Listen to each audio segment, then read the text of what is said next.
Initiate chaos theory guarantees that we'll play like lightning shots, sounding like thunder. For every time in the face that it hits us, we're faster.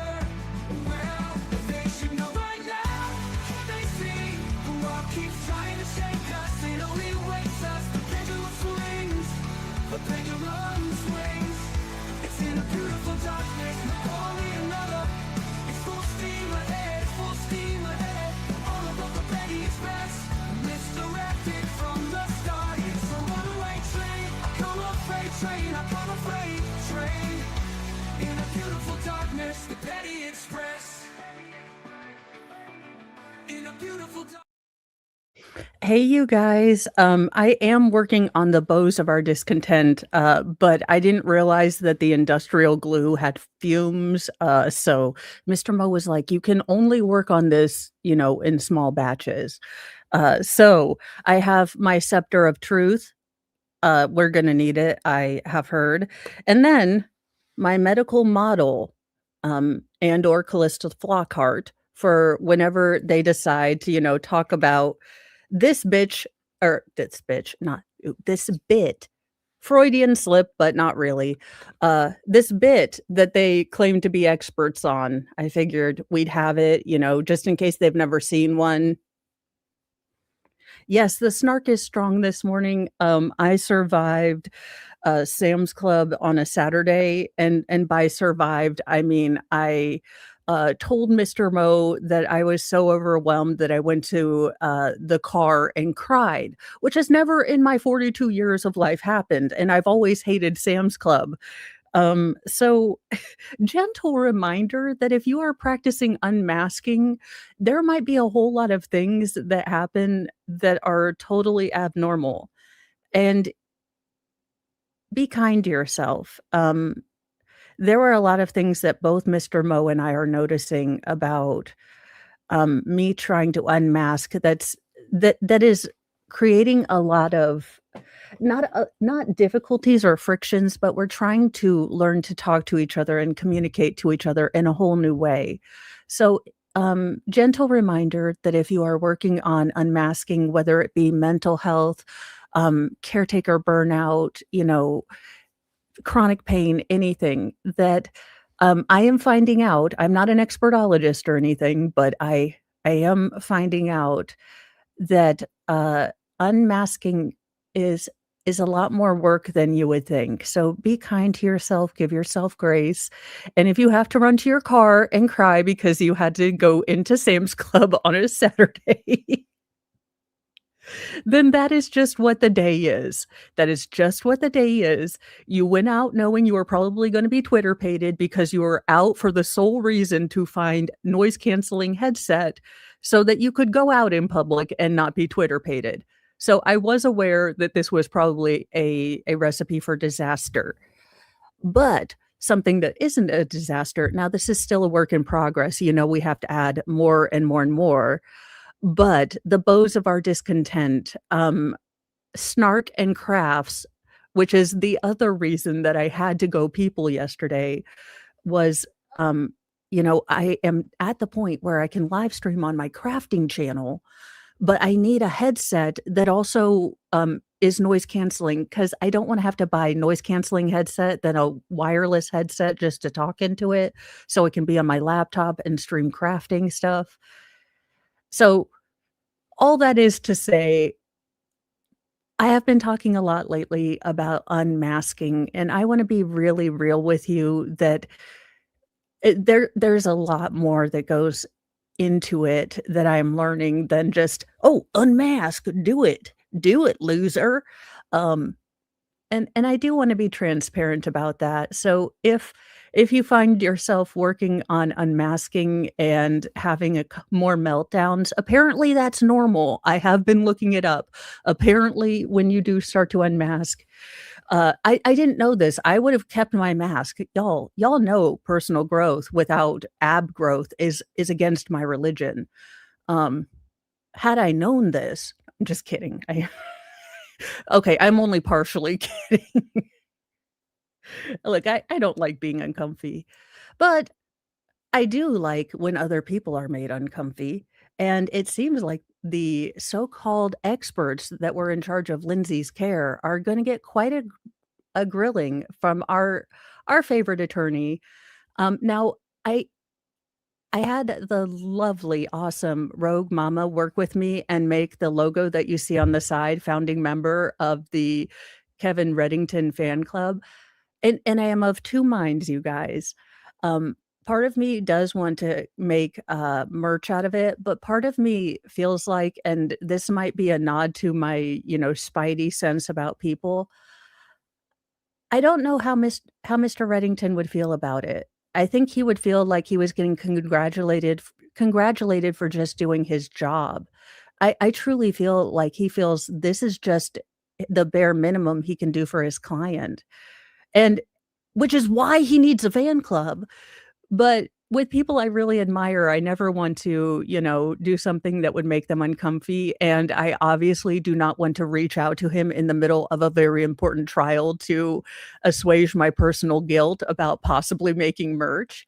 So, all that is b you know, all that being said, let me continue to internally agonize over it, because I know I suck out loud at merch, but I also don't wanna make merch that would make a person I very much admire uncomfortable. Oh, last final note, 6 minutes in, 0 minutes into the trial. I do have it at 1.25, and if the Commonwealth is driving me nuts, we will just go to cross. Now, I do know that there are a lot of, spicy nuggets in direct, so I will fight that instinct, but the Commonwealth hurts me in the brain. They just do.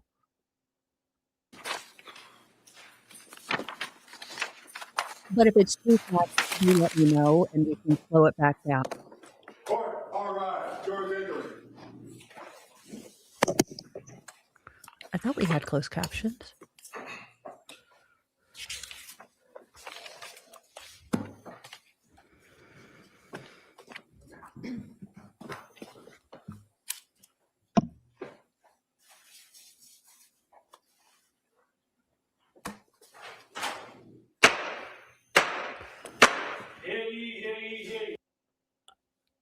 Okay, you know what?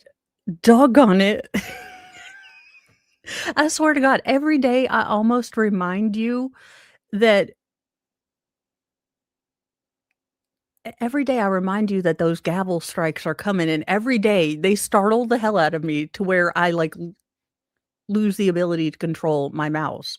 All persons having anything to do before the Honorable William Sullivan. Russ Holly from, Rumble said, "Mo, I saw a post by a psychologist this week that said the two hags' hair is a psychological attack on Lindsay because." Yeah, and I've seen more charitable, interpretations that they are honoring Cora, but that pisses me off more because what is more honorific? What is more respectful and dignified in honoring, these tragic loss of life than, doing a good job? And if you look at the facts in the case and you're like, "What the hell are we trying to do here?" What is it? I would think that putting on a more competent case than Darrell Brooks would be a way to honor the victims. Superior Court now sitting in Plymouth, therefore the Commonwealth. Draw near and give your attendance, and you shall be heard. God save the Commonwealth of Massachusetts. This court is now in session. Please be seated. Good morning, Your Honor. May I proceed? Yes, please. Your Honor, before the court today, we have a continuation of the jury trial in the matter of Commonwealth versus Lindsay Clancy. Ms. Clancy is present. She is represented by attorney Kevin Reddington.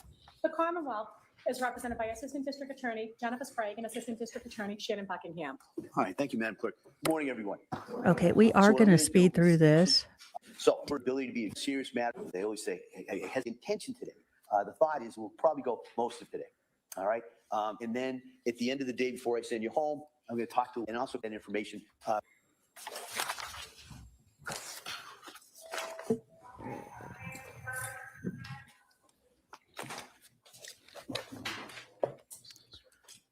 What in the posture is this? Okay, has anyone talked to these witnesses? I now Okay, again, is this gonna be a mental health care professional? Because I'm telling you, I see this posture, I walk in, I'm not telling you any of my secrets. You don't even look like you have your own you don't look comfortable in your own skin. And no offense, look, everyone has issues. I'm not saying that counselors should be or mental health professionals should be devoid of issues, but when you look like you're on the edge of a panic attack, and I'm coming to you because I'm on the edge of the panic attack. If I have to become the caretaker for you, that is no, none, no. And I get it. These are ticky tacky things, but these are things that are going to immediately, my brain is going to clock and I am going to clam up. I would not tell this little girl anything. And no offense to her, she is probably a good person trying to do her best, but she looks incredibly insecure. She looks incredibly nervous, and I want someone who's comfortable. I would rather have Reddington tell me how I screwed up than this woman give me positive advice. And I know that's just the weird way my brain works, but no, no, nothing about her is comforting and says, "Open up to me, tell me your secrets because I'm handling mine well." Physician, heal thyself. Here. Moon halation healing. I will not pull out gentle uterus scream, which is an actual Sailor Moon attack, which is why I love Sailor Moon. Like, if people ask me, it is because what other cartoon do you have a character scream gentle screaming uterus? God, one day I am going to go to Japan and I'm just going to ask because that sounds like something I would make up, okay?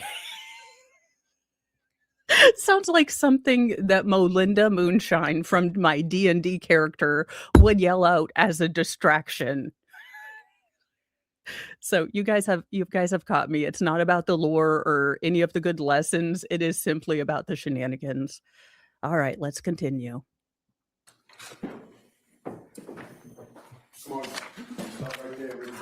Also, I know these are professional points, but she is coming here in as under a professional thing. I would like her to have her hair up. I would like her to have at least a blazer on. Again, I realize these are simply optic things that you can leave or not. But, remove the bows from my hair and you can still have, kind of tendrils if you want to soften up your look. It doesn't have to be severe. But this looks incredibly childlike, incredibly infantilized, and doesn't give her the gravitas as a professional, as someone who is going to be speaking out about her profession, in my personal opinion. And the state and everyone should be aware of how they are presenting. You are on a stage. Well, Axel, that's why, different therapist for different folks. See, you could tell her all of your secrets. I'd be like, "Nope, she's got enough stuff of her own to work out. I'll go find someone else." Good morning. Do you solemnly swear that the testimony and the evidence you shall give to the court and the jury, no matter how you to the Commonwealth and the defendant shall be the truth, the whole truth, and nothing but the truth, so help you God. Thank you. You may have a seat. Watch yourself, please. Hey, good morning. Good morning. I'm going to ask you to keep your voice up as best you can and speak into that microphone, okay? Okay. Oh, that's good. All right, Thank come you. on. Good morning. Good morning. Could you please introduce yourself to the jury, spelling your first and last name for the record? It is Kimberly Hardy, KIMBERLEEHA. I know I'm sped up, but she has an incredibly flat affect. Again, now ignore the bows, but I'm coming up on stand. I have my eyebrows slightly lifted to show that I'm engaged. I may have a slight smile on my face. I am going to look alert. I'm going to have my shoulders down so I look like I'm grounded. Again, I might be feeling like, oh my God, everything's on fire. But you are not going to know because I am here to project that I am a solid, confident professional. I am not here. My name is... Shit. What is my name? Again, I could be thinking that, but you are never going to see it. RDY. And what city or state do you currently live in? Cypress, Texas. And back in 2023, where did you live? Brockton, Massachusetts. And in 2023, where did you work? Kingsbury Club Where's the Kingsbury Club? in Kingston. Binky, so I just kind of went over this. I want to, but I have a feeling that Attorney Reddington would just I have a feeling he would say, "Oh my God, people are fanning me for doing my job." And there's one thing to be irreverent to the Commonwealth, and then there's another thing to do something that would irritate someone that I respect and admire. So I am a little torn. I have to overthink everything. But that is where I am right now. So I want to, but I also don't want to disrespect someone I greatly admire by making a parody or a joke, even in good nature. No, I think I covered the sentencing. Ugh, that was a good Lord. And how long did you work for that club? 4 years. What is the Kingsbury Club? It is a tennis club, but it also has like a gym. It's kind of like a Y where people can Oh, come. okay. So never mind. Take everything I said back. I thought cast, foot and mouth. Okay. I thought that this was one of the mental health professionals. If this happens to be a caretaker from a gym, I absolutely take back everything I say. If she is a caretaker and she works with kids, she looks absolutely fine. So I feel like a dumbass. But notice, I simply said, "Oh my gosh, I was totally wrong," and I apologized. It's like you can do that and be a functional adult. And drop their kids off in the playroom and stuff like that. Okay, is it a private facility? Yes. So members only? Yes. And you mentioned dropping kids off. What was your role at the Kingsbury Club? So I was the child service director. So I ran all the kids programming and the playroom. So what is the playroom at the Kingsbury? That being said, my notes on your posture still go. So whatever, sweetheart, you are beautiful, you are thin, and your boobs are probably the closest to your shoulders they are ever going to be in your entire life. Enjoy this time. Swear to God, the 20s are wasted worrying about what other people think. Screw them. I'm in my 40s. I wish I could go back to my 20s and tell more people to screw off. So take it from someone who's 42 who doesn't actually want to go back to her 20s because screw all that emotional learning.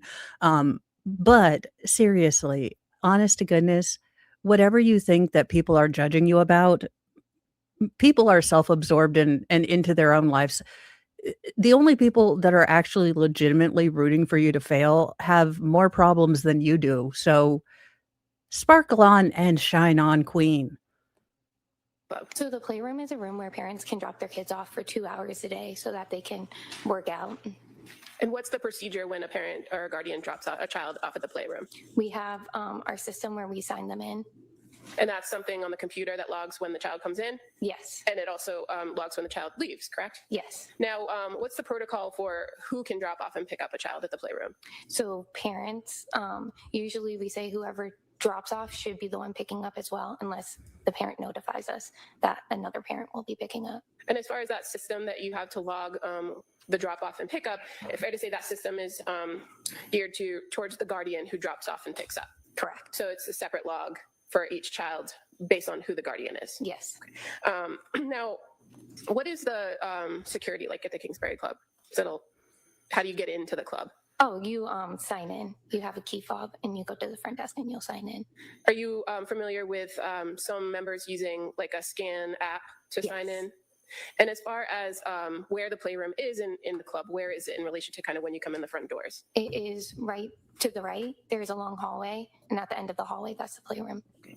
Now, is there kind of a rule there at the Kingsbury Club when you drop your child at the playroom that you have to remain on property? Yes. And other than the gym and the tennis courts, what other facilities are on property? We have a pool and a spa.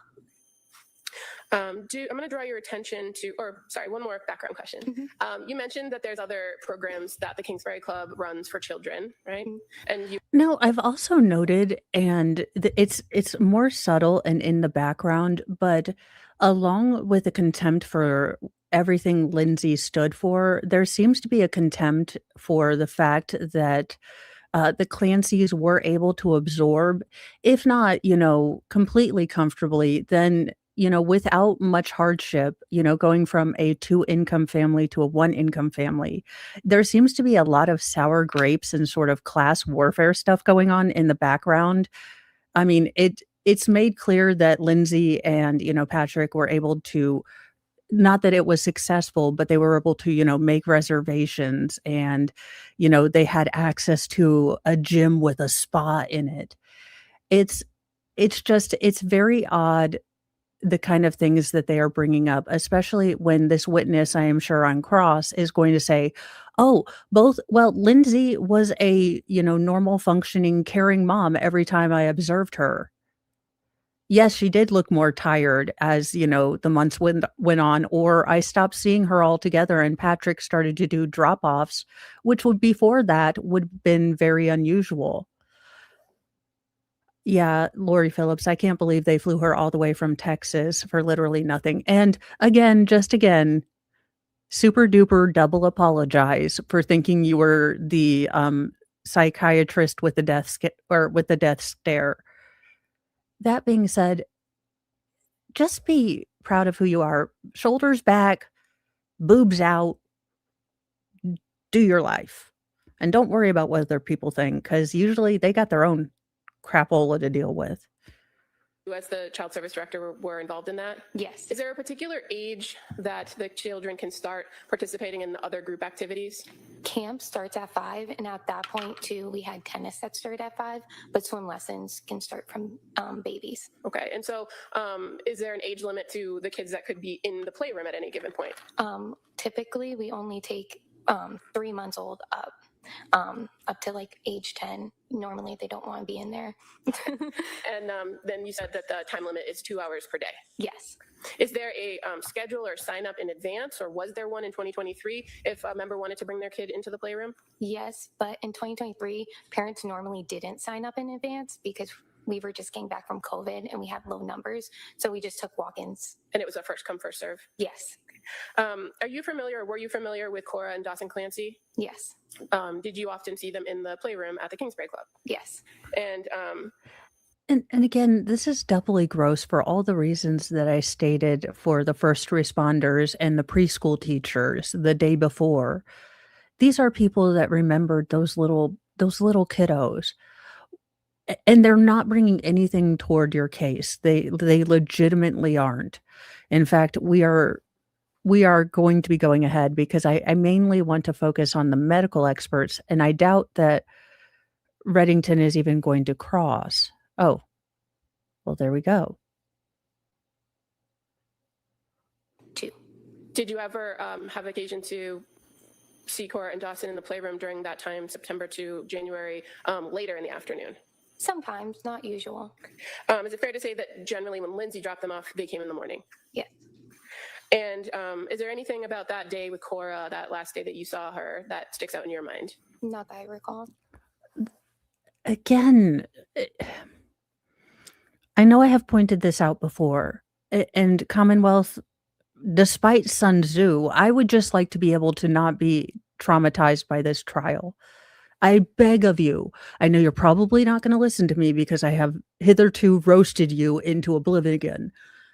It is simply going to the lower end of your register. You don't have to be up here when you're talking about the final time that she sees children who are no longer on this earth. You can simply drop down into your lower register, and that gives them at least it gives the appearance that you give a damn instead of the bow. What kinds of things would the kids do in the playroom? They like to color. They would play with the dolls, dress up toys, the car. Did you draw a picture? Right, they may be admitted. Exhibit 218. Thank you. Nothing further. Thank you. All right, counsel. Morning. Good morning. So you saw Lindsay with her children, dropping them off, picking them up on a fairly regular basis. Is that correct? Yes. And Patrick, of course, right? Yes. Did you ever see how she acted around them? Did she appear to be, happy to be with them and take care of them, or did she appear to be angry with them at all? No, never angry. She seemed happy to be with them. She always picked up on time, and they were always excited to see her. And you certainly weren't close enough to her to know if she had any personal issues in her life as far as her mind or her body or anything like that, right? No. You would be aware though that on occasion people are advised by their doctors or psychiatrists to exercise. It might be a good thing for them to do. Is that? Yes. Thank you. That's all I have. Thank you. Any redirect? No, thank you. Thank you. You may step Thank down. Thank you. you. All right, come on. Come on, we'll call Sarah Carney, please.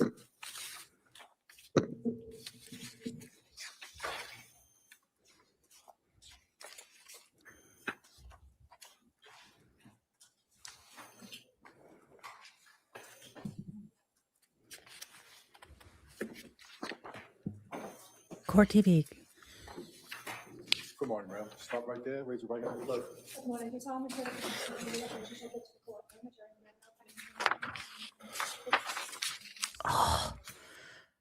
Okay, this is my problem with my neurospicy brain. I cannot filter the fact that the judge is flipping papers. So his flipping papers is loud. It is distracting. Judge, turn off your mic. Watch yourself, please. All right, good morning. Good morning. All right. All right, counsel. Thank you. Good morning. Could you please tell the jurors your first and last name? Sure, Sarah Carney, And how do you spell your first name? Sarah, And the last name? Carney. And what city or town do you live in? Duxbury, Massachusetts. And are you married? Yes, And who's your husband? Kyle Carney. And do you have children? Yes, How old are your children? 5 and 2. Do you know the Clancy family? Yes, And how do you know? Now, interesting. I believe this is the wife of the very handsome gentleman that seemed to be very aware of why he was called by the Commonwealth and wasn't going to give them jack crap anything. So interesting. She effing hates the Commonwealth. Sometimes those really pointy brows work well when you want to just shoot derision out of your eyeballs passively. Them. went to school with Pat and then met Lindsay later. And so when you say you went to school with Pat, fair to say you went to Salve? Yes. And did you know Pat before school? No. And did you become friends with him in school? Yes. When you graduated from college, did you remain friends with Patrick? Yes. And is your husband also a friend of Patrick's? Yes. Did they meet at college or just someplace else? In college. At some point, did you come to know Lindsay Clancy? Yes. And do you remember approximately when you were introduced to her? A few years after college, maybe 12, 13 years ago. And where were you living then when you first met her? Boston. Okay, how about Pat? Was he living in Boston as well? I believe so. And what was your relationship like with Patrick after college? Were you close? Yes, friends, close. And as he began a relationship with Lindsay, did you become friendly with her? Yeah. Did you have that same relationship with Lindsay that you had with Pat? No. As time passed on, did your families remain friendly? Yes. And eventually, both your families ended up living in the same town in Duxbury, correct? Yes. What was the relationship like between your families starting in 2019?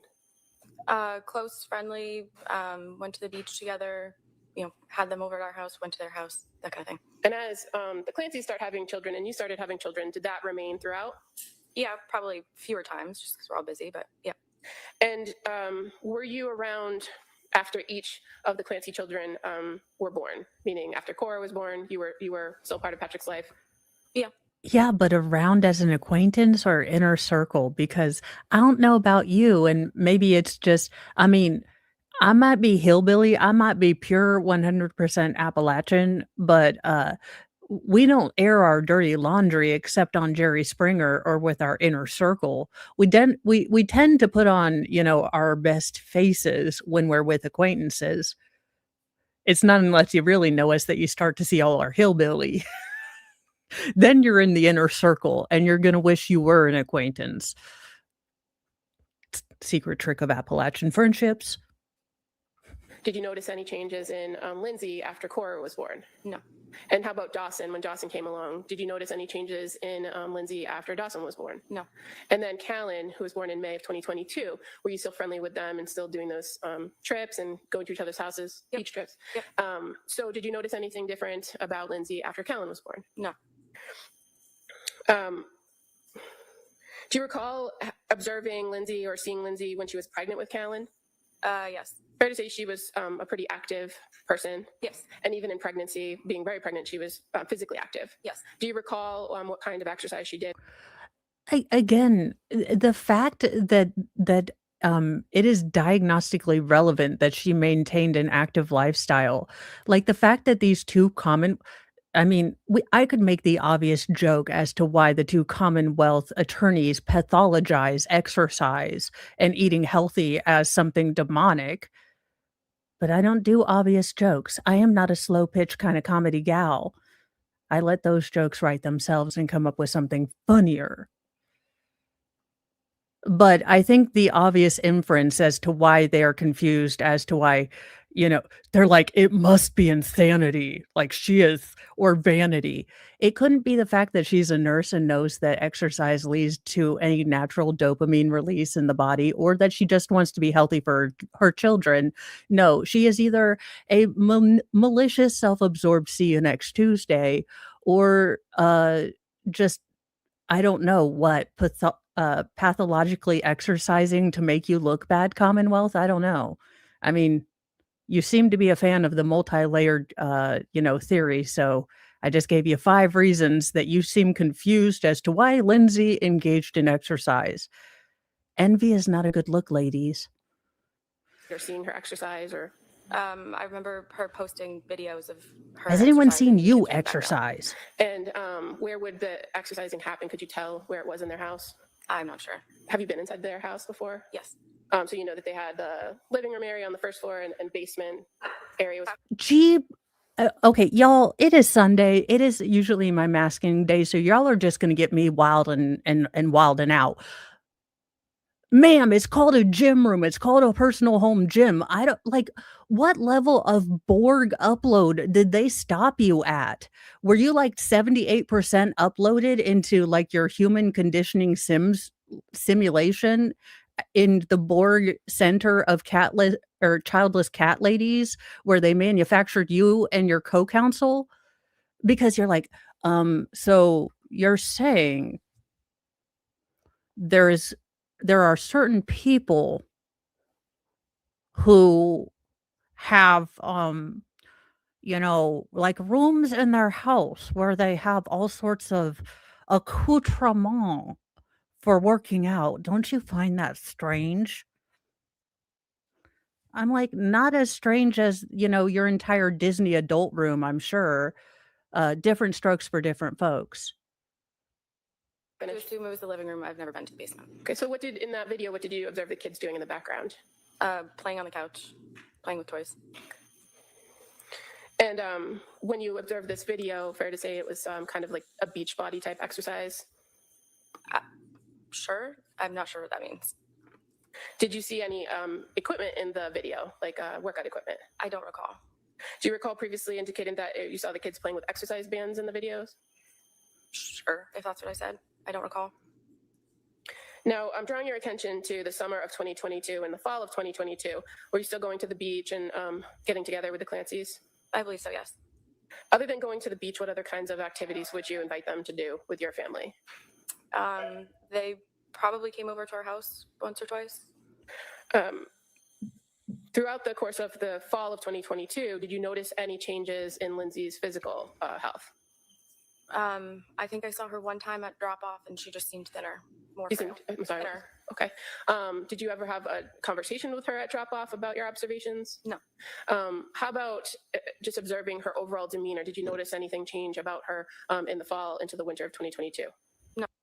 You observed her for very few minutes on a topical social level in which we routinely ask, every person that we meet, "How you doing?" And we routinely say, "Fine," even though we could be having our leg chopped off because no one really, expects you to say, I'm doing awful. I feel like a zombie." Now, in the future, someone will ask you if I was actually wearing a zombie costume. Um, you're gonna have to tell them no on stand.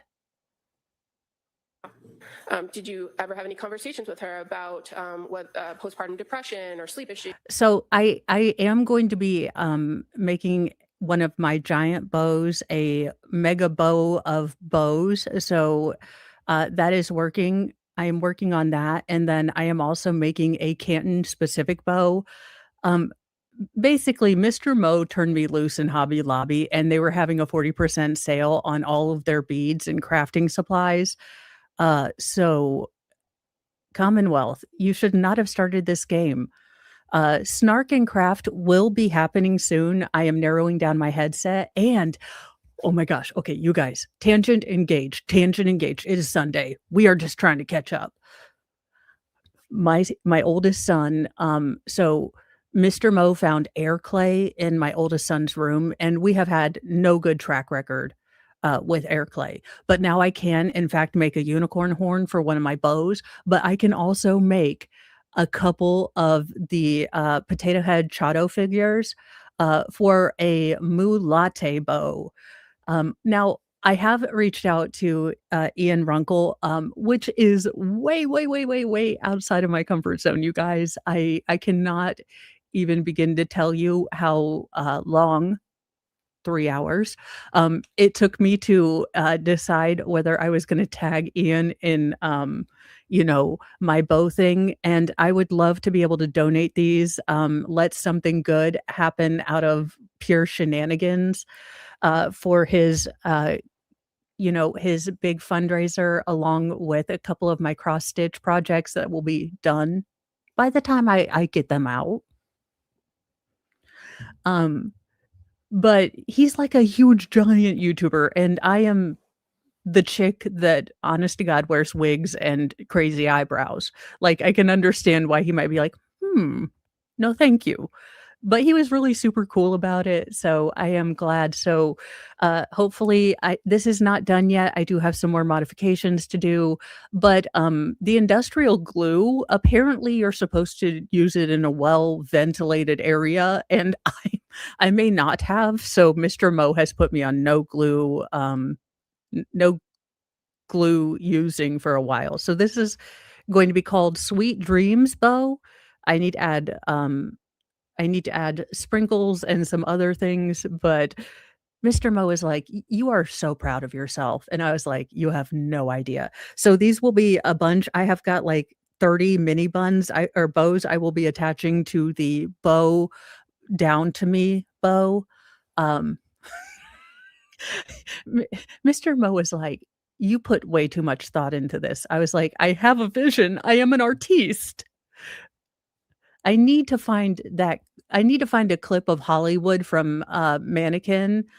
My favorite you know, speaking of Mannequin, everyone wanted to be Kim Cattrall. I wanted to be Hollywood, the mannequin, the fabulous, African American gentleman with his windsuit who was, giving all the looks and being all sassy. Like, forget Kim Cattrall, she was hot, no doy, but I always wanted to be Hollywood. What was it, Hollywood Cantrell? It was something, I don't remember, but now I need to watch Mannequin again because, I need to learn from my master again, my Yoda, if you will. No. And I'm going to draw your attention to January 22nd, 2023. That was a weekend. Do you recall that weekend? Yes. And did you have something happening at your house that your family invited the Clancys to? Yes, we had a bonfire. And who came from the Clancy family to the bonfire? Pat. Okay, we're just gonna go to the cross. Not because but And, it's just this is an acquaintance.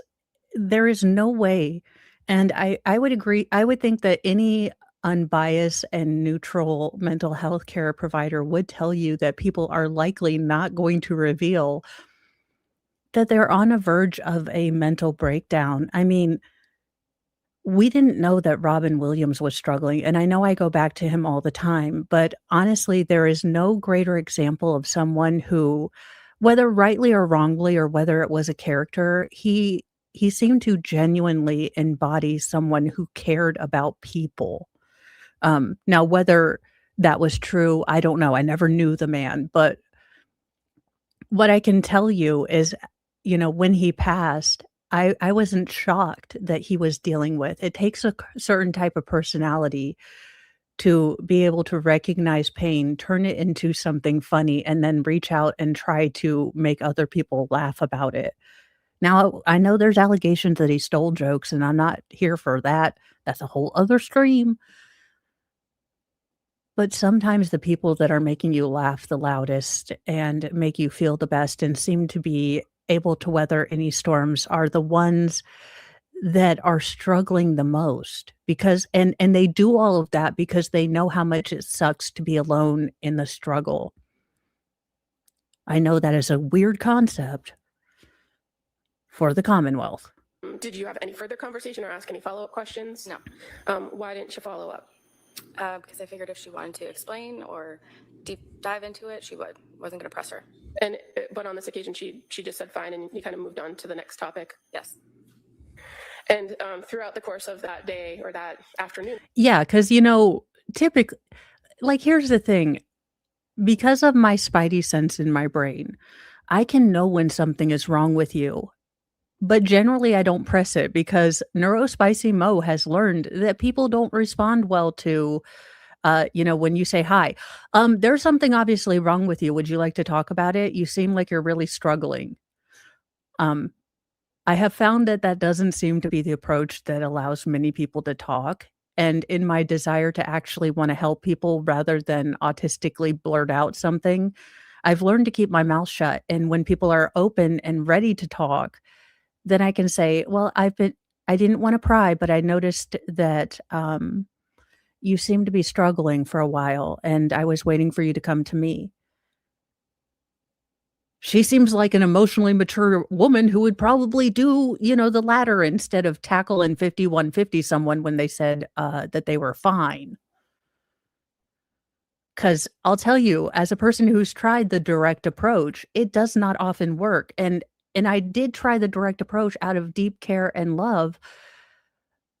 Uh, yes, Alice G, but I can't remember what it was like Hollywood, and then there was a last name, and it is bothering me that there was something else with the Hollywood.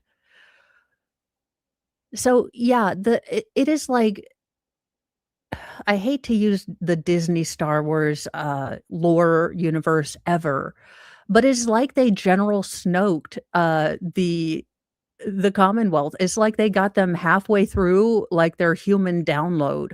I swear to God, it's like, "So you didn't ask her if she was seeing unicorns? What is wrong with you? I thought you were aware that she was working out to an unhealthy degree." It's like, have you ever humaned before? And I say this as a person who feels like I've always been on the outside of humaning. But when I start to notice how weird you are, like, that is a level of weird that you have achieved, okay? So I'm kind of impressed that you keep limboing under the bar of human dignity, given your body types. I did not expect you to be this limber. That you were with her, did you notice anything change about how she was communicating with you? Like, did she start to talk faster or seem confused in any way? No. Was there anything that happened at that interaction that made them abruptly leave? No, I think it was like nap time for the kids. Okay. And was that the last time you saw or talked to Lindsay? Yes. Nothing further, thank you. All right. Mr. Reddington? Morning. So, what was the time frame that you knew Lindsay, not Patrick? I know you were very friendly with Patrick. Yep. What was the time frame that you knew Lindsay? 12 years. And would you say that you were close to her, or were you social, or how? Social. Social. Yep. And on occasion, you had the opportunity to be in their house, the upstairs portion of it that you indicated, never in the basement or the office area, right? Right, just the kitchen level. Okay.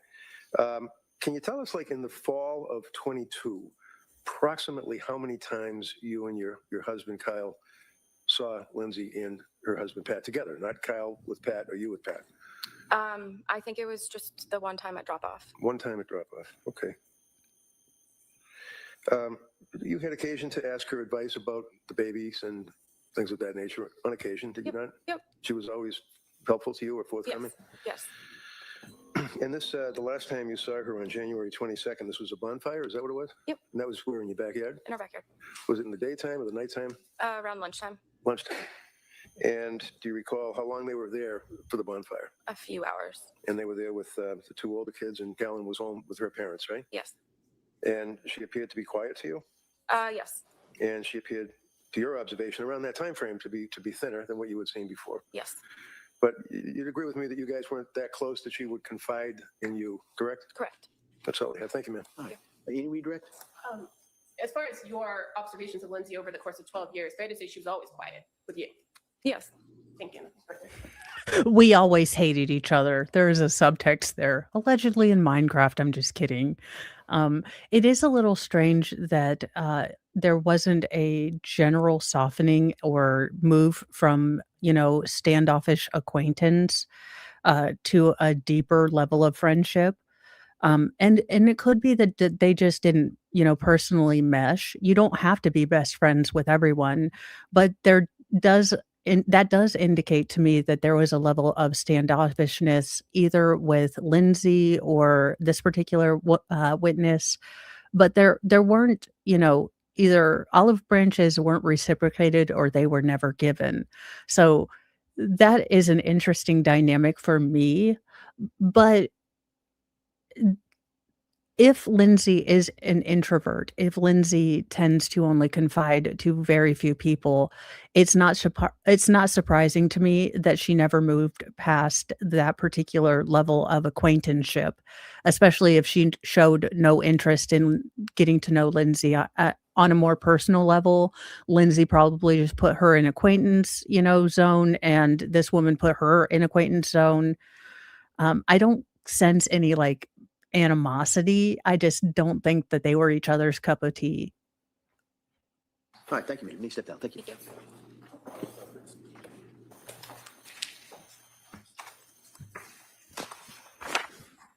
Come on.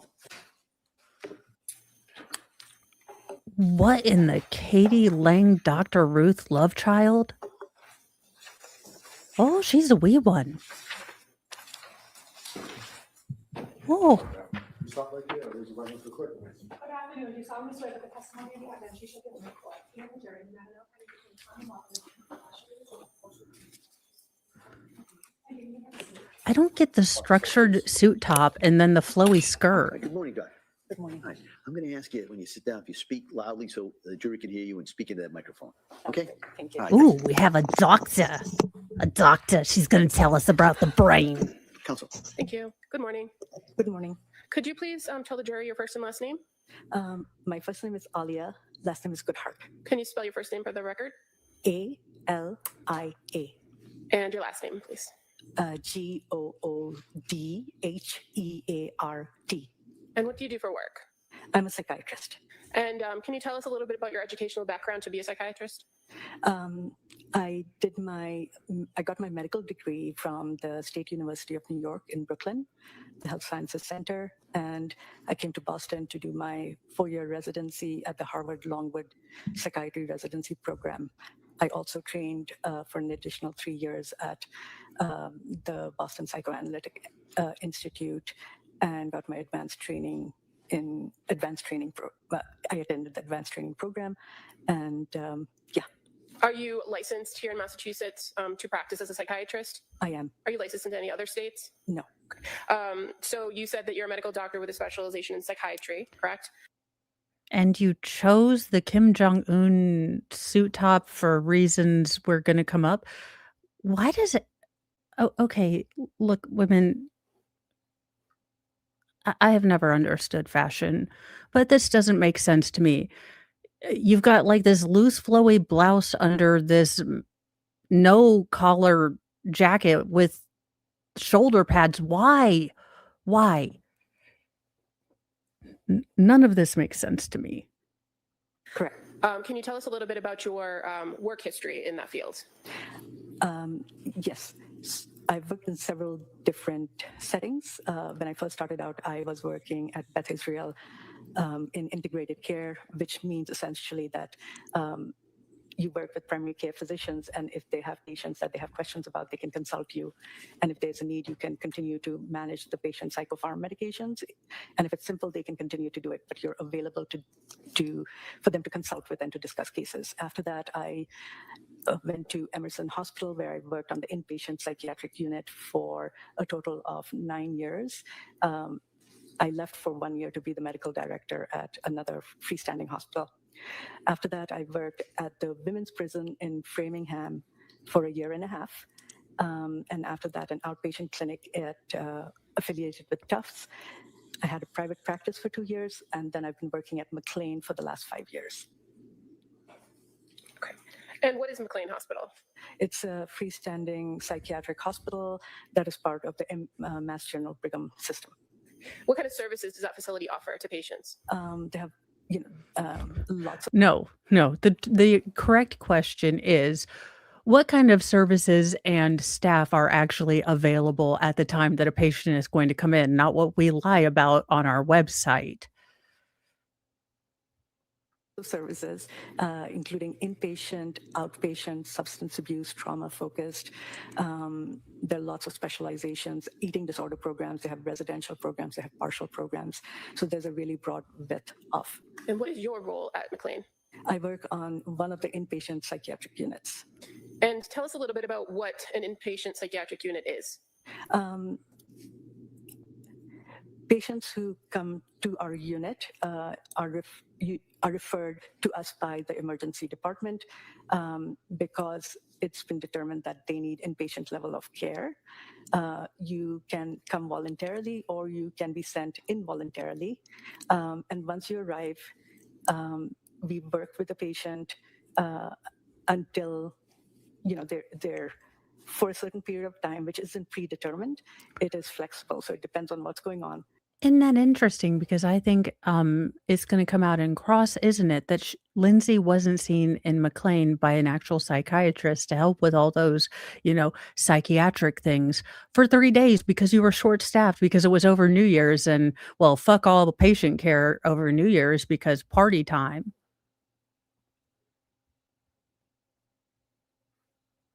And when you're on an inpatient unit, it's not just that you're seeing the psychiatrist, you're working as a team. So there are nurses, there are mental health workers, there are social workers. And the way it works at McLean is that every day you have a meeting where people Objection. Facts are in evidence that nothing works at McLean mental health, facilities.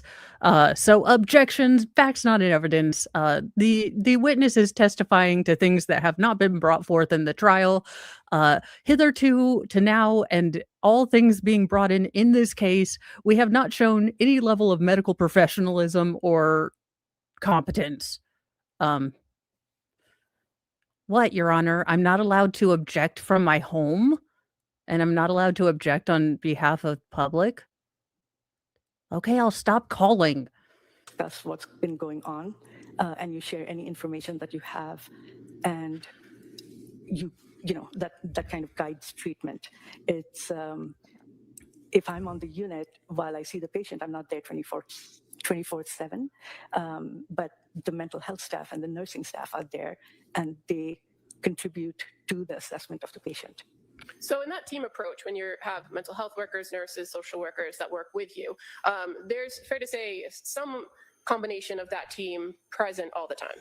Yes. We all suck.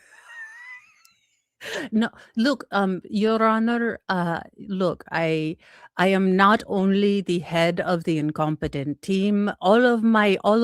We have a unique diversity of stupid. Lindsay over there is stupid on a Monday. Clarice is stupid on a Wednesday. We have all the spectrum of stupid in our employment. Sorry, I look, y'all were warned. I am in a mood and I will not deal with medical gaslighting. Also, move the mic. It's distracting. You can move it so it doesn't look like you're getting attacked by an anglerfish, okay? It just and that was the more tame option that came to my head, but it does look like she's imminently, prepare or going to be getting an attack from a pissed off anglerfish. There are 3 shifts, and each shift has mental health workers and nurses. And in that team approach, sometimes particular members of that team may have direct contact with the patient, correct? Absolutely. Each shift, each patient is assigned a mental health worker and a nurse. They're offered a check-in, which is basically time to sit and talk about how they're doing and what's going on, and if they're upset or distressed. And so, Okay. Side tangent. I might have detected a small, little glaring issue in how she treats patients. Yeah, when people are admitted into the psych ward, we sit down and talk to them and ask if they're distressed. Now,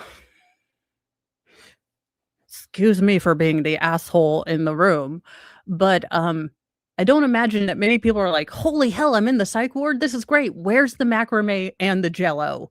I am here. Is do I get to do like a girl interrupted, like where is Winona Ryder?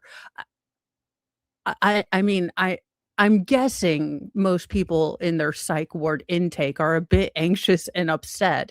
But you know what? You know what? I like positive reinforcement. And ma'am, I didn't know if you could pick up feelings. So I am, that is something I didn't credit you for. So congratulations. You can identify certain feelings in patients. Wow. Way to achieve to a participation level. I didn't even give you that much credit, to be honest. So big ups.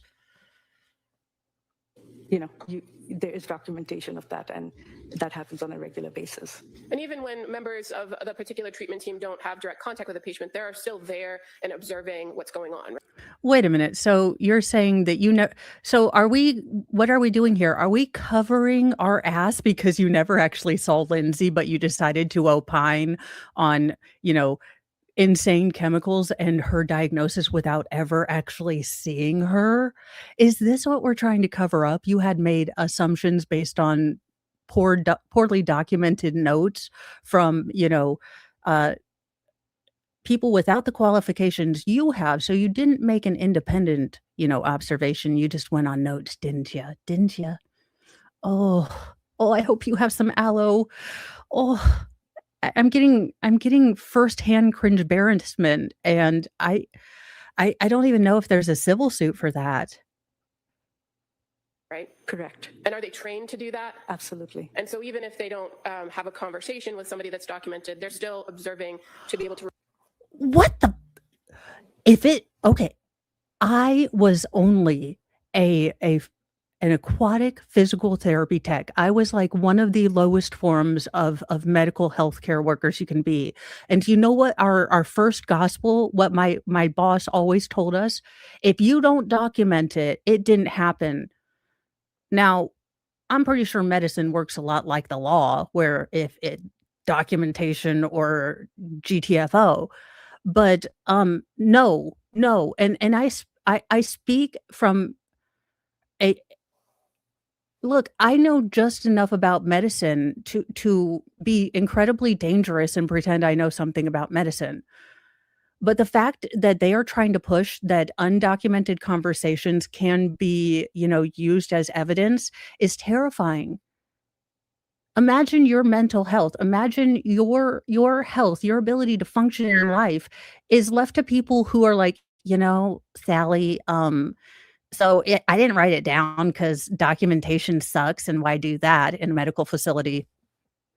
But like she was saying she was hearing unicorns, so like you don't have to document it or nothing, but when we're on the stand, just tell people about it, okay?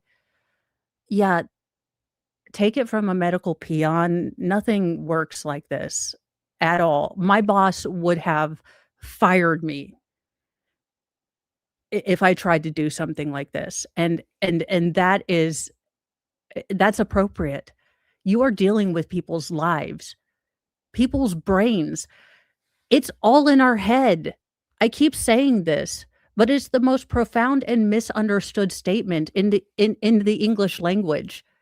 Everything is all in our head, from how we perceive the world to how we interact with it, to how we move in it. So whether it's an actual diagnosis or it's an actual metabolic issue, to claim that it is all in our heads and that fuck it, we don't even need to document this shit. And we're supposed to and you wonder why people don't come in and seek help. Well, we didn't even listen to him, and, like, we were short-staffed and, she was bitching about the medicine we were giving her anyway, so we just let her play with macrame and sent her on home because she didn't have a full-out plan. It's 2026. What the hell? Report back if there's any concerns that they observe during any given shift. Is that fair to say? Yes. Now, you mentioned that the inpatient unit at McLean, that they come from the ER departments of the surrounding hospitals. Yes. So you can't just walk in Not at McLean. for the inpatient in any. Right. Correct. Okay. And so oftentimes when a patient comes from the emergency department or is referred over there, how do they get there? They have to be sent on a Section 12 most of the time. Well, then it doesn't make sense. So they're usually sent on a Section 12, especially if they're going to be sent in an ambulance. And then when they arrive at McLean, they are seen at the CEC, which is the Clinical Evaluation Center. If I could just stop for you for one second. Can you tell us what a Section 12 is? Section 12 is basically a doctor or social worker or psychologist states that you are being referred to a hospital for admission because you have a mental health condition. And the Section 12 could be something that And I need you to imagine, because I know, and this shouldn't be an echo chamber. So if you've been a lurker and you're like, I have some questions about, Lindsay, and I'm skeptical, you come with a good faith argument, and we're always welcome to it. I'm always welcome to a different perspective. I might not agree at the end of your laying out of it, but if you come with good faith, you're not going to get pooed on over here. But imagine you're Lindsay for a second. And I want to say this as someone who has thought about going to seek mental health and is getting ready to go seek evaluation for certain things. Usually the step of reaching out and getting help, whether voluntarily or involuntarily, is at a long road of suffering. It's usually when you, in my case, you're a stubborn ass and you work out that you don't have the tools to figure out all of this yourself. And you would like to reach out and get counsel from a wise person who has studied these things. Not someone who thinks they're better than them, but genuinely, usually you are at a point where you just want to be heard and listened to because you're very much wanting help. And it to come into a place without compassion and care can be quite disappointing. And I say that as a person who's gone on that roller coaster with different pain management doctors. I always tried to start off with a clean slate with a new doctor and try not to bring any of my baggage with the old doctors in. But when I start to realize that I'm going to get the same level of indifference, it's just crushing. It's crushing because you learn to temper your hope, you learn to temper your expectations, but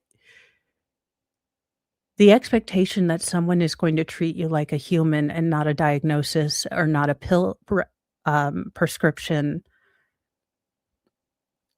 that bar is so low, and yet some medical professionals keep going under it and under it. And it's just, we wonder why people, don't go to seek help. And I can only speak for myself in saying that the indifference and the lack of compassion is a barrier for me. And that's mostly happened on the medical side, not the mental health. But I am realistic in the reality that the mental health profession is probably, very similar to the medical health profession. Patient voluntarily elects to do, right? That's a section 10. The section 12 is it means that you have to go there. If you go there and they evaluate that you're fine and you decide you don't want to be at the hospital, you can choose to leave and they'll have to let you go. So when you say that a person comes transported from an ER on a section 12, they also can come transported on a 10 as well, a voluntary. A section 12 is required for transportation because in the time between when they leave the hospital and they're supposed to get to you, you want to make sure that something could happen and then they could leave. So you want to make sure that the physician sees them at that end and then somebody sees them at the other end to ensure that something hasn't changed. So it's evaluation. Okay. And at the emergency department, there is a particular type of evaluation that's done before somebody is sent over to McLean, correct? Correct. From the Mass General, what is that usually referred to? It's called the acute psychiatric consultation, APS. No, so the service is acute psychiatric services, and it's an evaluation. So it's a complete evaluation by either a nurse practitioner or a psychiatrist, and they go over things like, why are you coming now? What is your history? Have you ever had problems before? What's your family history? They document how you're presenting. They inquire about symptoms, and that's how they find out what medications you're on, and then based on that, they decide whether you need, there could be several options. They can recommend inpatient treatment. They can recommend partial hospital program. Lori Phillips, I haven't watched completely all the way through. I have been picking up snippets of that. However, I do believe that she didn't see an actual psychiatrist until day 3. And Teal does bring up a good point. I do believe that, Lindsay underreported her symptoms due to empathetic failure and fear of consequences. Now, I did want to ask you a question because aren't there supposed to be kind of controls? So like I know when they talk about the Minnesota multiphasic, like in the Letitia Stout case, there were malingering and masking sort of control test questions that tried to ascertain whether the patient filling this out was either exaggerating symptoms or concealing symptoms. Do most of these tests have built-in controls like that so they can see if you are attempting to mask? And if you don't want to answer, that is fine. Thank you for sharing all of your wisdom, that you have so far. But it is concerning to me if these tests can be easily manipulated. And look, I'm not a genius. I don't know what these tests do and how you would control for that. And okay, thank you, Ritzy Ones. Well, yeah, I didn't know if it was common among all the tests to have these sort of control kind of litmus test. So I did want to ask, if because I do find myself trying to find the right answer that isn't too exaggerated, but isn't too downplaying. Strongly agree to strongly disagree are some of the hardest questions for me to answer because I know you're supposed to go on impulse, but my impulse, I always want to interrogate my impulse to make sure that I'm not exaggerating, which I know I'm prone to do. Also that I'm not underrepresenting, which I also want to pass the test. And not be involuntarily held. So, yeah. But the patient doesn't have to do either. If they're not, unsafe, they can choose to leave. But most of the time, people take the recommendation and they present it because they are seeking help. And unless the patient is deemed unsafe in that involuntary realm, it's their choice. Correct. Now, you mentioned that when they come to McLean, that they first come through and have a CEC. What is that? It's a clinical evaluation center. What happens at that stage at McLean? They're seen by a psychiatrist, and there's a nurse as well. In what kind of environment? In a noisy intake room with an already overwhelmed patient who is there involuntarily, or is it a quiet, soft room And I'm just asking because I want to know the exact environment. Um, Not that I'm normal, but I would give you guys my honest opinion as to whether I would up or not. Um, as a professional masker. And howdy, JKD Buck. Howdy, howdy. They review the history that was obtained at the emergency department, and they inquire about any. They actually do another evaluation, just like at the APS, basically reviewing all the history, but also asking their own questions. And if they have any concerns, they document them there. And you said this evaluation is done by a psychiatrist? Correct. And when a person comes into McLean, can they come at any hour of the day or night? Correct. And when they first make it to the clinical evaluation center, they're always seen by a psychiatrist. Yes. Now, once they do this evaluation, gather all the information, do they also do kind of a physical exam to make sure that there's no medical issues to address? Yes. And after all the information is gathered, what is done at the evaluation center? So they basically enter the order. May I have some water? Oh, sure. Sorry. No worries. My fault. Can you repeat the question? Sure. When a patient is evaluated or seen in the clinical evaluation center, what happens after the evaluation is done? So they determine the level of checks that the patient should be on once they get to the unit, because there are several units. There are at least 4 inpatient units. They decide what medications the patient is going to be able to get, thank you, until they are seen by a psychiatrist on the unit. And when you say level of check, what does that mean? Everybody who is on the unit, there's a mental health worker assigned the task of ensuring that all the patients who are supposed to be on the unit are present and that they're. And Teal, I would love for if you want to at any point, and we can, not to put you on the spot, but I think this is such an important thing. And I know in my black and white mind, I have always seen expressing anger or disappointment as bad emotions, mostly because I've seen people not use them constructively. So, I've seen people react out of anger and hurt people they love and things like that. So, I do think there is a big gap, even with all this social emotional learning that we are trying to engage in as a society, with how to deal with those big feelings of anger and disappointment and hurt, and not strike out at people with them, to use them for what they have become for me, which is, oh, well, I'm feeling those. And this is a product of my delayed sort of reaction to feelings, is I've always been able to say, okay, gosh, I felt this. Well, why did I really feel this? And since I have such a delayed processing, I can go back and say, oh, well, I was already on edge because of this, this, and this. And then the one straw that drew the camel's back was this. And it, and I am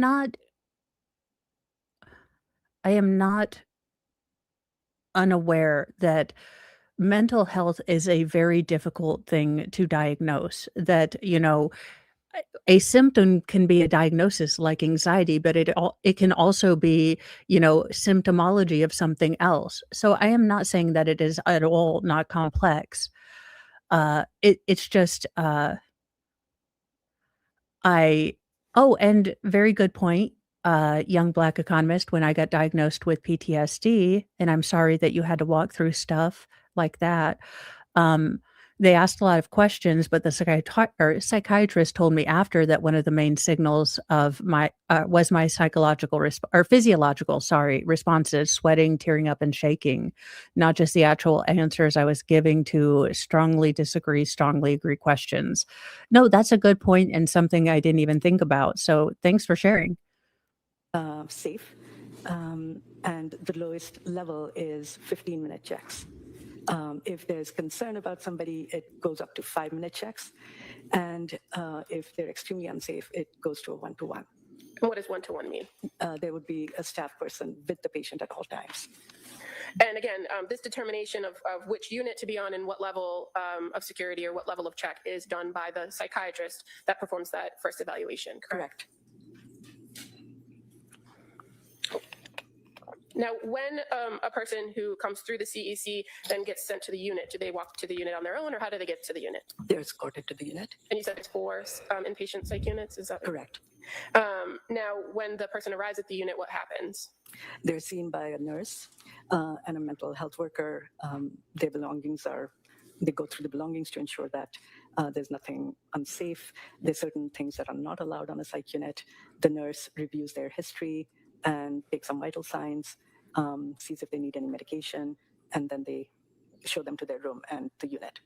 And again, people come through the CEC at all hours of the day and night, correct? Yes. So this whole process is pretty seamless and could happen at any point. Yes. Now, you mentioned previously that the length of stay. Could is doing a lot of heavy lifting in that statement, Commonwealth. Yes, in a perfect world, a 24-hour medical health care facility should be at operational capacity or at operational fitness at every time. So yes, in a perfect world, this all should have happened seamlessly by professionals, but it didn't happen in Lindsay's case, did it? And this is the biggest pitfall I see the Commonwealth really stepping in. This presentation during their direct examination of the perfect world example of the care that Lindsay was given. And then it opens them up to the almost like even Ernest P. Worrell from Ernest Scared Stupid could see that all the defense would get up to do would be show documentation. So she didn't see a doctor for 3 days. And you told her to go look at a Psychology Today website?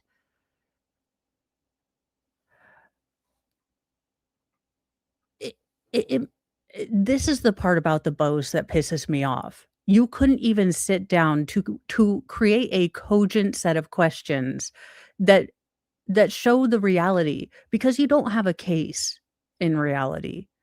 And look, I say this as a person who doesn't know what justice looks like in this case. I don't know if Lindsay should be in a hospital, or in a facility for forever or in jail. I don't know. I don't know. And I do not envy the jury for those choices that they have to make. But I know whatever the Commonwealth is peddling isn't justice that I agree with. How long a person is on the unit or inpatient varies, right? Yes. Is there any sort of minimum that's required when a person comes in for an inpatient stay at McLean? No. And if they are voluntarily there, can they leave at any time? As long as the psychiatrist and the team assesses them and determines that they don't pose an imminent risk to themselves or anybody else. Now, what if they're there on a Section 12? Is there a time limit or a minimum amount of time they have to be there? She wasn't there on Section 12. She was on a voluntary. We haven't gotten there yet. I'm just asking background questions about the facility. I'll allow some background questions, but let's kind of move it along. So Section 12 entails that that the team and the psychiatrist has 3 days to evaluate the patient to determine whether they pose a danger to themselves or others. And if at the end of that time they do determine that the person poses a risk, then they have to apply for commitment, which would mean going in front of a judge who would decide if the patient should remain hospitalized or be discharged. And if at the end of the 3 days you deem them to be safe, are they allowed to leave? Yes. And is there something in the field of psychiatry or in your training and experience in your time at McLean about being discharged against medical advice? He wasn't discharged AMA. We'll allow the set the really the term. Again, I need you to understand this because I would probably be, and not to toot my own horn, But with the way that my brain processes things, I would be one of the best people to be a juror because I can actively, turn off my emotions and look at everything from multiple different perspectives. In fact, that's why it looks like I'm staring off into space most times because I'm actively interrogating, my perspective. How could I see this from another perspective? So you should want people like me on the jury. Now the problem is that once I see that you are not being a good faith actor in what because here's the other thing, I am like one of those rare unicorns. I am willing to give crazy theories a chance. Now crazy theories involve crazy evidence, but I will not dismiss you out hand, if you say, "I believe Bigfoot is real." Imma say, "Okay, show me your best evidence." I might not agree with you at the end of it, but I will give you an open field, and I will come at this with an open mind, if not an empty but not an empty one. The problem with what the Commonwealth is doing, in my opinion, is that there are only so many times you can burn that bridge with me where I see that you are not only not presenting the facts, but you are shading them in a way that is easily disproven. And that to me speaks of entitlement. And there is nothing you want to do to a person like me than how insult my intelligence and lie to me because I am the first person to give you a good faith, platform on which to give me your best argument. But when you lie to me, I'm done. I'm done. I will no longer give you any of the benefit of the doubt. I will be incredibly scathing and cruel on all of your stupidity. And that's the last thing you want to do. Now, I don't know how like everyone else functions, but by day 1, week 2, I was done with the Commonwealth. And I think I gave them a week longer than everyone else did. But if I were a juror, that would have been the point where I'd have been like, okay, I no longer have to listen to the Commonwealth. I will pay attention to their experts, but I am no longer taking any input from the Commonwealth. And that is a very dangerous place to be. Less than 2 weeks into your potentially 6-week long trial. That being said, I am Sun Tzuing it, and, like, I'm not like, continue on with your botrocities, okay? I just never thought I would say Daryl Brooks would have done a better job. And where we are, so you can go into that. AMA is not applicable. If we can approach, Yeah, I don't think you heard me. I did hear you. All right, well then, I'm gonna allow that question. No, no, you guys can't fight. You guys have to be together on the team. No, Rogue Mama made these for me, and I swear to goodness, we can't let the best friends fight. They're the only thing keeping sanity together. We can't let this happen. Okay. We can't. Best buddies. We gotta stay together. Someone get the judges Snickers. This has obviously, been a rough day for him. But I have to share this one too. Are you sure they passed the bar? I'm more surprised they managed to find the courthouse. If I could make Muppets, these two would be my Muppets. I would have a little Muppet like you know, box seating and oh my god. That reminds me, Mr. Mo is making my office, and in addition to my own cupboard of solitude, I don't know about anyone else, but was anyone else like kind of intrigued when Harry Potter lived in a little small closet under the stairs? I was like, that's the best room in the house. It's got spiders, no one's gonna bother you, it's confined and it's small and it's dark and it's away from people. And now I'm suddenly realizing that Look, I'm getting a cupboard of solitude. That's just all there is to it. I'm getting my own sensory booth. But, all couples fight. Get the judge's Snickers, it'll be okay. There, your rights are saved. My objection. Yeah, I've noted it. Go ahead, counsel. Thank you. I think we tend not to do against medical advice, because if we are concerned about somebody's safety, we would not discharge them. So you have another procedure available to you if you were concerned for somebody's safety. Yes. And that's this procedure you described about seeking In- an order for further commitment. Correct. Okay, thank you. Now, when a person comes and goes through that process and is placed on their unit and settled in, what is the plan after that? How often do they see providers? They're assessed by a psychiatrist every single day that they're there. They have nurses who are checking in with the mental health workers. They're offered group programming and medical monitoring, vital signs. Yeah. What types of group programming are offered to people while they're inpatient at McLean? We offer skills groups, which are things like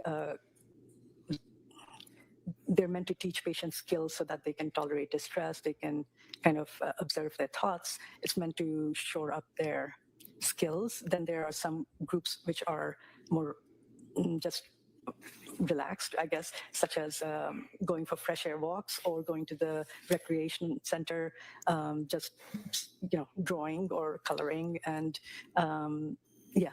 And are there other things offered to patients once they're on a unit to assist them in their care? Okay, again, far be it. Well, look, as the asshole in the room, can I tell you what I wouldn't want to do if I was in the middle of a mental health crisis? Go on a refreshing walk with the other people. I don't want to be in a room learning how to interrogate my thoughts. In fact, I am here to learn to shut them off. I am here to learn to shut off my thoughts. In fact, I came here hoping for an office space. I would just like you to hypnotize me. So when I'm in places like Sam's Club or Small Talk, then I just think I'm fishing or watching, an NTSB report. Again, not to shit on the entire, mental health industrial complex, because some people do find incredible help with therapy. But the thing that I need is to turn off. I don't need to sit. I have actively for 42 years overthought all of my non-feelings and the potentiality nexus point of them. So if you could kindly teach me how to turn my brain off, off, that would be helpful. Like, I need the opposite. I need, again, not to be an ass, but is there a possibility that we have broken the code on hypnosis, so that when I am in Sam's Club, I think that I am at a police concert? Because I'd be willing to test that out. Or an ayahuasca trip for science. I mean, really am there. I am a woman of the people. I will test things out for everyone, especially if it lets me taste colors. Just kidding. Like counseling? Yeah, those are the check-ins, and when they meet with the psychiatrist and the social worker, the counseling happens in those sessions as well, and also by the nurses and the mental health staff. Okay. Now, does this procedure, or how it operates for any given patient, does it change if there's a holiday or a weekend? I think they're still seen by a psychiatrist. You think? I'm sorry. What would you say you do here? Are you not available on the holidays? Do you work Judge Bev hours? What's the scoop? Toodaloop? Honestly, well, I'm never around on the holidays. I'm never scheduled. I'm a doctor, you see. but I know that the clinic, the little CNAs are there. So I feel that, I can look at their notes or non-notes, depending, and use my magical brain powers. And if she knows, I have no objection. I'm going to object to the way she's answering All that. right. Why don't you rephrase the question? I will, thank you. As far as your experience at McLean Hospital, is there, does the schedule change when there's a weekend or a holiday? The group schedule might change, but the staffing schedule doesn't change. So the availability and the mental health worker that sees the patient, the social worker that checks in, and the psychiatrist and nurse, the team all stays the same even on a weekend or a holiday? Other than the social worker. Okay. And when I say stay the same, it could be different individuals, but Correct. it's somebody from that group, correct? Yes. Okay. So as far as your role as a psychiatrist, how do you get assigned patients when they are admitted to McLean inpatient? It's random. Well, in between, sacrificing small creatures to Moloch, I get a, page on my beeper, and I'm like, another human soul to drain, and I go upstairs out of the basement. I mean, allegedly in Minecraft, all hyperbole is in, mockery, engineered specifically to engender positive change. There are beds that are open, and I carry a certain number of patients, and other psychiatrists have a certain number of patients, and whoever has an opening gets the admission. Do you have to be there when the patient is admitted to have the patient assigned to you? No. And so do you rely on other psychiatrists to perform those tasks before you meet a patient? Yes. I'm going to draw your attention to a particular patient by the name of Lindsay Clancy that arrived at McLean in the early morning hours of January 1st of 2023. Do you recall that patient? Yes. Have you had the ability to review the records related to that patient prior to coming in today? Yes. And do you know where she came from? The emergency department at MGH. Okay. And did she come voluntarily, or did she come on some sort of section? Again, for transportation, it's always a section, but then she signed in voluntarily, which is the section 10. Okay. So to your knowledge, she was brought in the early morning hours via ambulance? Correct. And did she go through that process of the clinical evaluation center in the early morning hours, approximately 4 a.m. on the 1st? Yes. And who saw her there? I think the psychiatrist's name was Dr. Outlaw. Okay. And you're familiar with Dr. Jasmine Outlaw? I've never met her. Okay, but she is a psychiatrist on staff. I don't. Wait a minute. Okay, again, I could understand this system working if you had a close relationship with the feeder psychiatrists that were there on the ground. But if you don't even know the psychiatrist, you don't know what they look for, you don't know if indeed they are a good psychiatrist, you're taking their word, and we're wondering why the medical industrial complex is so messed up. Again, not to be the, the noticer in the room. I have been afflicted with noticing all my life. But you're going to make a diagnosis of someone's internal mental world, their entire mental universe, based on the recommendations of someone you wouldn't even know if you pass them on the street.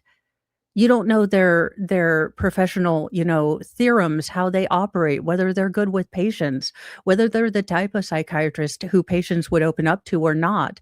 So you don't know if they're, I would know uniquely, because I wouldn't sign anything with a psychiatrist. I didn't look, this is my license. I've spent years and years, doing the thing, going to all the schools and listening to all the pretentious babble. Like hell, I'm going to sign off on any patient I didn't see with my own eyeballs. Because I don't know how Janice or Lindsay from, accounting interrogates people. I'm not going to take Linda's word on it when I'm going to go ahead and essentially going to throw chemical Molotov cocktails at, someone's thinky bits. Again, explain this to me. How have we in the year 2026 come up with a system where the person throwing chemicals at this thing that we don't even fully understand doesn't even have to be in the same room? They can take notes from a bitch they wouldn't even know off the street who just says that they work there.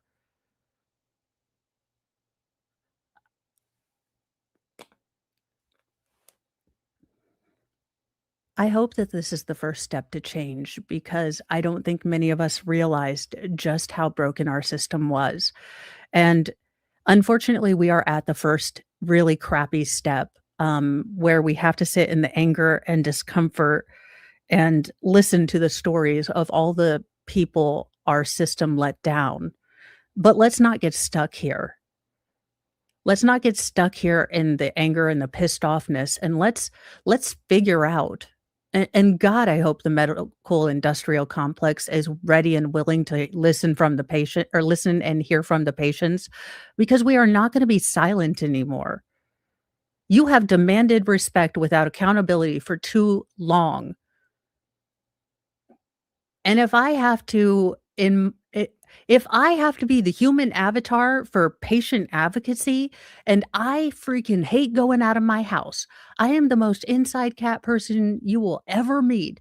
But if I have to take on the mantle, and become the human avatar of compassionate or of patient advocacy and the patient's voice and their place in demanding a seat at the table to reform our medical industrial complex, I don't like to be the out loud angry person. I am much more fun in the making fun of general asshattery. But something needs to change, and I don't wanna get stuck in that first step. So we're demanding a voice at the table. Now we're not right. We didn't go to school. We know you guys did. But we have an important voice and we have a right to be at the table and we have the right to demand changes because what has been going on my entire life isn't working. And I say that as a person for 42 years that has been masking most of my personality to fit into a world that wasn't made for my brain. And I'm at peace. I'm becoming at peace with the fact that my brain was normal for me. Um, but I know that I can tend to get stuck in that first step, of being angry and bitter, and I don't wanna be stuck in that first step. So if it takes me getting out of my comfort zone and going for an evaluation or speaking up about, my struggles with masking and things like that, and God forbid going around publicly and speaking. I don't mind doing that. It's not my comfort zone, but I damned will.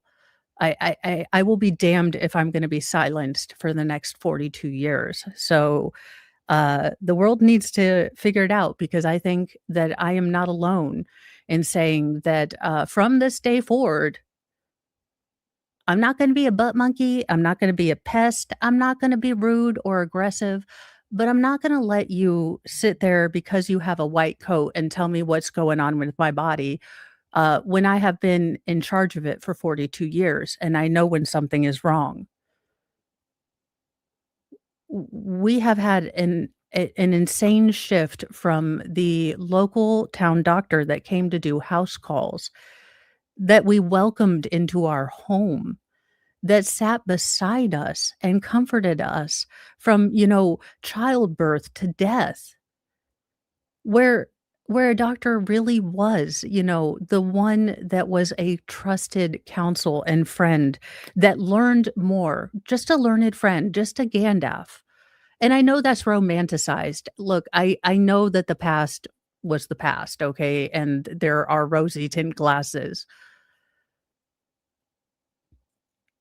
But I think we have lost something with the leaps we've gained in technology and knowledge. We've forgotten that we are so much more than these pieces and parts.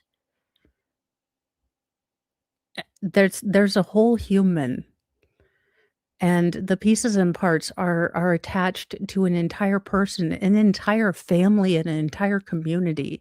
When one person is hurt, um, I can say this, you know, the entire dynamic of our family has changed. My family went from having me home and able to do all of the housework, all of the things for 12 years. I was a stay-at-home mom and I loved it.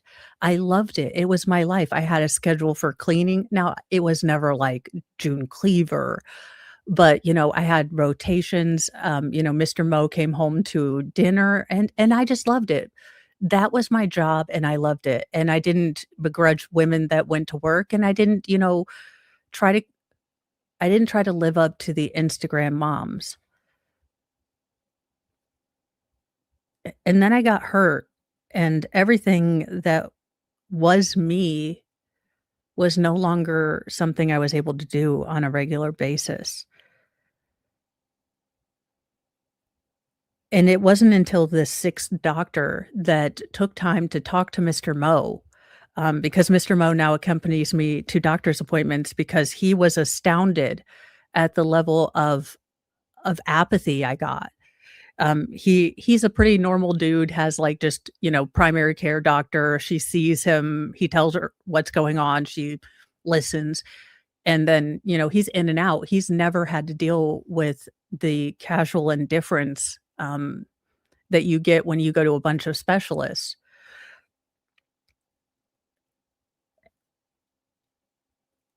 And I swear to goodness, one of these days, my doctor, dude, one of these days, like it'll probably never happen in this lifetime, but one of these days you're gonna run into me not at the end of my rope. And the kryptonite in Mo's world of genuine human compassion when I'm at the end of my rope, one day you will not see me in tears. I just don't anticipate it being anytime this year. But one of these days, I promise you, you will see me like on a good day. But until we understand that we're not only treating one person, and I get it, it's a huge ask. You doctors have to learn not only medicine and Latin, but then you're treating a whole family and a whole community. But the trick is that it's not that hard. You just have to listen, even if you don't agree, even if you may not understand what the person is trying to communicate exactly, but that's why you can ask questions. It's just little things. It's just sitting there and listening when your patient says, "I'm going on 5 years with no deep sleep. And you guys have thrown a bunch of pills at me that make me feel extremely tired." And he's like, "Well, have you tried journaling?" I'm like, "My brain never shuts off. I could journal and then I would be journaling until 3 with all the thoughts I'm having." So that's my gentle ask. Gentle, kind, assertive, not butt monkey, is that we we demand kindly, but assertively, a seat at the table to fix this because we're not gonna be stuck in the first step of bitching about it and complaining. Though the first step deserves honor, it deserves respect, and if you are on the first step, this is by no means to shame you, and some days I'm still on the first step. But we wanna fix this, and we wanna get to step 2, which is let's get something done. Let's make sure that another Lindsay Clancy isn't there. Let's fix this. We know something's wrong. Let's get everyone together. Let's fix this. I don't know what you mean by on staff. Well, she works at McLean. Correct. And so you were able to review the information she gathered in that first evaluation. Yes. And in reviewing that information, did you identify that the patient was identified as medically stable, right? Meaning she didn't have any acute medical issues that you had to worry about. Correct. And she was screened on the suicide screening. Correct. What was the chief complaint of the patient when she arrived at McLean? She was unhappy.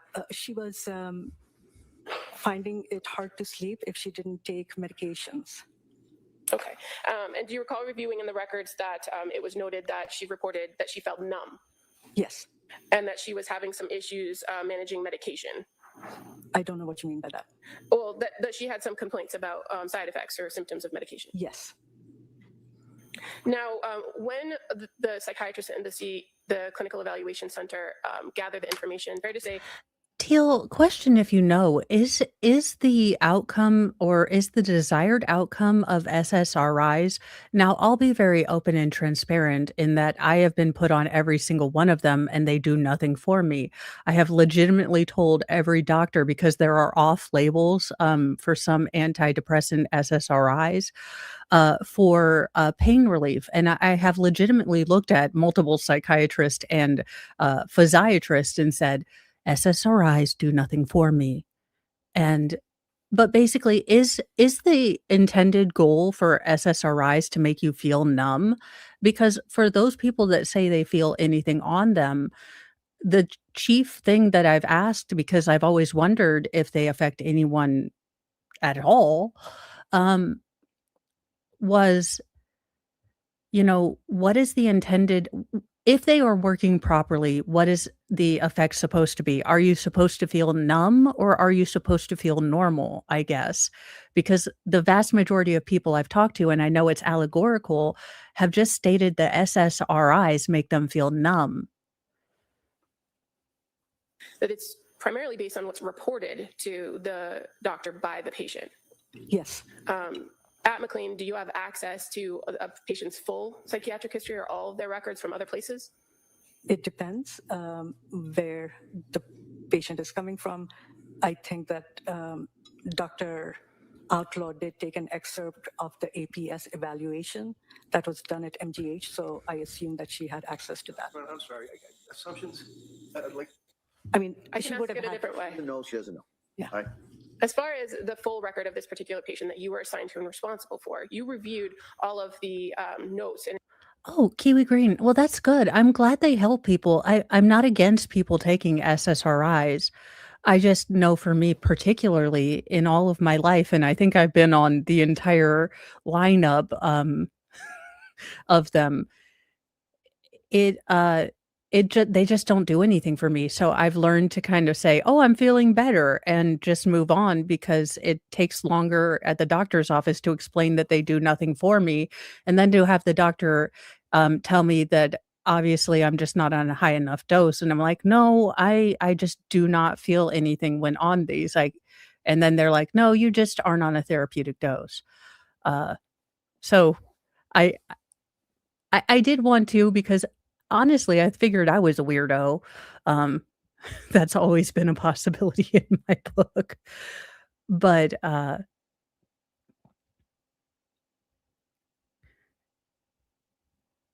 yeah.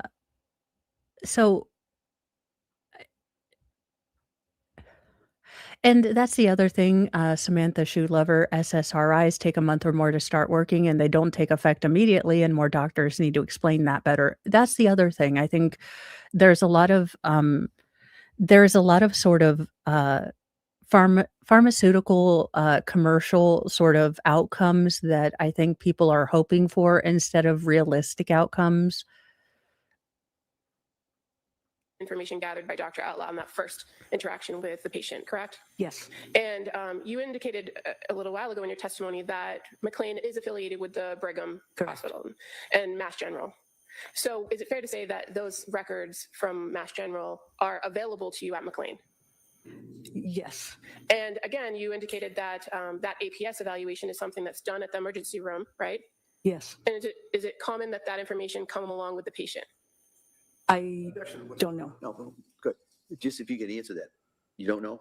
I don't know. Okay. All right. Next question. In this instance, when you reviewed the records, were you aware or did you see that there was some note to the APS evaluation from the Mass General ER?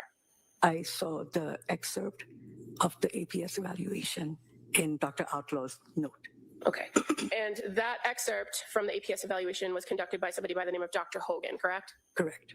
And did you review a portion of the record indicating that the patient said to Dr. Hogan or reported thoughts of wishing to be dead but no plan, Yes. and that there was no violent or homicidal ideation, right? Yes. And that was observed at Mass General to have no evidence of psychosis, mania, obsessions, or current anxiety symptoms. Correct. So that's information that you knew before you met with the patient. Yes. And as far as what's reported when the patient comes to McLean, and in this instance, when Lindsay Clancy came, are you aware she reported during that clinical evaluation center evaluation that at the beginning of December, she had started Seroquel and Remeron and started to have intrusive and suicidal thoughts? Yes. That she attributed that to medication? Yes. Okay, and so what was the plan, the first plan that came out of that clinical evaluation center evaluation of Ms. Clancy? She was continued on the medication she was admitted on. The plan. Okay, wait a minute. So let me give. So when the like Lilly commercial says, please immediately report any thoughts of harm or harms of others to your doctor, they are immediate and emergency symptoms and should be. And they're like, so you go to the doctor, you immediately tell your doctor, and they're like, so you're hearing really bad voices. We're going to keep you on the medication for right now. Now, I understand that must be a weaning process. You can't just cold turkey this. But it doesn't give me confidence that you're listening to the patient in any form whatsoever. They do the checks. They decide what medical monitoring you need, but she basically was admitted and the medications were the same. And what was the security level, or how long were the checks assigned to her after this evaluation? 15 minutes. And was she considered to be a high risk upon coming into this inpatient unit, or was she minimal risk? Low. Minimal, yeah. And minimal risk with 15-minute checks kind of seems paradoxical that you consider her a minimal risk, but yet you assign her a one-on-one every 15-minute check, unless that's standard operating procedure for every patient in a psych ward. So I'm just pulling out things that appear interesting to me, and I'm glad that we have professionals and people with experience in the chat that can say, no, that's kind of normal, or yeah, that's a bit contradictory. were you aware of what's called the provisional diagnosis that was assigned to this patient when she arrived? I don't recall what the provisional diagnosis was, but I do know that they do assign a diagnosis. I don't recall it. I must have. What would you say you do here, Lindsay? I mean, you were aware that you were going to be on trial. Did you look at your notes at all? I mean, far be it from me to stop you in your doctorology, but I figured you would know something if you were going to be on stand. Like maybe have your notes with you, because there's been a lot of I don't knows in your testimony. And I don't know about anyone else, but it's not engendering confidence. Seen it in the records, but I think there are like 5 different diagnoses in there. Holy shit, there were 5 different diagnoses. CRPS, POTS. I've also been diagnosed with anxiety, which I think is just my base level normal, but that's an argument you have to have with my doctors. Low blood pressure, and let's see, but damn, 5 different diagnoses. How do you count? You have to use a whole hand. I mean, imagine if you didn't have flip-flops on and a gerontology patient happened to come in. They tend to have a whole nebula of diagnoses. Do you treat gerontology patients? Because I'm terrified. They generally come in with just 10 diagnoses, on average, at least where in my rehab pool. So she had like 5 diagnoses. We did dildo or don't and just picked a diagnoses. Oh, Jesus. Just referring to what's already been marked as Exhibit 79, I'm going to draw your attention to page 24. Thank you. Right. Okay, I think I remember. No, I'm watching the full direct because on these particular, as much as everything within me just wants to fast forward to the direct, I am trying to.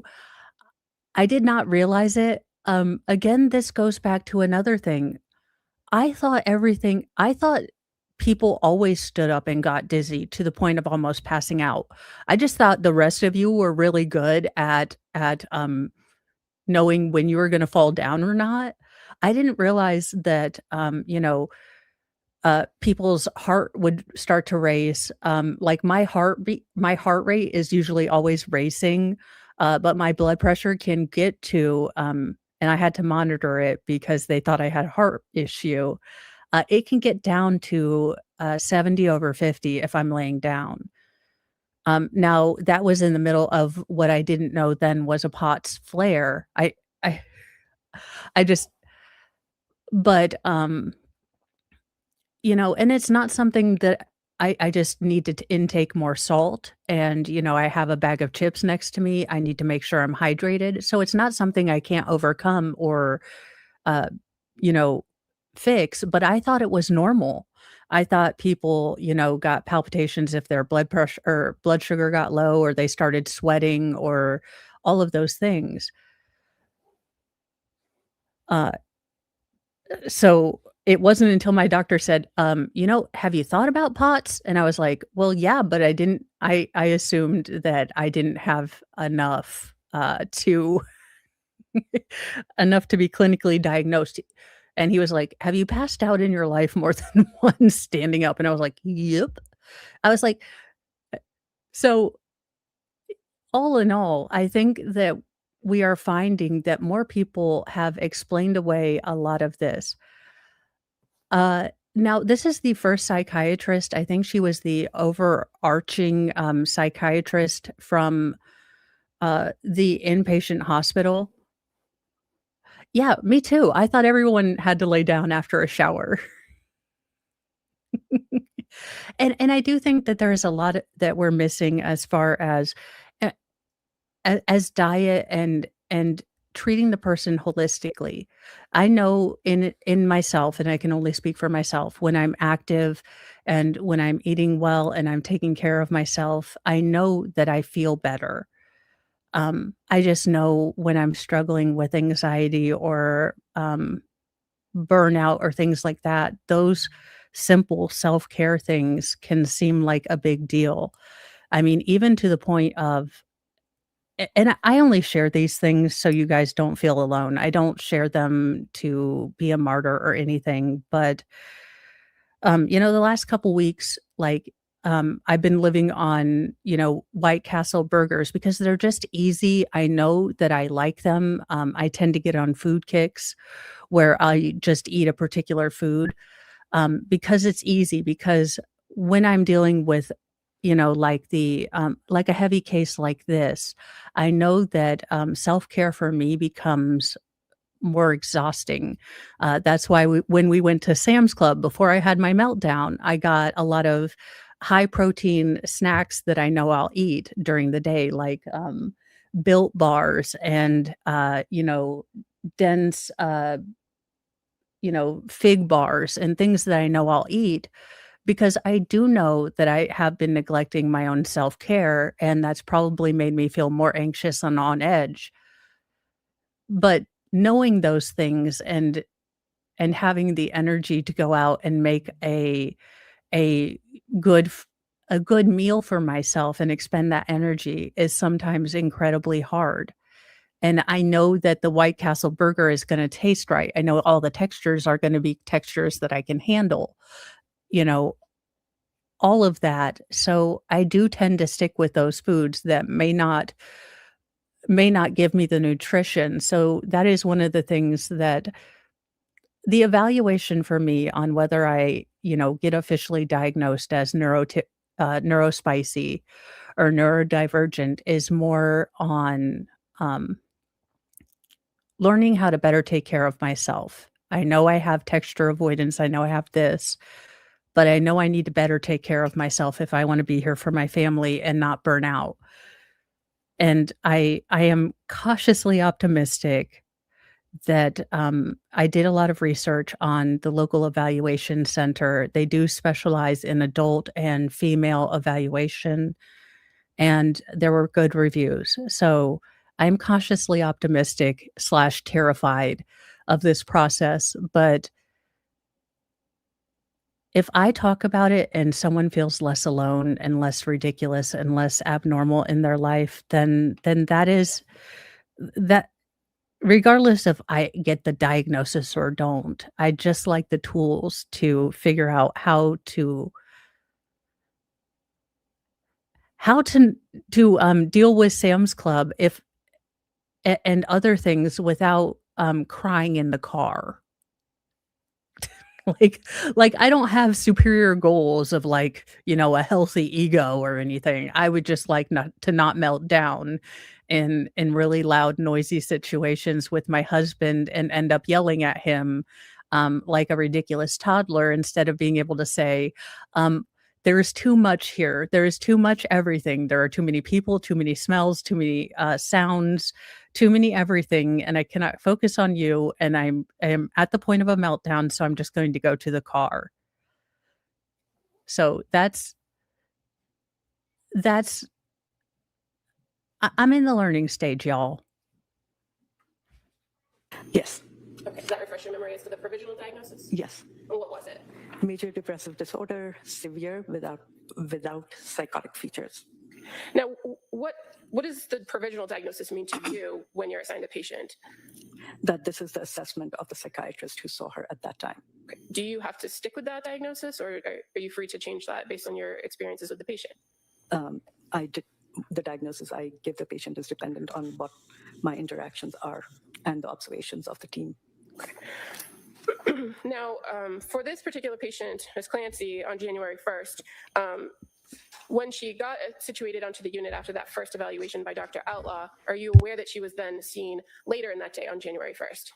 Yes, And were you the doctor who saw her, or was there somebody else? it was a different psychiatrist. Okay, and who was the psychiatrist that saw her on January 1st? It was Dr. Madhva. And that would be Dr. Elizabeth Madhva? Correct. Again, is she a psychiatrist as well? Yes. And so this occurred while you were not in the hospital, right? Yes. And were you able to review the notes, the admission notes of Dr. Madhva regarding her interactions with this patient on January 1st at approximately 12:47 p.m.? Yes. And again, as far as these interactions go with the patient and the psychiatrist, it's more of a conversation, right? I'm sorry, could you repeat the question? Yeah, it's a conversation when you meet with a patient. Yes. You ask them how they're feeling, get information that you think is necessary. Is that fair to say? It's a conversation, and also you gather information. Okay. And so do you rely on things that were reported before? Yes. Okay. But you also ask follow-up questions, right? Correct. And as far as your review of Dr. Madhva's interaction with Ms. Clancy on January 1st, is it clear to you that she did that? Yes. You reviewed her history with her and spoke with her about how she was feeling? Yes. At the time she spoke with Dr. Madhva, you were aware she said that she denied feeling depressed and denied any passive death wishes or suicidal thoughts, but reports feeling numb. Yes. She reports she can't feel any emotion other than mild anxiety at now being in a hospital setting. Yes. After Ms. Clancy was seen by Dr. Madhva, were you aware of what the plan was regarding her medication? Yes. And what was the plan? Ms. Clancy complained, there were several symptoms. One of the things that she did complain about was the numbness, and Dr. Madhva did,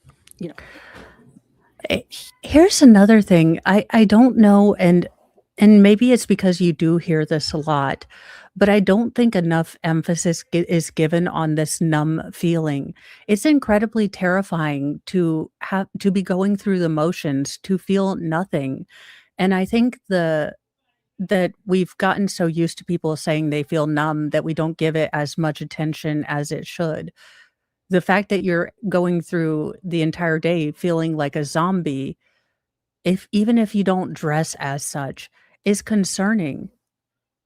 hear that and hear her concern, and that she had been sensitive to many different medications. So she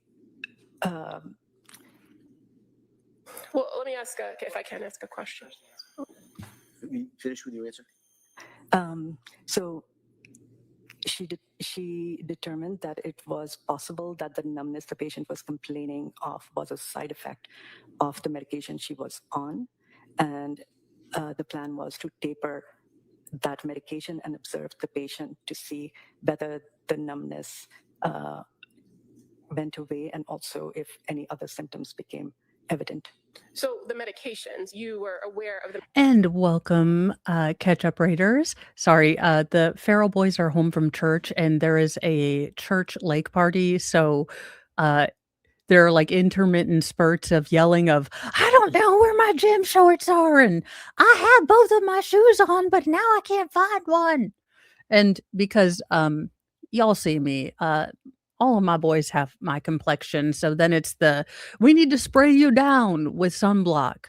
And, make you wear a t-shirt so you don't, blister up, from playing out so I do apologize if I mute, that is just what's going on in my neck of the woods. medications that Ms. Clancy came into McLean on, right? Yes, And what medications were those? Seroquel at 100 milligrams a day. Not for nothing, closed captions, I think Seroquel, should be the new brand name for Seroquel, after this trial. I say we take it into a vote. You know what? I just like honest names for medications. Numbafol. Look, we're not quite sure how it works, but you won't feel those bad feelings. You won't feel any feelings at all. Or, uh, just all of them, like the Wegovy injections. You'll be skinny, but you might be blind, which would kind of take away the whole reason that you got skinny in the first place, which was to look at yourself in attractive clothes. Life is really a series of roundabouts, isn't it?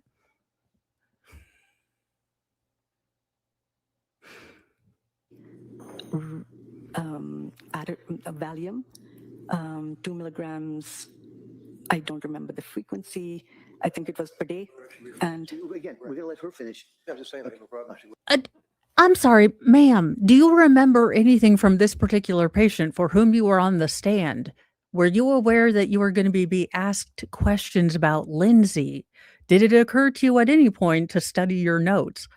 Well, I mean, that did occur to me, but then I thought, I'm a doctor, and I don't have to make things make sense. People listen to me. Yeah. so Seroquel, Valium, and Benadryl. Do you remember or do you recall Remeron being one of the drugs that were described or reported by Ms. Clancy when she came in, that she reported taking In Remeron? the past, yes.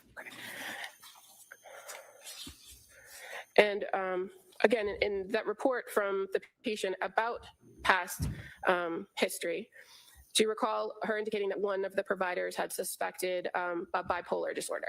Yes. In your interactions with Ms. Clancy and your review of the interaction she had with other psychiatrists, did she appear to agree with that diagnosis? Did If you who know. appear to agree? Ms. Clancy. Rephrase that question. Ms. Clancy, did Yes. she disagreed with the diagnosis? Okay. The fact that she came in and she was on 100 milligrams of Seroquel or more, would that have been something that was significant to you in considering a bipolar diagnosis? Seroquel is used for several purposes. It is not just. I would like you to be a little bit confident. What would you say your job here is? Seroquel is like this thing that we use a lot for different things that we're not quite sure if it works for it, but it somehow seems to do by magic. Ma'am, a little bit of confidence in your voice. Not that it's going to convince me, but it might make your profession look better. But again, look, I'm not your fairy godmother. I am the court of public opinion's fairy godmother. And wow, you're not doing a great job for the field of psychiatry, ma'am.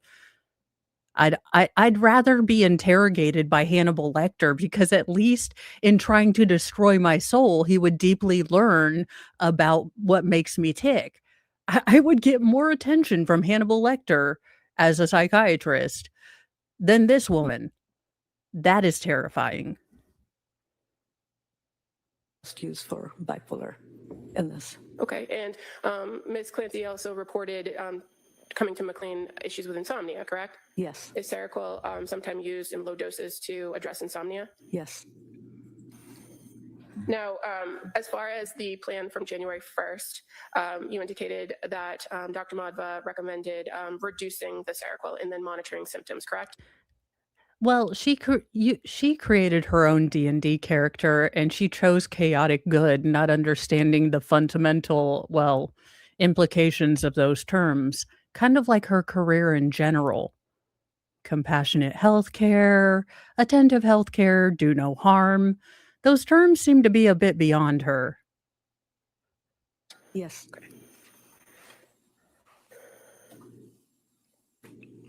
Y'all, this is what happens when we started handing out participation awards. These people continue to limbo below basic standard of care procedures.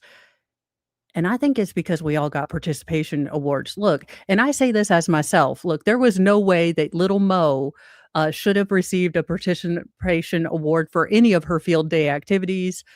She sucked out loud. Like, and I'm okay. I would have told little Mo, like, athletics isn't our thing. Like, we will get much more awesome awards at better things. Well, because Black Hole Sun was inappropriate.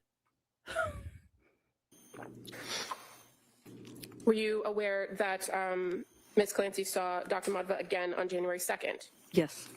Ooh, 2 appointments in a row. And again, that was prior to your first point of contact with her. Yes.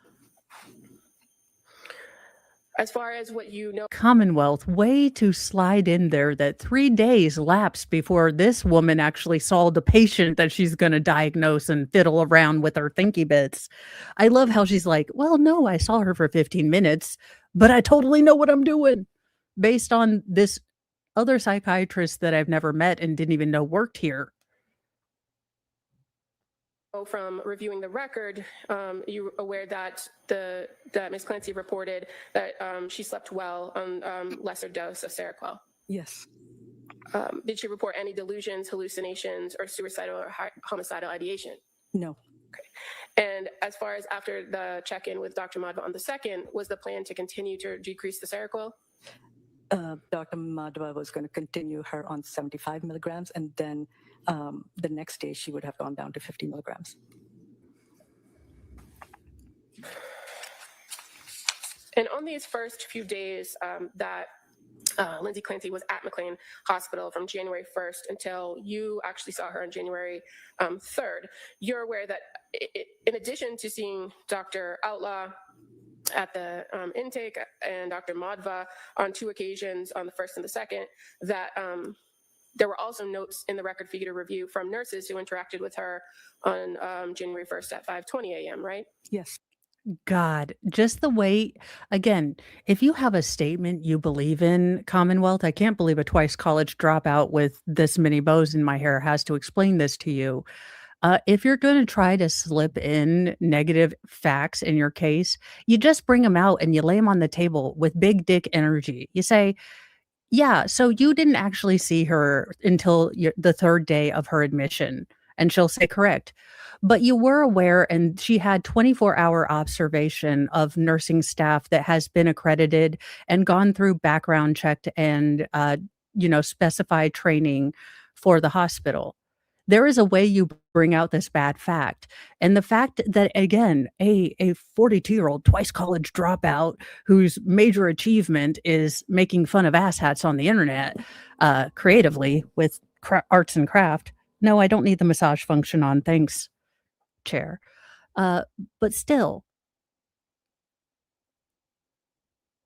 there is a way you can bring out these bad facts. We've seen it done before in cases with competent and effective lawyers.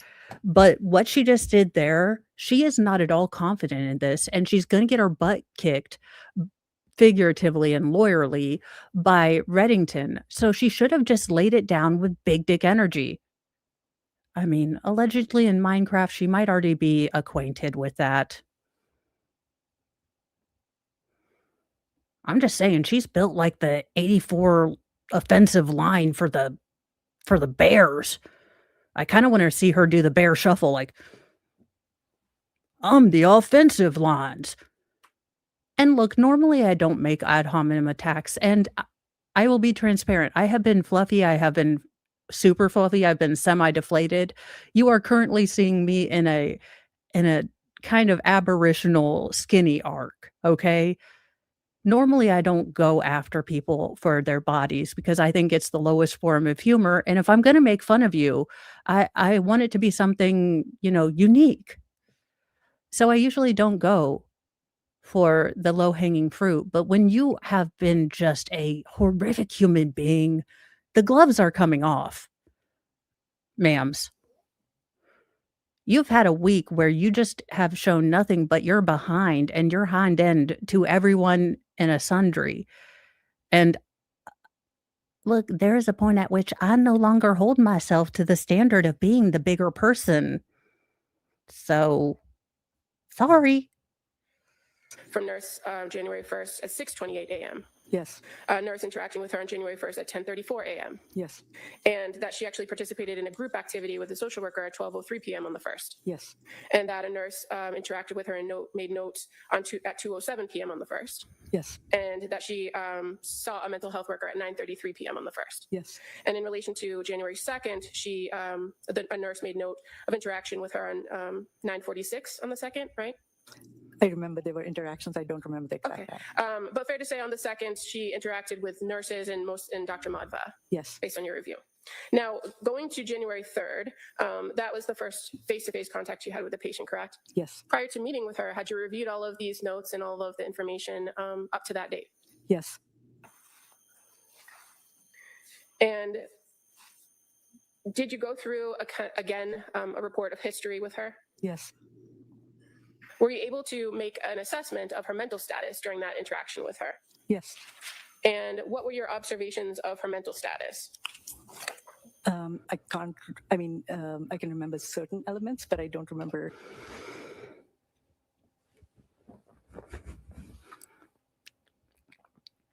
I honestly wanted to go into the psychiatric profession to help people.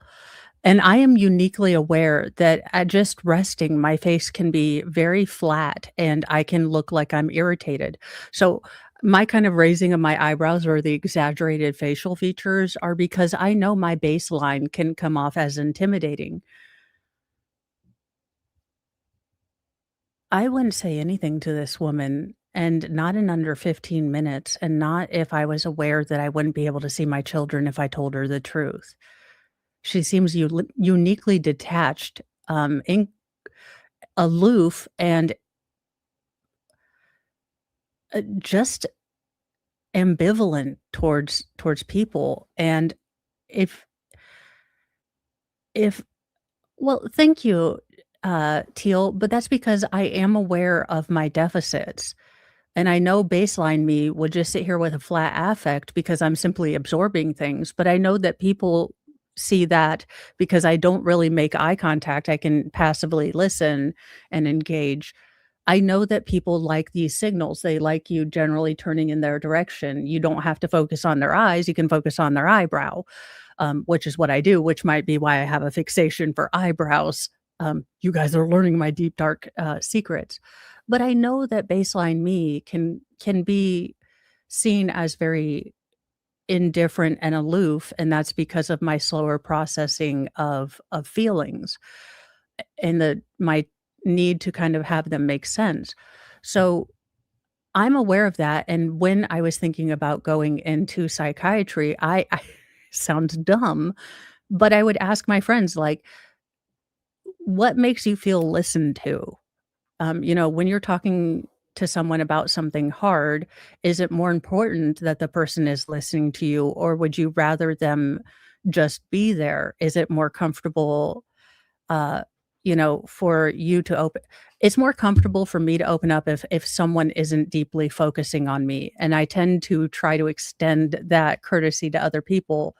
Whereas for some people that can come off as indifferent. So I do try to be aware of where people are, and I try to meet them. If I know that one of my friends is more touch oriented, they're more of a hugger and outwardly sort of expression person, I will kind of amp up my facial expressions. If it's a fellow kind of neuro spicy person, I know that me just sitting there and absorbing quietly is what I would want and what they seem to appreciate. But I do take that extra step to think, "Oh goodness, how am I appearing?" Which is why I am exhausted. I am genuinely I love interacting with people. Um, I loved Dollywood, just being around people and kind of observing them. Can I come to Dollywood? We'll see, sweetie, we'll see. Um, but I am exhausted because I am taking in so much information, and I didn't realize that everyone else didn't experience the world the way I did. So some people can just have conversations and they're not noticing, "Oh, well, they seem a little off." Uh, you know, baseline what I know of them, there seems to be something slightly off, or I've noticed for the last couple of times, there've been certain times where this person has tensed up on this topic, so I will actively not bring that up. So this might be just a total soliloquy of, tangent of irrationality, but I say all this to say I am aware of how I present myself, maybe too aware. But I have always kind of marveled at the lack of self-awareness of others in these positions about how they come across to a patient. And I think gentle, kind feedback without which I am capable of, although it's just not as fun, without the snark. If the medical community would be open to it, I think there is a lot to be learned from both sides.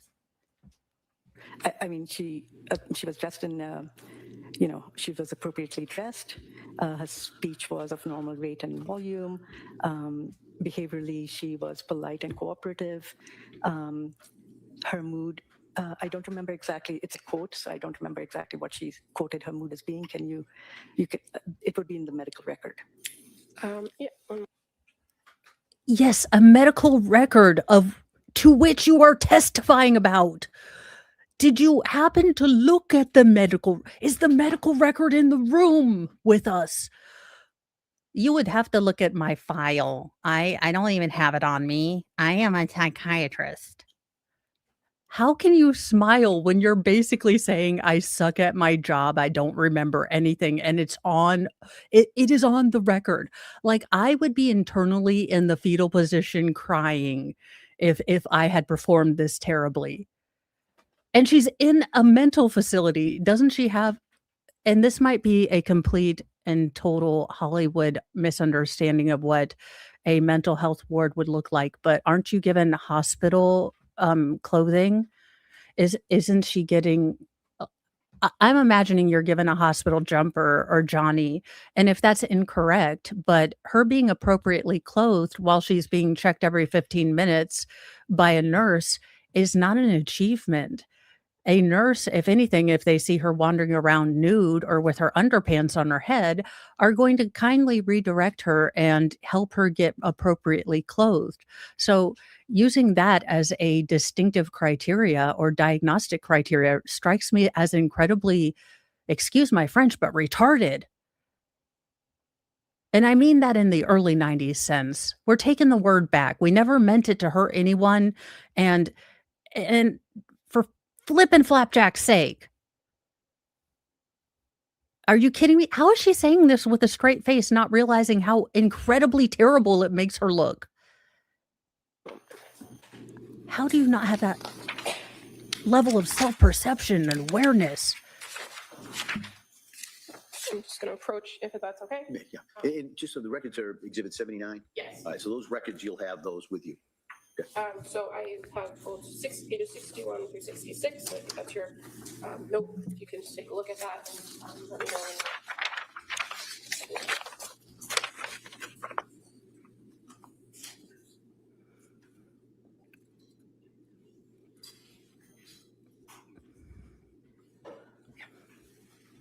Does that refresh your memory as to what your observations were of her mood? Yes. What was her mood? Anxious. Okay. And did you observe signs of anxiety, or did she tell you that she felt anxious? Sure. No. Objection from the court of public opinion. Facts not in evidence that this woman is able to observe more than the fact that she needs to constantly. I'm not even sure her autonomic nervous system works. She might be one of the rare people that has to actually think about breathing. At this point, I object to the fact that she says she is able to observe anything. Notice the haircut that she picked voluntarily. That's all for the court of public opinion. We do object when we see fit. Do expect ad hominem attacks about bad haircuts. And look, I'm not a fan of pixie cuts on women, but there is a way for it to look less severe. And it's just not even a good pixie cut. It's like she went to the barber and said, whatever you'll do for $5. It's not even a good pixie cut, ma'am. There's no dimensionality in it. There's no movement. Just plague on your hair. You're anxious? And her affect, did you observe it to be congruent to her mood? Yes. And you examined her and found her to have linear thinking and appear goal-directed, right? Yes. And as far as addressing kind of why she was there and what your recommendations were, ultimately, what were you trying to address or accomplish in a treatment plan with Ms. Clancy?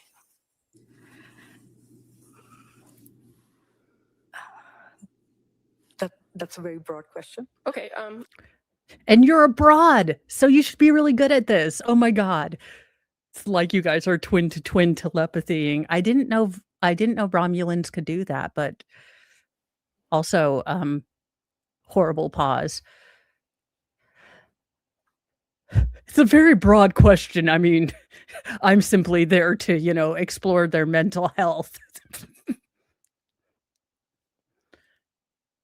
Are you insane, woman? Like, this woman is in charge of mental health. Let that be your sleep paralysis demon for this week.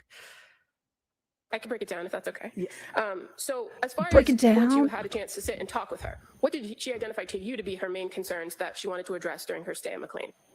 She did not want to be dependent on an antipsychotic medication, which is what Seroquel's class is, even though it's used for insomnia and other indications, depression. She didn't want to be dependent on Seroquel to be able to fall asleep. Okay, and so fair to say she was very concerned about wanting to sleep at night. Yes. And I 1 second.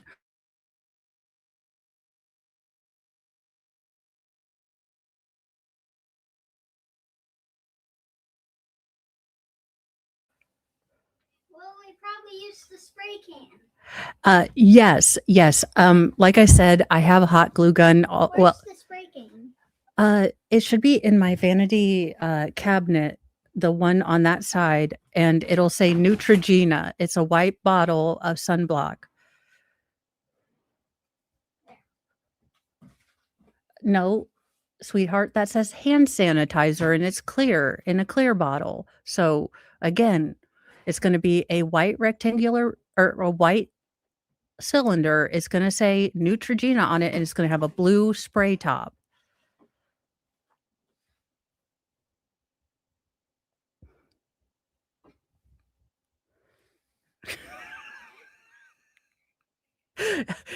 Youngest, most feral is doing what my husband does, which is looking at the cabinet, not picking things up, and then since it doesn't magically fall out of the cabinet, it is obviously not there.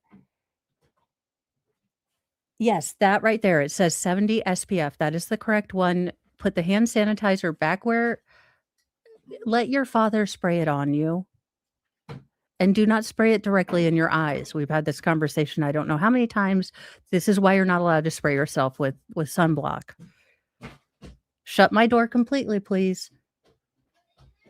Griffin? No listening. Just never.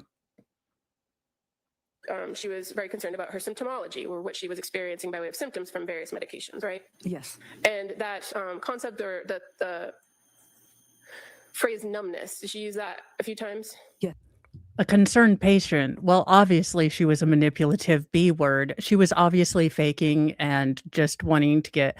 Now, I know this is contrary to popular belief. Of the not legal street pharmaceuticals that people do abuse, Seroquel is not one of them that's highly sought after in the street pharmacy game. I just thought you should be aware of this. And again, you mentioned Dr. Madvo was concerned about the numbness with the medication. In your experience with Seroquel, is that also a common side effect for people to feel numb? It can be one of the side effects that people can have. Okay. And as far as the suicidal statements that you were aware of from the prior reports, did you go through that with her about whether she presented to you with suicidal ideation? Can you ask me that again? Sure.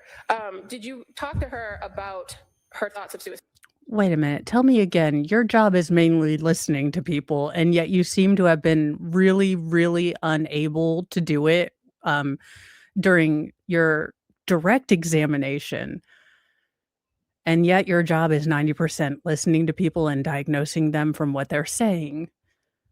Yeah, I'm comforted. I'm comforted by that. I think everyone who likes to see the silver lining in the nuclear mushroom cloud is comforted from that. You're a grade A listener and intaker, perceptive as all get out. Yes. And did you talk to her about whether she had Perceptinatrix. any specific plan? Yes. Did she have any plan? No. Had she reported that she had ever had a plan for suicide? Another tangent here, but I don't recall any of those little help hotline things saying, don't bother to call unless you have a Rube Goldbergian plan in place, because otherwise we are going to treat you as a faker. So I really don't understand the state and the Commonwealth's consistent use and the medical professionals' consistent use of she did not have a plan.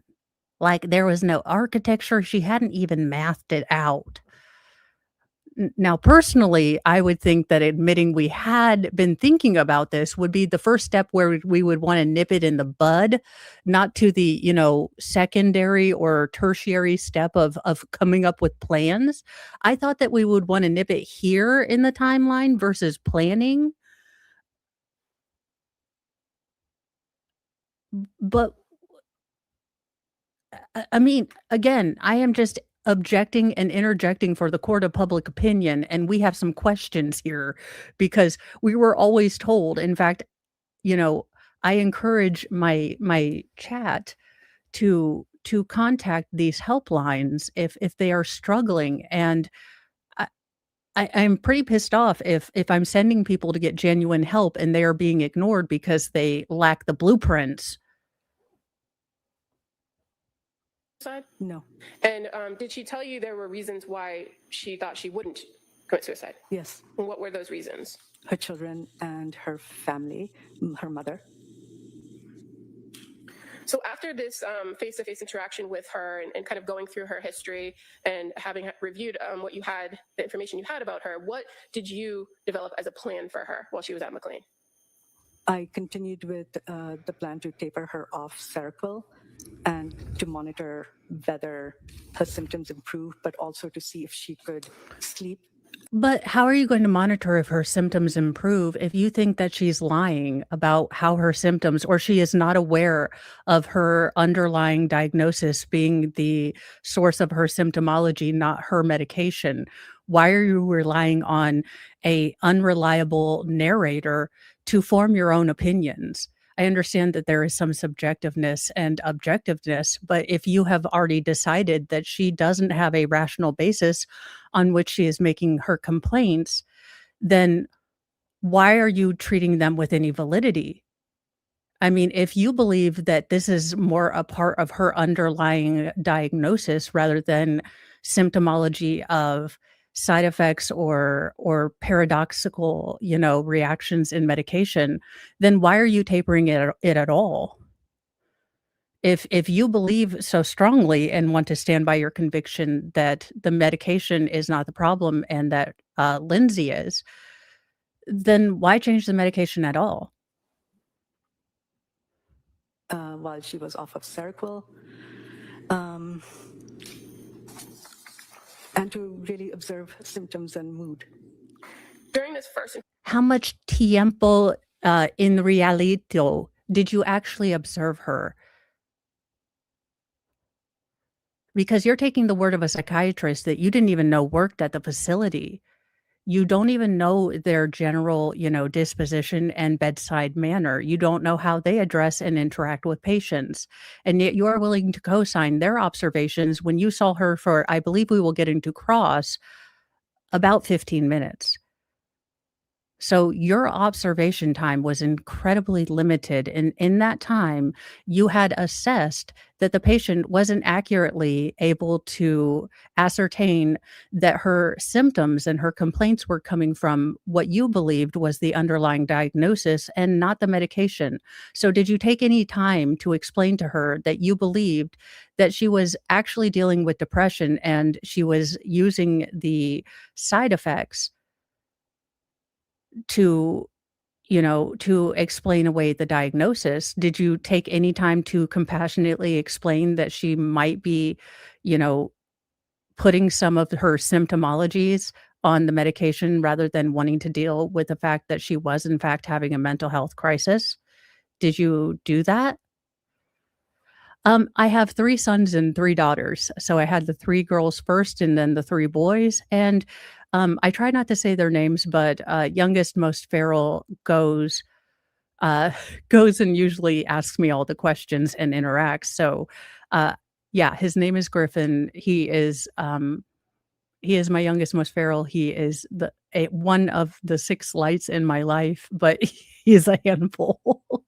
He's a handful, and I love him, because he has wild feral energy that I know is gonna do something wild in this world. But holy fazoli, getting him to where, to contain and use that wild feral energy for good is a constant struggle. interaction with her, was there any conversation about how long she would stay or what her plan might be after she left McLean?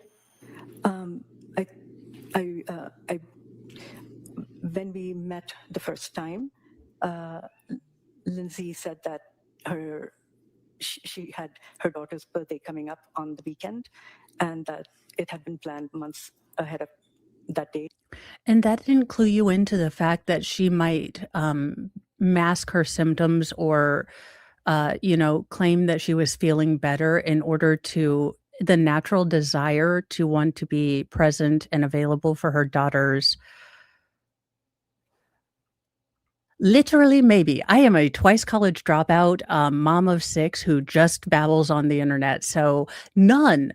But I am just asking logical questions, and feel free to continue asking logical questions on the opposite side in good faith. But I don't think that there needs to be, a call to authority. I don't believe I need to have a white gown in order to make logical observations and just ask questions. But if you feel I need a white gown, I can go get, no, actually, I don't have anything white in my closet, mostly because I know I am too chaotic to keep anything, pure clean. But no, I don't have any. So you can fight me all the way you want with not being a psychologist. Or you can possibly give me credit for having at least a functional brain, and while you may not agree with my takes, at least they come from, just a place of having actually thought about something, even though I don't have a white coat. And thank you, Denise, for gifting a membership, and that went to Mama Bear Lay. So, like I said, this is a place I don't want it to be an echo chamber, but I don't think I need, a clinical, you know, thing, but there you go. I mean, I never claimed to be a doctor, never claimed to be anything more than what I am, Mo in the deep end. And she was hoping that she could be there that weekend so she could be with the kids and family who was going to come for the birthday party. No, the concept of kind of tapering her off the Seroquel and monitoring her symptoms, did that seem like a realistic goal to you? Yes. And now, after having spoken to her and developing this plan, were you also cognizant or thinking about the potential for a bipolar disorder Yes. diagnosis? And so how did that affect how you approached this plan to taper? Again, we were observing for any symptoms that would indicate that she might have bipolar disorder. And where she had reported that she had issues with sleep, was that also something of concern to you if there was the potential for a bipolar disorder? Yes. And reduction of medication, what was the concern for the sleep? I think people's mental health is negatively affected if they cannot sleep, whether it's bipolar disorder or depression. And so sleep is important. Okay, and so a person... Sleep is restorative. We do not even understand what is going on. I have made this and I will continue to make this analogy until I am blue in the face. But medical science, for psychiatric science, is probably at the level of the Industrial Revolution and steam engines, and how we understand the very, very intricate mix of not only electrical stimulation, but chemical, interactions that are happening on almost a quantum mechanical level in the brain. We don't. And I am aware of that, and I wish that the medical community would be humble about it. We don't know exactly how this works. And I will officially grant that you have done much more, study than I have. But you guys aren't even at the point where we have transistors and mini processors and AI yet in our understanding of this most important part of what makes us who we are. And we are lobbing the equivalent of Molotov cocktails into these cascades of not only electrical, but biochemical, but, atomic, symphonies that have to work in concert. And we don't know why certain off-label medications work the way they do. But we want to sit here and tell a patient who maybe doesn't have the right ways to explain something to medical standards that they're wrong. That's where I'm coming from. I don't disrespect psychologists. I don't judge. I understand where we are. And I have complete grace and admiration for people that have dedicated their lives to be at the cutting edge of understanding where we are now. But I have the realization and observational powers to understand where we are now. And I wish there was some humility and some, we don't know why this happens. We're still studying, we're still learning, instead of this is definitive, this is how this is supposed to be displayed. And like science is a set science. Like the science isn't ever changing. That is my issue. That is my issue. And that is where I'm speaking from. So no, while it may come off as snarky, I've had 6 years with approximately 7 different doctors. Now my particular insight is going to come more from a chronic pain masking scenario and dealing with multiple experts who would not listen to patients and then lobbed all sorts of medication at me, regardless of the reported and very terrifying side effects that I experienced, and incredibly and played with those medications without really understanding the impact. So I'm just asking that I'm just asking for a little bit of honesty from the medical profession, where they are, and what they actually know about things. That you might be considering for a bipolar diagnosis, would lack of sleep make you watch for symptoms of hypomania? Yes, sleep deprivation can lead to a bipolar episode, a hypomanic manic episode. So you wanted to monitor her patterns in her sleep and her mood to see if there was any evidence of that, correct? Yes. In this first interaction where you identified a plan. And literally, sorry, I understand you don't want to fight. I was simply addressing, I thought you were talking to me, and I figured I would address a point because I'm sure a lot of people are wondering, well, where the hell does this heifer with the crazy bows get off speaking about stuff? And I don't have that authority. So I did want to be really transparent. I don't have the authority. I wasn't trying to address you or make you feel uncomfortable because, hey, if I were on the other side, I'd say, hey, who the hell are you? And what do you think you know? So I appreciate that you do have a different perspective and the bravery that it takes to point that out in a chat that definitely has a different perspective. So I apologize. I thought you were speaking to me. We shall continue. Did you also make a suggestion about a particular medication that she might consider after the Seroquel had been discontinued? Yes. What was the alternative medication, if you will? It was Cymbalta, which is an antidepressant. And was that something that you intended to prescribe for her while she was there, or was it something that you suggested that she could consider as an outpatient? It was just a consideration. It would depend on how she was doing after she was off of the Seroquel. Okay. Now, what about the Valium? Was there a plan to address tapering or weaning her off Valium or an alternative to Valium? Yes, I switched her from Valium to Ativan. Okay. Because it has a shorter half-life. And, in my experience, it manages anxiety well. And were you aware that she had taken Ativan before? Yes. And did she report any concerns about Ativan or benzodiazepines in general? Yes. And what was the concern she reported to you? She stated that her husband had concerns about her being on a benzodiazepine. During this interaction with her on the January 3rd, did you observe any signs of psychosis? No. And in the notes and the interactions with the providers prior to your meeting between January 1st and January 3rd, did anyone ever note any symptoms or concerns for psychosis? No. And you're aware that Ms. Clancy was also still in that what was considered the postpartum period, right? She had had a child in May of 2022.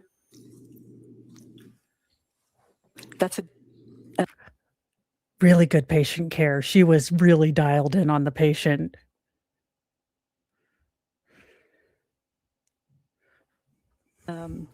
Tricky question to answer because different organizations or agencies assign postpartum a different length of time. Okay, and so in your training experience and your experience as a person who diagnoses, yes.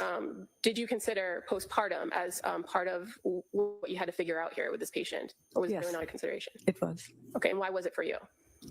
I mean, she had a child and the risk of postpartum depression, postpartum psychosis is a serious consideration. Okay. Now, after this first meeting with Ms. Clancy on the 3rd, were you able to give her, in your own opinion, a diagnosis? Yes. And what was that? You said after the 3rd? Right. Okay, so that would mean one meeting. Yes.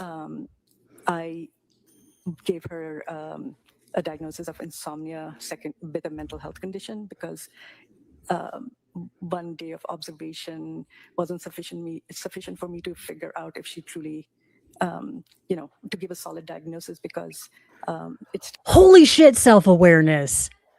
Mark 1 for the medical industrial complex. We have self-awareness. She did observe that 15 minutes might be too little time to give a real diagnosis.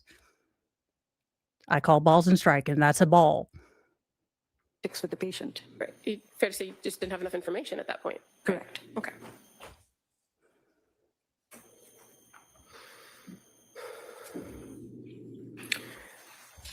So again, you saw her on January 3rd, and that was approximately 9:15 a.m., right? If Do you that's what recall? it says. Well, if I, at the top of your I would appreciate it. inpatient Thank you, progress note on Heidel. page 61 of the exhibit, if I say the date of service reads 1/3/23 at 9:15, would that be where you would note the time you were scheduled to speak with the patient? Yes. Okay. And you're aware that on that same day, on January 3rd, that in addition to meeting with you, that she met with a social worker at 10:07 a.m., right? Yes, the social worker and I would have met with her together. Okay. But then the social worker would have their own note if there was any interaction. And good perspective, spinster. Sometimes people lose perspective when they've been in an industry for many years. Try being around a bunch of tenured insurance people. It's not pretty. And that's another perspective that I maybe haven't taken fully into kind of my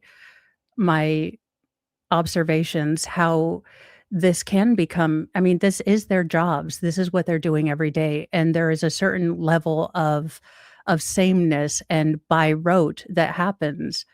And I think that that needs to be taken into consideration along with patient care load.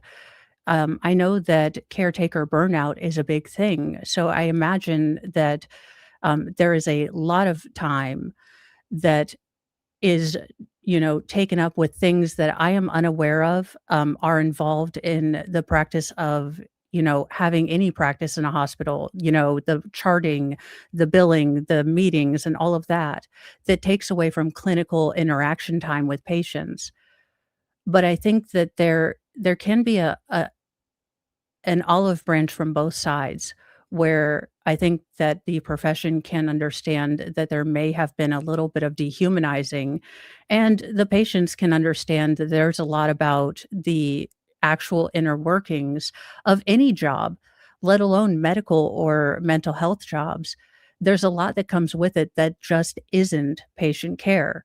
So there might be olive branches and a chance to actually have some constructive betterment of, patient care as a whole, both for the clinicians and the patients, if certain, olive branches were extended. So thank you for giving that particular perspective, spinster. That they were noting, and also a nurse as well. Yes. Right? And that on the 3rd, that Ms. Clancy participated in a group at 12:02 p.m., correct? Yes. And engaged with a mental health worker at 12:22 p.m., right? I do know that she engaged with the mental health worker. The times are Okay. not something I recall. If I indicate that the records show she did another group at 2:36 p.m., would that sound right? Yes. That she then declined a group at 3:50 p.m. Yes. And then saw another mental health worker in the evening before presumably she went to bed 8:52 p.m. Yes. Okay. Did you see her on January 4th? Yes. And so again, is this the same protocol? You meet, you talk, you discuss. Did you talk to her about how the previous night's sleep went? Yes. And how was that night's sleep? She reported sleeping well. Well, I don't remember the exact words, but she said she slept. Okay, and then now I'm not a psychiatrist, but then that would make me curious if, and I might be using the terms interchangeably, which may be a bugbear. I am not a mental health professional clinician to obfuscate that bugbear. But if a patient has said that, they were able to sleep well, then what about this environment? Is it the being away from the pressures of the children, getting individual care? What is working right now that she seems to be better able to sleep, or she is at least reporting? And I do understand that patients are not compliant. Patients lie. There are certain segments of the population that do want to get certain pharmaceuticals and will say anything to get them. So I'm not saying that there's not challenges on both sides. What I am saying is, as just an observer from this case and with my own personal experience, I'm willing to give out an olive branch and say, I don't know everything about what it is to be a clinician if people are willing to give out an olive branch, that maybe there's been some gaps in patient care. And you make a very good point, literally, maybe. There will be a cost involved in that. There will be a big overhaul that has to happen. I'm not a genius. I am a simple weirdo on the internet. But I do know that there's a lot of smart people out there. There are a lot of clinicians out there. There are a lot of patient advocates out there. There are a lot of small steps that we could address on both sides to deal with the disconnect that I have heard a lot of patients talk about, and I have felt myself, not from a mental health perspective, but from a medical side, and that's what I speak from.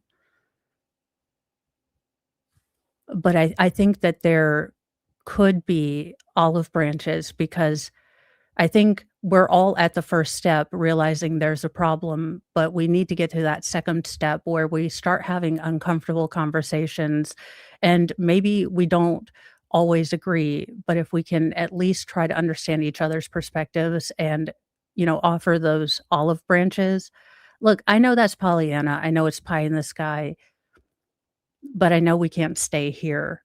I don't want I don't want to cover another one of these cases. That's all I'm trying to do at the end of the day. And do you remember having a conversation with her again on that day, January 4th, about going home? Yes. And what did she say about that? Originally, I think we were thinking, we had talked about discharge on Friday, and she stated that she was anxious being in the hospital, and that she wanted to be discharged so she could be home with her family and her children. And so did she ask to leave earlier than Friday? Yes. And when she asked to leave earlier than Friday, what was your response to that? Whenever I said she could leave provided she had psychiatric follow-up the next day. And why did you do that?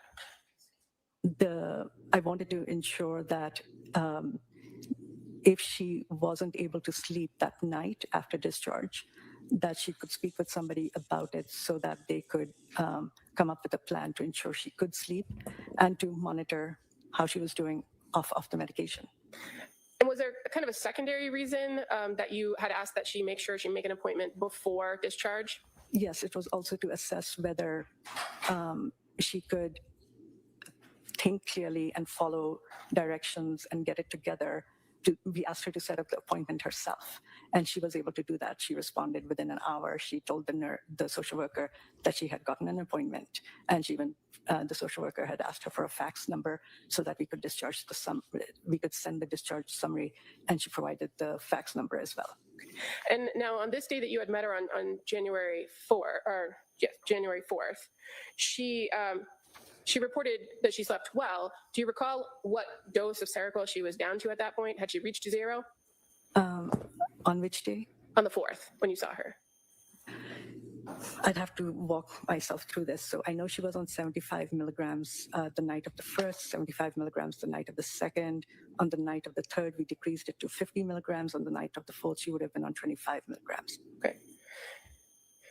And fair to say that on the 4th, your plan was to continue to taper her so that she would be at 0 for Seroquel, take no Seroquel on Thursday night, right? Correct. And that she would be restarted on Ativan, and that she'd have the trazodone available if she needed it. She was already on Ativan during her admission and was taking it at night. She also had trazodone, which is a sleep medication. It has sedating properties, so it can be used for sleep. So yes, she had that. She had the option to take that as well. And so did you have a concern about her leaving on Thursday the 5th without having monitored her at no Seroquel? I did not have any concerns Now, Teal, this would be a question for you, since you do have experience if you're still in chat. How long, if there were going to be adverse reactions from going down from Seroquel, would they be instantly noticeable typically if there was going to be an adverse reaction? Or would it be something that, because it seems like they're tapering, if I'm following the tapering schedule that she laid out, 25 milligrams each day. Um, would kind of that particular tapering over a very, very that short amount of time, would that have given indications in that little time period if there were going to be bad reactions? Should she be removed from it? Um, Again, being ignorant of it, I don't know, and that might be, that they are instant and she would have absolute, but being ignorant, I didn't know if the signs were for a bad reaction to the tapering would show up that quickly. About her safety or a risk for anybody else. Okay, but as far as from a diagnostic perspective, would you have preferred to have more information about her sleep patterns and her mood? Yes. Okay. Now, you said that you didn't have a concern for her safety. So what, in your time that you were with her, that you met with her, and all the information that we reviewed, what were identified as maybe protective factors that made you feel comfortable that she was safe? She was, there are several things. She was future oriented. She was clearly invested in her children. She was a caring mother, just like a caring mother. She had her parents around to help her. She had family and supports. We ensured that she would have outpatient psychiatric care for follow-up. She didn't have a history of suicide. She had no history of psychosis, postpartum psychosis. She had a stable place to live. So the statement that she made to you that she wouldn't have completed the act of suicide because of her kids or her mom, was that something that you considered? Absolutely. And the fact that during the time from admission on January 1st to the time she was discharged on January 5th, that she didn't make statements supporting suicidal ideation, was that a factor that you considered? Yes. And at no time during the time she was at McLean did she ever indicate that she had ever reported or had thoughts of harming anyone else, did she? She had never stated that she had any thoughts of harming anybody else. And ultimately, at the end of that conversation with her, or the hour later, she was able to secure that appointment that you asked her to on her own. Correct. Good point, Cynthia. Knowing that now the discharge has moved up a day, what was your plan for medication for her upon discharge? She would have continued on the Ativan to help her sleep at night. That was a short-term plan. Once she was feeling better or was able to sleep or her mood came back to baseline, she could taper off of it. She had trazodone to use as needed, and melatonin. And as far as your recommendations for medication, it would be no more Seroquel. I guess, let me ask that question a different way. Yes. You didn't give her a new prescription for a different dosage of Seroquel, did you? No. And did you advise her to take Seroquel when she was home if she felt that she needed it? I would assume she would take what I had prescribed. And I do think that there is a disconnect because we do know patients do not always take their medication as prescribed. How much do we hold psychiatrists and mental health care providers, responsible when we are aware of masking, when we are aware that, there will be a portion of this population who are trying to actively downplay their symptomology. So I'm not saying that anyone in the mental health care facility or profession needs to be a mind reader, but how do we test for that? How do we account for that? How do we take that into the clinical kind of diagnostic material? I don't know, but it would seem like something that maybe we should look into, given that we are aware that a lot of people do mask. Just to back up 1 second, as part of this treatment team plan for patients at McLean Hospital, is it fair to say that either you or other members of the team, either a mental health worker, social worker, or nurse, sometimes reach out to collaterals in order to try to gather information and assess a patient? Yes. And in this instance, are you aware that somebody reached out to Patrick Clancy to speak with him about his wife and her care? Yes. And were you aware that he reported that she hadn't ever had suicidal thoughts? Yes. And that he actually reported to the social worker that she was concerned about dependency.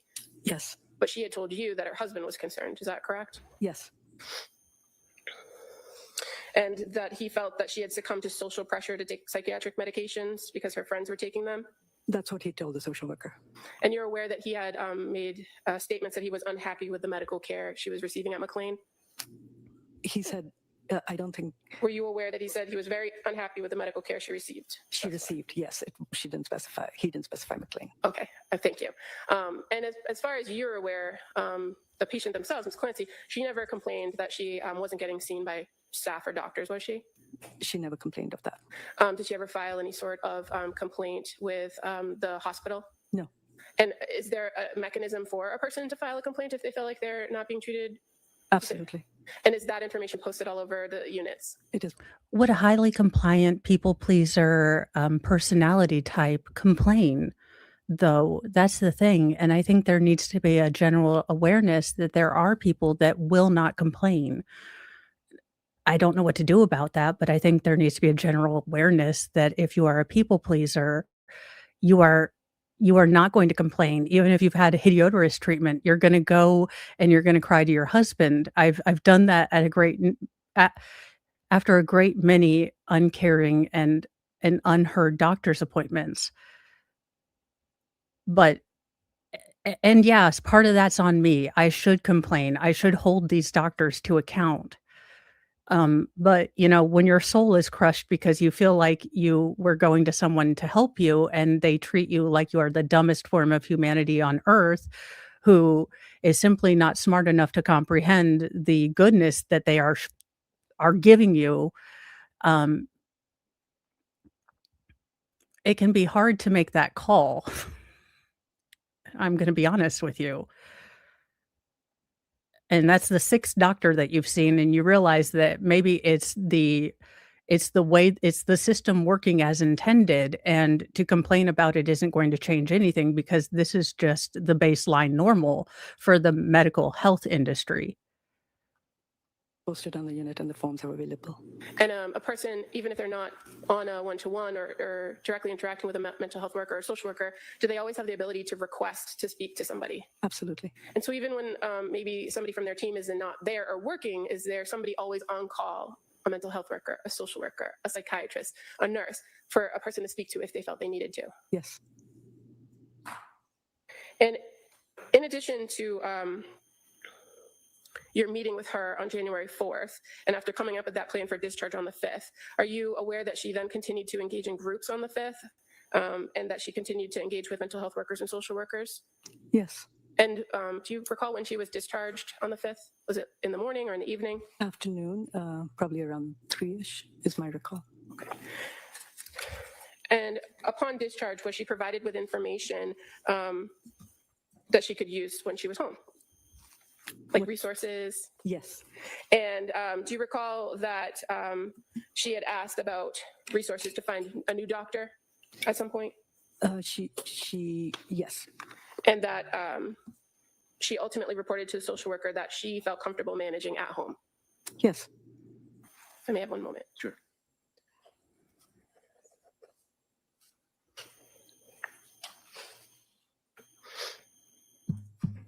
So upon discharge, what did you actually prescribe her? A 14-day supply of Ativan and a 14-day supply of trazodone. Okay. And when you were having conversations with her about her thoughts of suicide or her thoughts of wanting to die, was she expressly asked if she wanted to kill herself? Yes. And what was her answer, if you recall? She denied that. She denied that? Yes. And were she specifically asked if she had a plan to kill herself? Yes, And what was her answer to that? she denied it.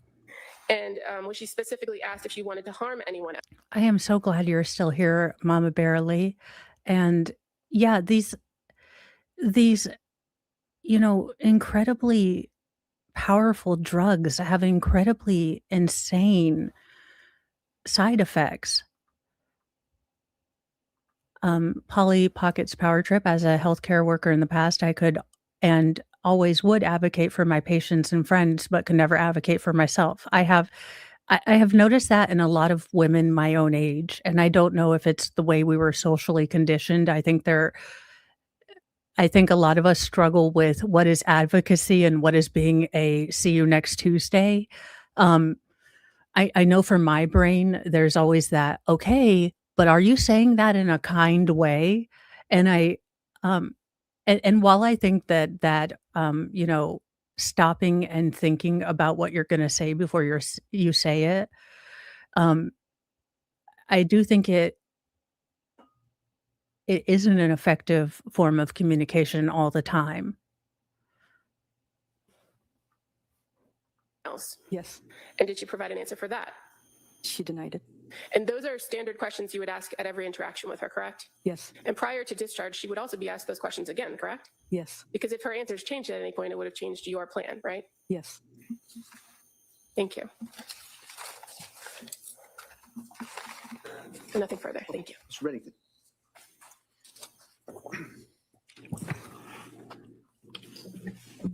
Just like to start off just by asking, District Attorney asked you about resources that were provided to her.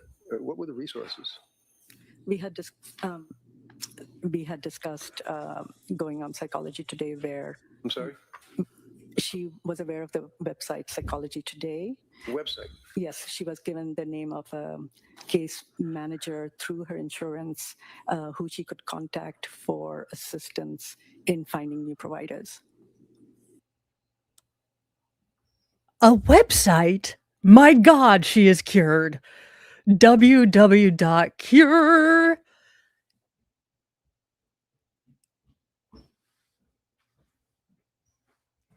You, Dad's glasses are here. honey, the mystery of where your father has put his readers this time is one that eludes even Nancy Grace. I have no idea where he put his glasses this time. You can look anywhere in my room. What?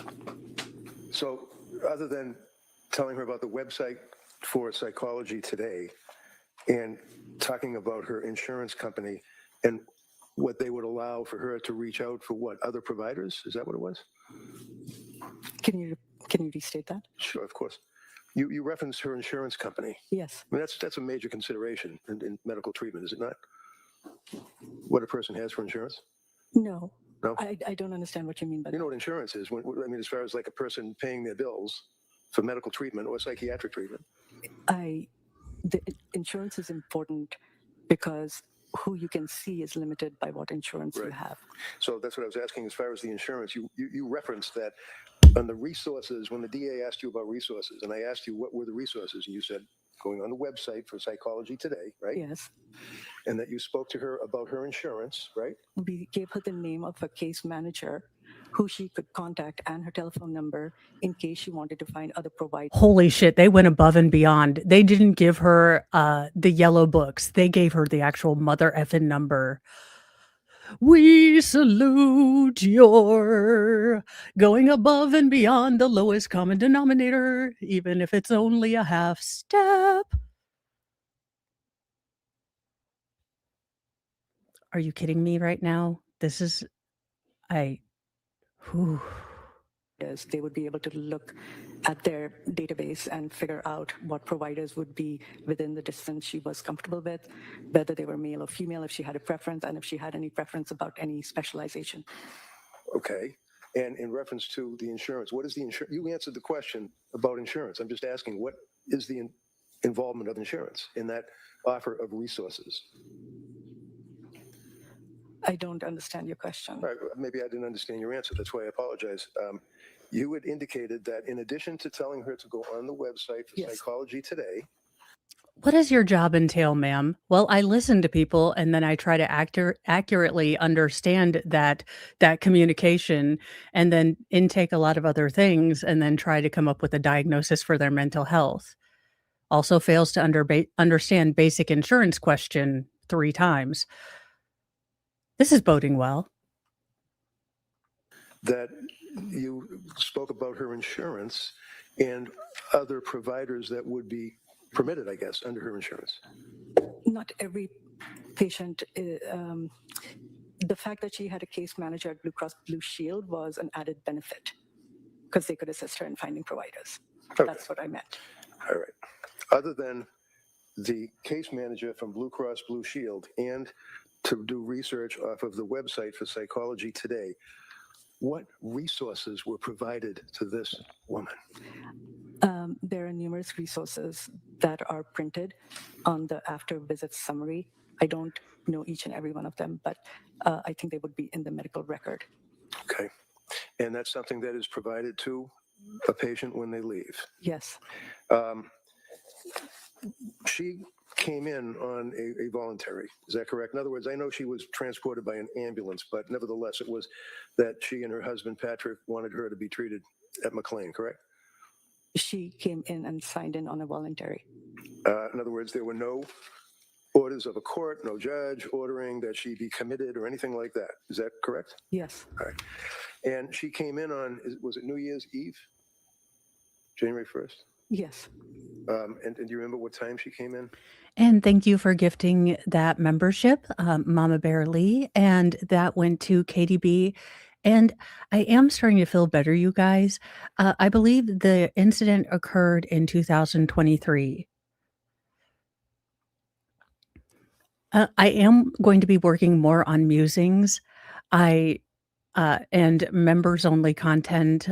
Like I said, I wasn't anticipating covering this trial. And this has been a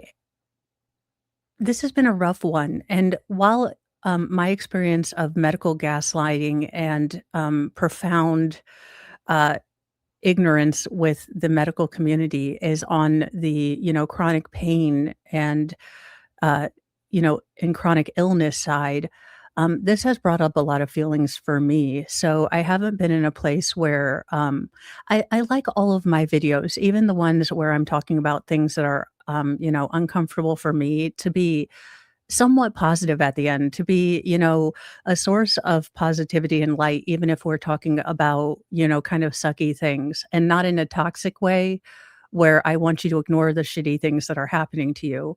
But I have to be in the right mental space for all of that. And the last couple weeks of just trying to get into this trial and realizing all of the things that it brought up from my own experience, it has been a harder trial. So I have been laying low on the members only stuff, but I am feeling better and we will attempt this week. I think she arrived at the CEC around 4. Now, would you agree that on New Year's Eve in McLean Hospital, that ward is pretty much running on a skeleton crew? I can't speak to something I'm not there. Well, obviously you're not there, but what about other people? Was skeleton crew New Year's Eve? You would have to ask somebody who was there. Well, you've worked there for what, 7 years? 5. 5 years. And what is the ward that she was on? AB1 South. 81 South? A as in apple, B as in boy, 1 South. South. And how many doctors work at AB South, or whatever shifts that you may have? There are 4 psychiatrists assigned who work on AB1 South. Now, sorry, go ahead. Yes, that's it. And does that include you? Yes. And approximately how many nurses work on AB South? I wouldn't know, but I know that there is a nurse assigned to each team and that there are 4 teams. Sometimes, yeah, in general. 4 teams on AB South, right? Yes. Okay. And when you say a team, that consists of what? A psychiatrist, a nurse perhaps, or what? A psychiatrist, a nurse, a social worker, and an assigned mental health worker.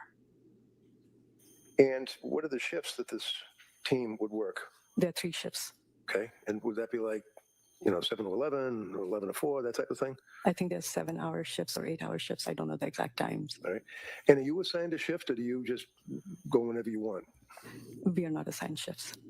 And when she was presented to the hospital, she went through that initial evaluation that you told us about, the CEC. Is that correct? I'm sorry. CEC, maybe you were talking about the CEC? Yeah, can you repeat the question? Sure.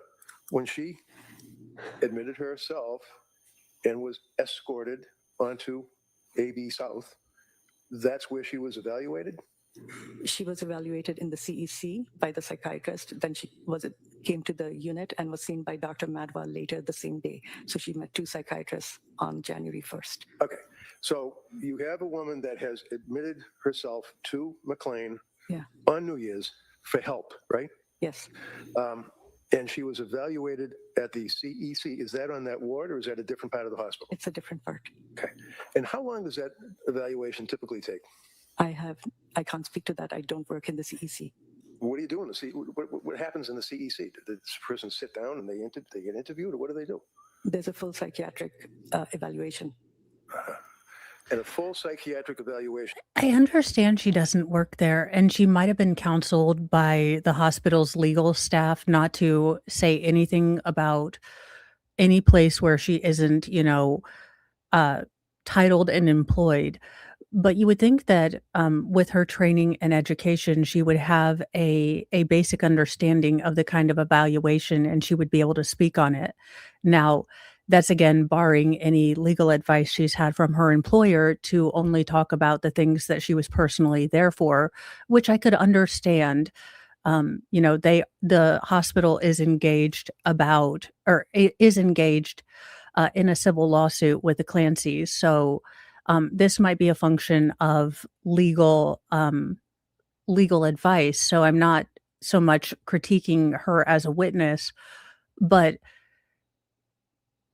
it's obvious she knows what kind of evaluation, goes on in her feeder clinic. It consists of what? A chief complaint, a history of, so basically a history of present illness, which would be what brings the person into the hospital. Okay. They review past psychiatric history, substance use history, social history, family history. They do a mental status exam, and then they make an assessment. And they would be the CEC? Psychiatrist. And that would be the psychiatrist that you were referring to? Dr. Outlaw. Dr. Outlaw. Now, how long does the CEC typically take? I do not know. It depends on the speed of the person seeing the patient. I imagine that at some point, a psychiatrist or a social worker or somebody must get into the prior history that the patient had prior to coming to your doorstep, right? That is a part of the evaluation, yes. Okay. And you had a chance, as the district attorney asked you, as to whether or not you were able to review the medical records that involved Lindsay Clancy's treatment at McLean Hospital for the 4.5 days, right? I was able to review the CEC note, which had an excerpt of the MGH evaluation and the notes that were available to me since January 1st at McLean. Now, as a psychiatrist, I mean, when she goes to the hospital, she's your patient, right? She's your patient.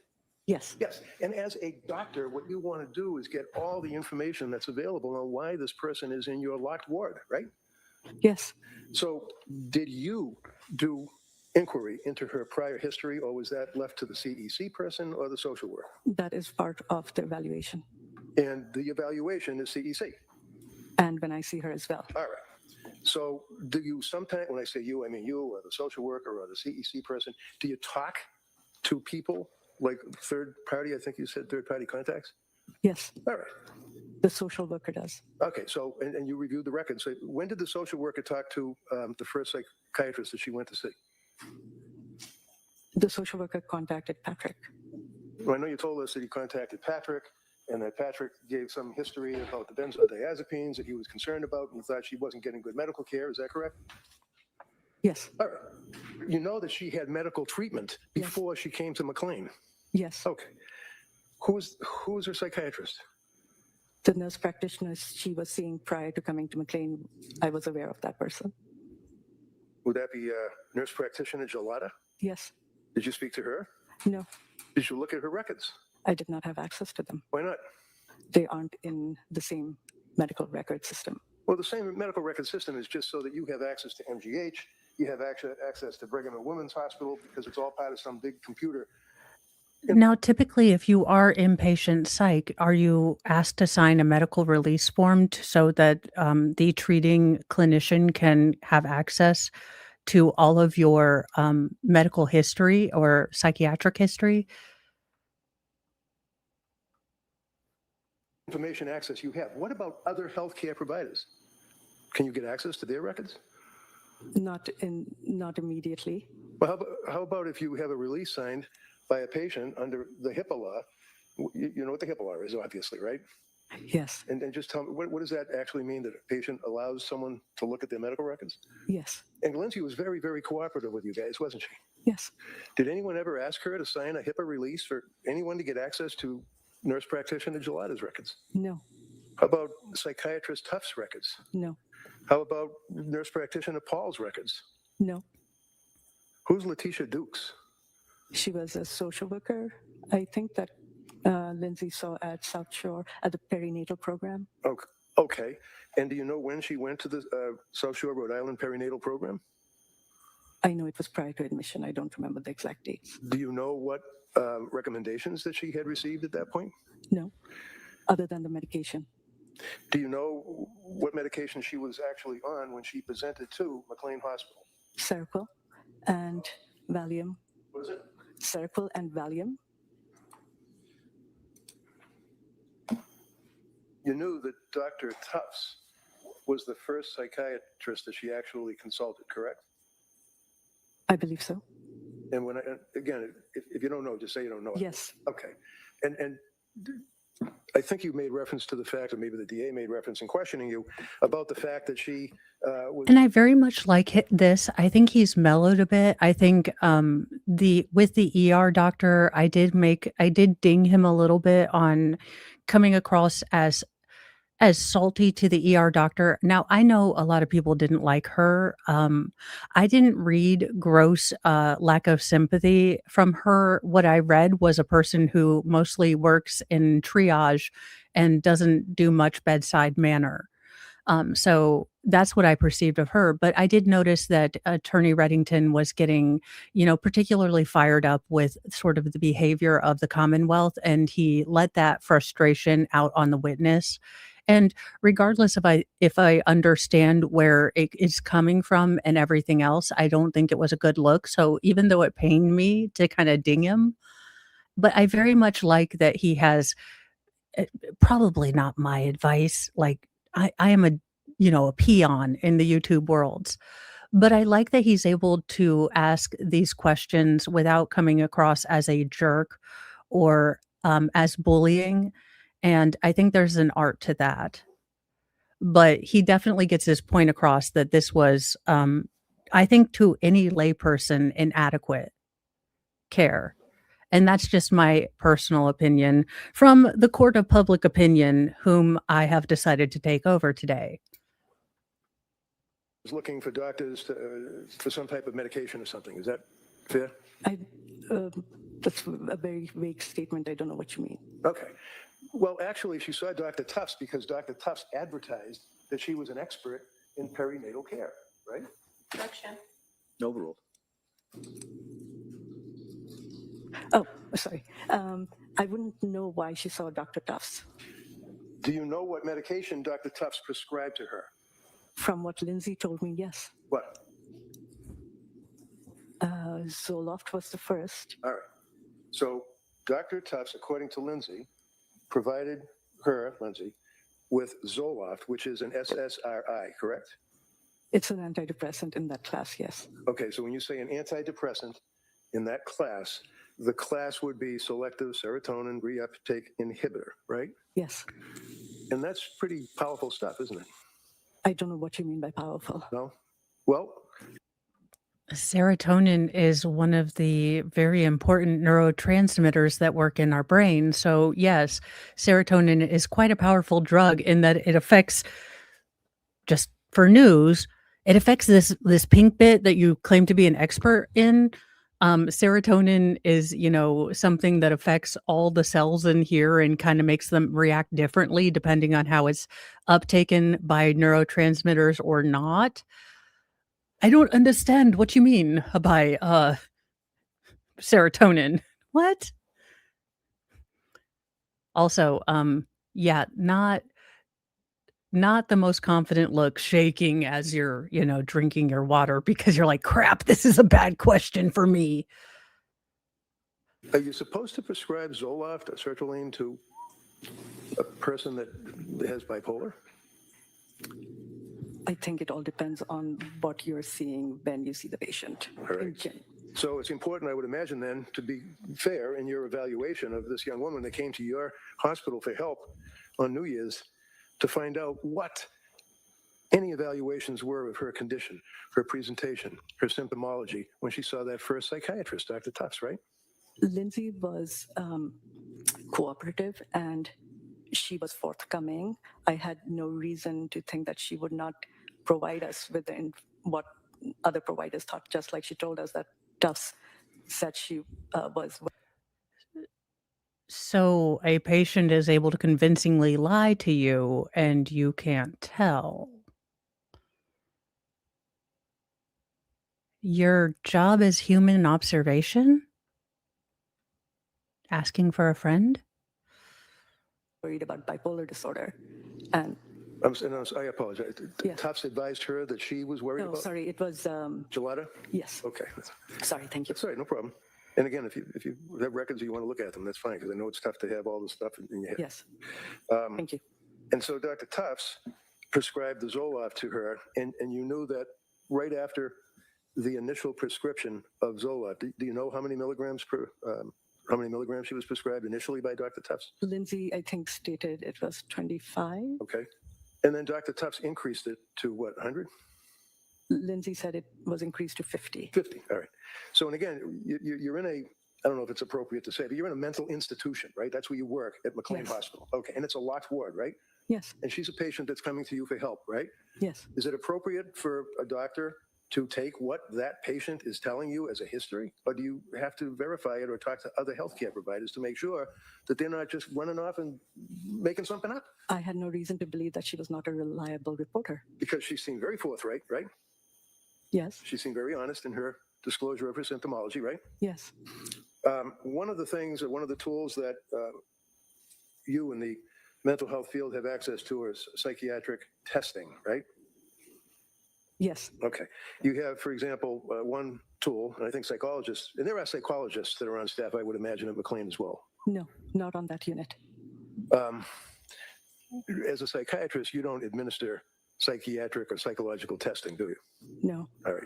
But for example, you've got the Beck inventory test, or what's called the MMPI test. You're familiar with those, right? these are forms and forms that the patient can fill out. Right. And one of the tests is the MMPI, which is Minnesota Multiphasic Personality Inventory Test, right? I have heard of that. Okay. And you know that one of the things that it determines is if they call it the K scale, whether or not somebody is lying or minimizing, or not minimizing, but lying about their symptomology, right? I don't know much about the scale. Well, that's a tool that can give someone information as to the person's presentation of their symptomology. That would be important as to their honesty of whether or not they're trying to minimize or whether or not they're trying to falsely project their symptomology, right? I don't know what you're asking me. Okay. Were you aware that there were ever any psychological testing administered to Lindsay? MMPI or Beck or anything? No. Okay. How many times did she call or reach out to help for a suicide hotline?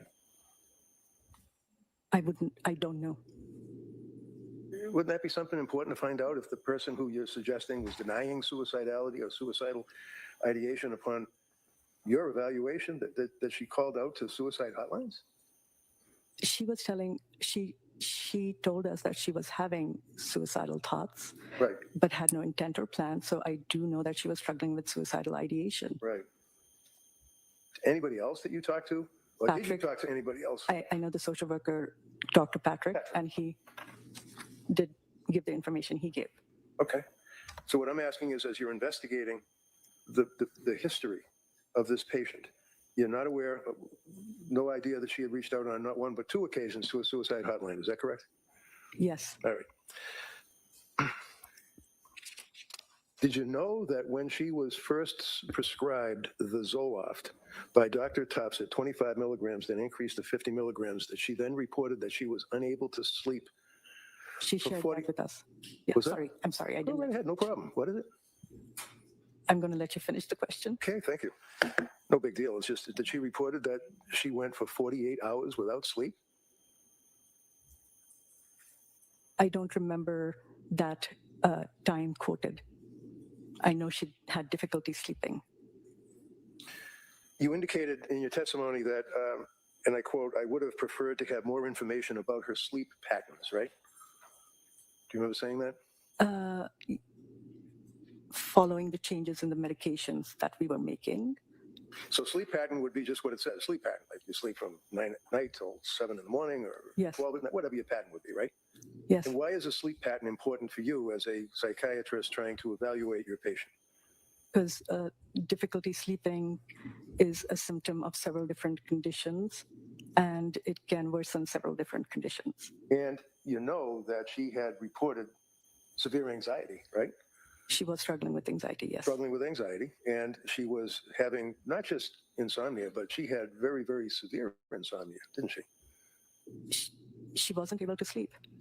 And you would prefer to have more information about sleep patterns, is what you said. I'm not putting words in your mouth. That's what you said.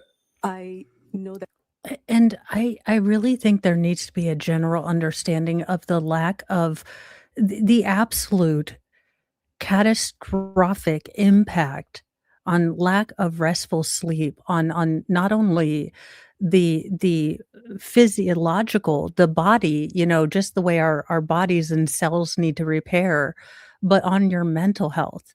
I can tell you guys quite honestly that I have not had a good night's sleep since my diagnosis. I wake up multiple times in the night. Before I got hurt, always slept on my left side, and my brain will in the night roll over to my left side, to the point that I wake up crying because I can only last about 30 seconds when I'm conscious and awake on my left side.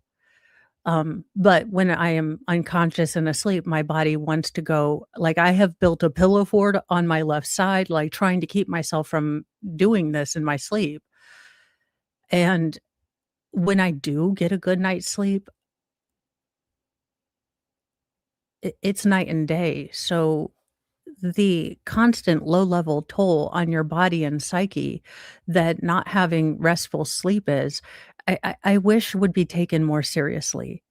Because there's a difference between, yes, the medications that I'm on will put me in a comatose state versus getting real restorative, restful sleep. And I think that some clinicians do mistake the fact that you are, functionally comatose for, however many hours as getting that good, restorative, restful sleep. And that would be just a small change that we could do to make a big impact. That we were able to observe her sleep while she was on the unit. Once she left the unit, I would not know how she was sleeping, which is why we referred her to somebody else so that they could continue to monitor her symptoms. Obviously. So let's put the time that you are observing her, or that your social workers are investigating to whatever extent they did, her background. What were her sleep patterns that were important to you prior to New Year's 2023? The amount of sleep is important. Yeah, and you said that. You already said, I would have preferred to have more information about her sleep patterns.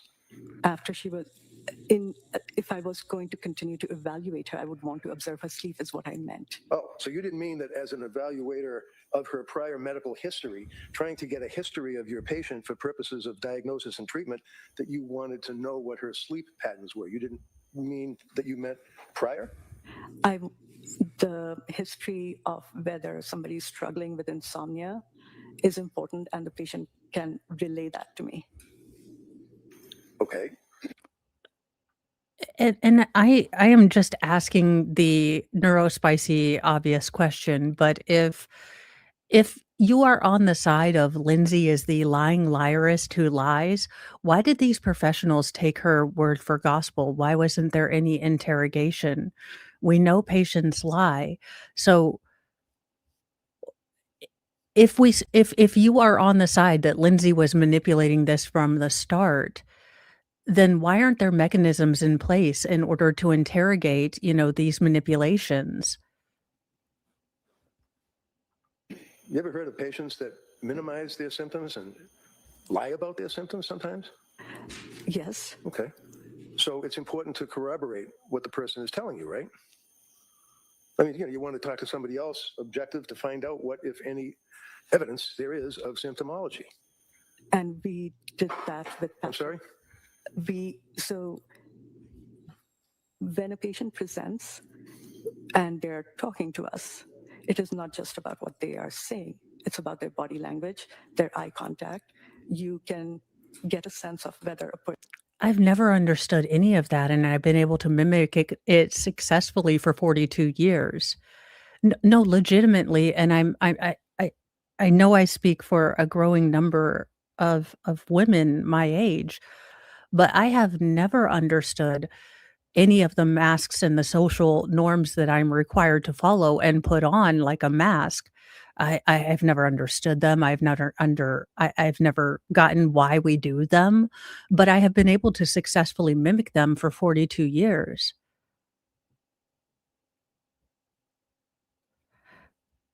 And I can only speak for myself, but I have gotten so good at mimicking them that I don't know where my own, like, Mo is probably the closest to the real unmasked me that anyone ever sees.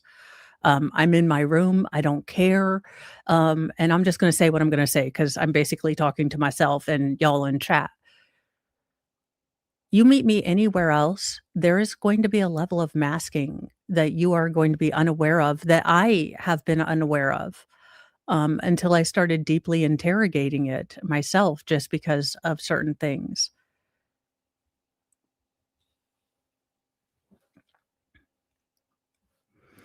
And I'm not saying that these professionals need be mind readers, but what I am saying is that it needs it need people need to be aware that a lot of people in their lives might be faking a lot more than they think. And that's why I covered this trial. The line is my husband, people around me do not know how much I struggle. If I didn't tell you guys, once I get done with this super long stream and take a nap before hanging out with Shizzy tonight on Sunday Spice, I'm probably going to hobble over to my bed and nap. That is the extent of my activities today. But if you see me out and about in public, even if I were dying, you wouldn't know about it. So I covered this case because I logically understood that there would be people on the Lindsay is guilty side that would have no concept of how a person could be in, and like I said, I'm speaking more about physical pain, and you wouldn't know it because all I present on the outside is a slight limp, and now it gets much more exaggerated if I am in a lot of pain, but it is possible to be dealing with a metric crud ton and not have it show in all situations. And I find it incredibly sad that we have come to the realization that many things are on spectra, even things that I think are kind of binary, but that's a whole other thing. We've come to the realization that so many things are on a spectra that even with a chronic condition, you can have good days or bad days. It does bother me that the way the Commonwealth is presenting this case, if you are dealing with any level of psychosis or depression, then you should be, babbling to yourself incoherently in the corner like a 1950s, propaganda film. Person is being honest or whether they're lying. And we are not, we're providers. The patient is there to get help. They're going to tell us what is bothering them and what they're concerned about. That's why they're in the hospital. This woman was in a locked ward. She couldn't walk. Yes, we are there to get help, but if we notice that you're uninterested, that you're looking at the clock, that you're getting ready to deal with another patient, if you have seemed unreceptive to the way that we're communicating, we will shut down.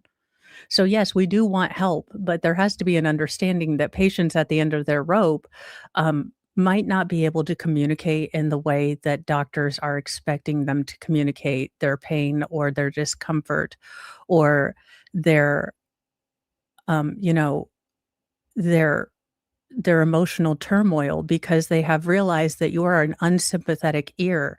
And it's not easy. I will tell you, as a person who is both excited to start my own mental health journey and maybe figure out tools to help my own particular brain work in a way that doesn't send me into constant overload or burnout. Um, I'm excited to learn what makes, what tools would be better for me than what I've been currently doing. But I'm also aware that there are 42 years of masking my every behavior and all of the emotion. Like, I didn't realize that going on this journey and finding out about how long I've been masking would mean indescribable tsunamis of grief. Um, Unexpected too, and I'm not a feelings chick, like, feelings are not they're not logical, they do not arrive at time, they are not separated into categories. I have legitimately called some feelings of mine grapelberry, because I lack the words to understand them, so I say this as a person who understands what kind of insane challenge I am, um, it from a clinician standpoint. There's not enough understanding that we patients are there. Yes, we're asking for help, but, this is not something that's typically easy for anyone, to open up and, be vulnerable, and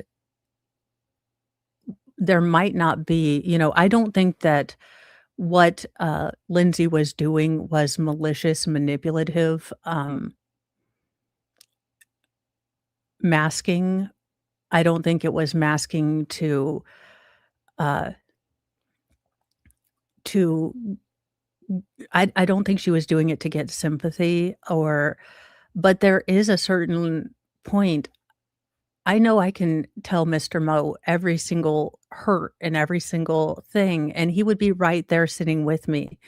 But I also know, having sat with Mr. Mo before he went into emergency gallbladder surgery, that there is a special kind of hell seeing someone you love in pain and not being able to do fuck all about it.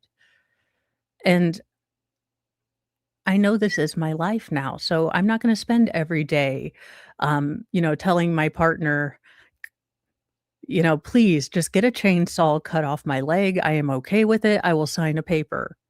Because I know it hurts him not to be or to not be able to help me.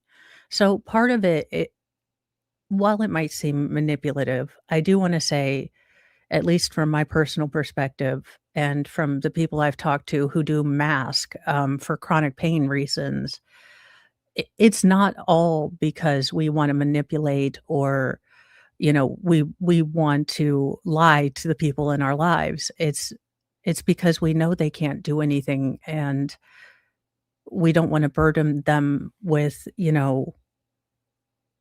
with the legitimate hell that our life sometimes is. Or at least that's where it comes from for me. Off your unit, could she? That is what a psychiatric unit is. Right. And she was very sick, wasn't she? I don't know what you mean by very sick. Really? You indicated that you would assume that she would take what I prescribed. Do you do that with all of your patients? Assume that when they have mental disease or a defect that they would? Let's go. Brandon says, thanks. I appreciate it. I don't know who brought me up, but if they have spare hemoglobin, send them my way. I actually do have, but I'm type A positive. I always thought that was, I love that I thought I got type A positive blood because I'm a type A personality. Like I said, it's not that young Mo had the greatest, most thought out logical theories, but she did have a lot of theories. And I thought that that's how you knew who type B people were because I'd never really hung out with type B people. But then I realized that, well, hey, that is the one thing that my body can do with alacrity is create red blood cells. It's the one thing I am functionally coherent in. So I have a couple. Now, my only issue, Lesko, is that my veins suck, and I think I've been dyeing my hair red so much that the redheaded, like roly veins have infiltrated my body. Uh, but I'm willing as long as you've got a good nurse that doesn't, stick me 733 times. That was the worst part of having 6 children was the damn IV. If I could have the drugs administered without an IV, like, that was the worst thing. They could never find an IV on me. Do what they're told? If they are cooperative, and they have been cooperative and reliable, yes. One of the things that's referenced would be she stated that she had intrusive thoughts. Remember that? Yes. What were the intrusive thoughts? From what's stated in the medical record, thoughts of suicide. Okay. And how often would she have the intrusive thoughts? I don't recall if the frequency. Did you Do ask? you agree with me that in addition to anxiety and in addition to inability to sleep, that she was in what was self-described as a brain fog, right? She complained of feeling, you can complain of feeling foggy. She also complained about that she felt as if she was a zombie, right? She did not use those words. Anybody else use that word describing her in your investigation? No. Did Patrick tell you that he was concerned about the medications that she had been prescribed over the past 2 or 3 months? Yes. And you knew what the medications were that she was prescribed, correct? She told us. She told you, okay. And she told you that she was prescribed, in addition to the SSRI Zoloft, that was increased from 25 to 100, that she was then told, I was aware that 50. Correct. She was then told to stop taking the Zoloft by Dr. Tufts, right? She reported not being able to sleep, and they agreed that she would not take the Zoloft. Okay, so the answer is yes. She was told to stop taking the Zoloft by Dr. Tufts, right? I think you would have to ask Dr. Tufts that. Well, I will. But I'm asking you, as investigating I her. know that she stopped taking the Zoloft, and that she saw Dr. Tufts, so I assume that they would have come to that agreement. All right, so as you're evaluating this patient, you're assuming that she voluntarily stopped taking the Zoloft? Because she wasn't able to sleep, and she discussed it with Dr. Tufts. She did. You knew that. She told us she did. Okay. How many patients have you treated? How many women have you treated that were suffering from postpartum psychosis?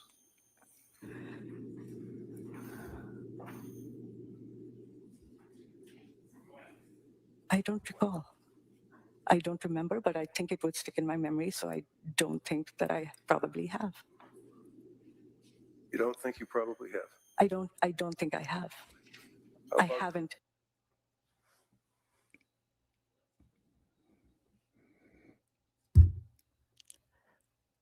Commonwealth?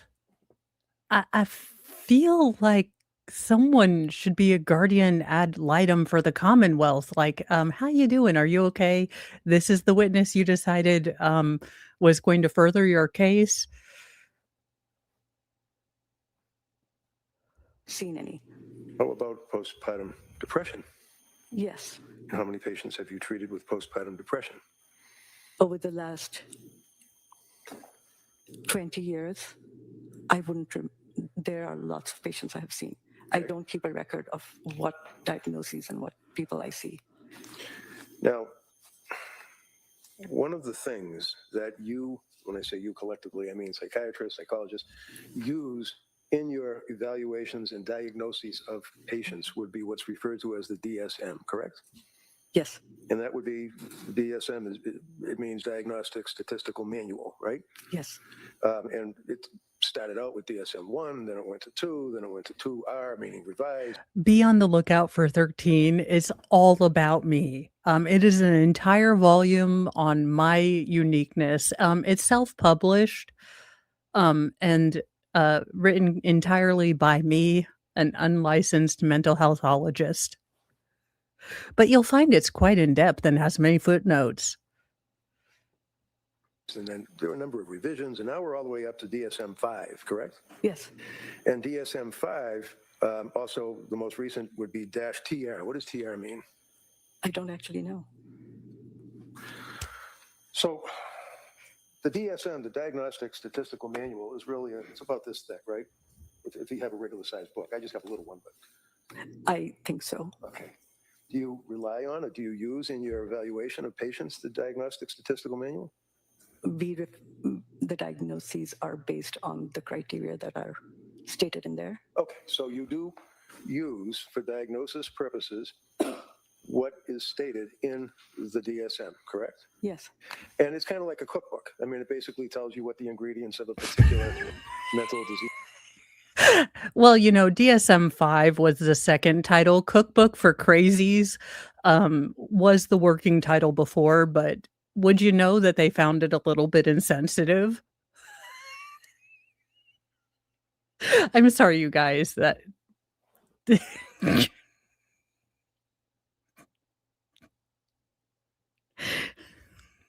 my brain requires protection from this level of stupid. God. A defect would be, right? Yes. And you know that it's basically a group of people that get together and they discuss what should or should not be included in the manual that psychiatrists and psychologists use to diagnose patients, right? Yes. And they try to keep up to date and stay on top of any recent developments, right? I would assume, I don't know. Okay. I can't speak to it. That's all right. So here we are in 2026, not 1928. Is postpartum depression in the DSM? I think it's a subcategory. You think it's a subcategory of what? Depression. Female hysteria. Am I right, ladies? I mean, when that uterus takes over, the logical thought out the window. Am I right, fellow uterus havers? Wandering uterus somewhere in your pelvis. If you had 6 kids, hell, your bladder somewhere too, but dear Lord. I know, Haven. I get the reference and it is a quick analogy, but it just struck me as completely funny at the moment. How about psychosis? Postpartum psychosis in 2026. Is that in this? Heather May, the lawyer asking questions of the psychiatrist, he is for the defense. And the witness is, we are still in the Commonwealth's case in chief. So yeah, she is a prosecutor or a prosecution witness. She was one of the clinicians that took care of Lindsay when she went inpatient. However, we learned that during her 5-day inpatient stay, she didn't meet this particular mental health professional until day 3 and spent a total of, I believe, we're going to get to it, but 15 minutes with her in order to come up with her diagnosis and her recommendations. Also, just sort of believing Lindsay at every kind of statement, didn't interrogate anything as far as talking to, current clinicians or anyone involved in her current care to see if Lindsay was giving an accurate sort of, history and telling of what kind of medication she was taking, if she was compliant with the medications, if she was giving an accurate, oral recount of, what her symptomology was. So basically, she did 10% of a half-assed job, in my, you know, exacting accurate opinion. I don't exactly know where it is. Have you ever seen it?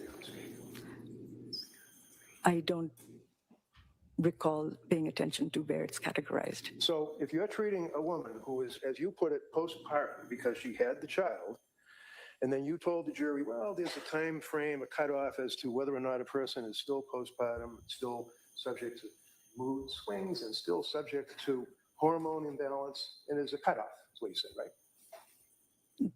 Different organizations use different definitions. How about you? You're here for the government testifying in this case. What's your understanding of the cutoff of postpartum, if there is one? For the DSM-5, it is 4 weeks. For ACOG, which is the American Academy of Obstetrics or something, I don't remember what it stands for. It's 12 weeks for the CDC. It's 12 months for the CDC. It's 12 months. Okay, so CDC would be Center for Disease Control, right? Yes. So they're pretty much all over the place as far as the time frame that a woman can still be involved with postpartum symptomology, right? Yes. Have you ever heard of a doctor by the name of Meg Spinelli? No.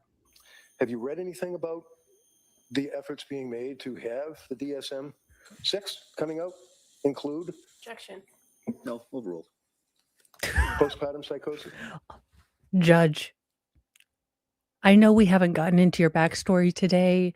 The judge secretly, and only in my headcanon, so this is only Mo reality lore, but he was the never recognized love child between Phil Donahue and Jerry Springer. We don't know how it happened. Look, medical science has not explained everything, but he overcame, and he became a judge with a great set of hair. Look at that hair. Look at the hair on that man. Anywho, I love how the judge is like, no, I'd like to hear this too. I'm sorry, what's the question?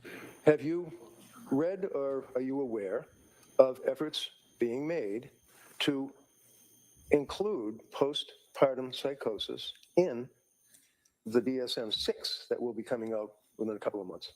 I think it's clear that there is question about where it should be placed or categorized. Okay, so are you aware of any efforts being made? Now, if anyone in the chat is in the UK, I do believe that EU mental health and medical care, I believe you are on, I want to say the DSM-10 or something. I joke about the numbers, but I know that you all are on a higher and later number, or at least it's been adopted into, the sort of medical curricula or standard of care. But I think I remember that from a random YouTube thing, so I could be incredibly wrong. So if anyone does have knowledge in the chat, if there are differences in what DSM is being used between America and across the pond, I would be interested in learning. To include postpartum psychosis in the DSM-6 when it comes out? Vaguely. Vaguely. How vague? I don't know. You don't know. I know that there's question about where it should be categorized, and that the DSM is reviewed every time, and they try to move things around based on what clinicians and researchers think. What, if any, impact does the thyroid have on a woman who has just had a baby and is in the postpartum period, whatever they decided it is, 6 months, 4 months, a year? What impact does the thyroid have? I am not internal medicine. Oh, and thank you, Haley Mouse. We have ICD-11 over here. I'll have to do more research to see where that lines up, because they may just be on a different numbering, so it seems more advanced. But I have wondered if it's kind of universal throughout the world, and I guess I'm coming to realize that it might not be. And it would be interesting to see if there are maybe some places that are doing a better job with these sort of diagnostic kind of cookbooks, if you will, for lack of a better term, uh, to help people with their mental health. Physician, I am a doctor. What I do know about the thyroid is that the thyroid can affect one's mood and anxiety, whether one is pregnant or not. So is it fair to say that thyroid levels are important in evaluating a woman who is in postpartum? It's one tiny component of the entire. It is one component. Okay. So what does that mean? It's one of the tests. It's a tiny component. What does that mean? Can you let her finish? Sure, you'll let it finish. Go ahead. It's one of the tests that can.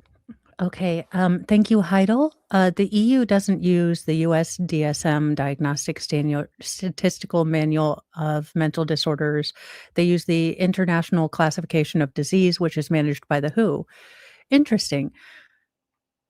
And I think that there is a basic lack of knowledge that some physiological symptomology can show up or present as mental health.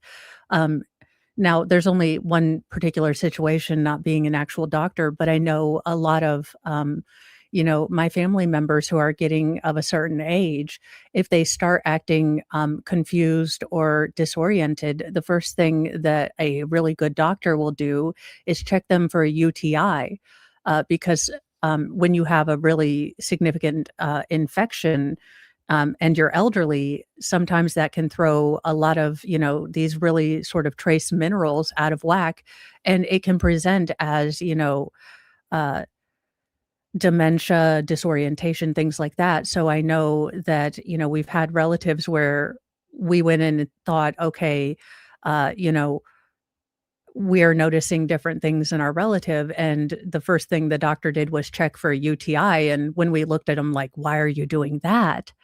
Um, and thank goodness that the doctor took time to explain, but that's one of the things that as not a medical professional, I would have no idea. And but there are a lot of things that can present as mental health that are actually a physiological problem, a tumor, hormone imbalances, and different, of these electrolytes that can become very out of balance very quickly. So I'm not saying that this is an incredibly challenging job, but you have to be aware that there's so much you don't know. Um, it would be an incredibly important job to have, to be in charge of people's mental health. Be done when a patient is admitted. Okay, was it done by McLean Hospital? No. What? No. Are you aware that your records indicate that she had thyroid read that are part of the records? My recall is that the TSH was not from 2022 or 2023. Right. It was from 2000 and what? I wouldn't know. You'd have to refer to the record. So in other words, it was imported into McLean records by, I guess, computer access or something from MGH years before, right? Things move forward, yes. I'm sorry? Labs do populate from the past. Okay, so in the past, as a psychiatrist, as her treating psychiatrist at McLean Hospital, trying to do an investigation, evaluate this woman to tell her what your diagnosis was and what you guys can do to help her out, did you look at the thyroid reads? It was one of the labs that I would have reviewed. You would have reviewed. Okay, as you're sitting here today, do you have any memory about what the thyroid reads were? It was within normal limits. And that would be coming from how long before? A year, 2, 3? I don't remember. So there were no actual thyroid tests done while she was at the hospital at McLean, right? No. What is the Edinburgh the EPDS or something like that? What is that? It's a scale. A scale. What kind of a scale? It's a postpartum scale for depression. And it's used by psychiatrists and psychologists to evaluate the risk factor of a woman who is involved with postpartum, right? I think it's to assess the level of depression. In a woman who's involved with postpartum, not some guy that got injured on a soccer field, right? Yes. So what does the EPDS mean? I'm probably butchering that. What is that in an acronym for? Edinburgh's postpartum depression scale or something. Okay, the Edinburgh postpartum depression scale. Was that administered to Lindsay when she was in for the 4 days and a half that she was in your hospital? No, Why not? because we don't necessarily administer scales. You don't necessarily what? We don't administer scales. What? That's an accepted tool to evaluate a patient as a psychiatrist or a psychologist, isn't it? It is a tool, but it doesn't in the end determine the diagnosis. Oh, no, of course not, because the doctor who supposedly Yeah, that's the same way doctorology has always worked. The test never determines the diagnosis. You take the numbers on the thing, you look at the weirdness in it, and then you think, okay, I've seen this patient. This is all the weird. Let me take what I know of the patient and what I know of doctorology.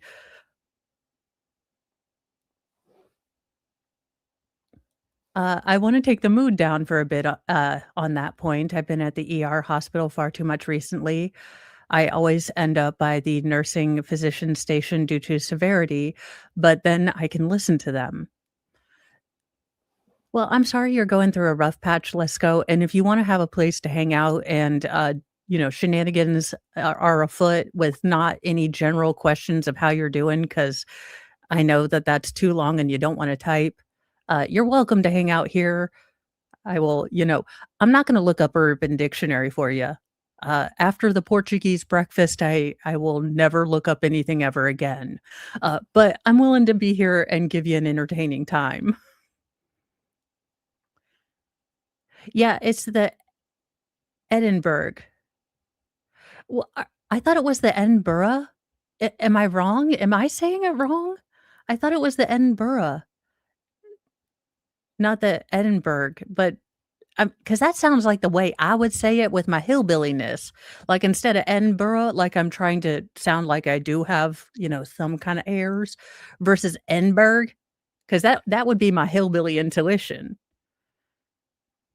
has access to the person's medical history and all of the other aspects of your evaluation is the one that gives the diagnosis, right? The psychiatrist makes the diagnosis based on the presentation, the history of the patient. Right. So far, what we've got is a presentation of the patient who was in the locked wards at McLean Hospital, and the presentation was from her, right? Her presentation is how she presents, how she is observed. It's not what she. You went to school. How much student debt does this woman have for the answer she's given? Like, if I'm spending that much time to be a doctor, you would not shut me up. I would pontificate. This woman's like, the way she presents is what I'm able to see with my eyeballs.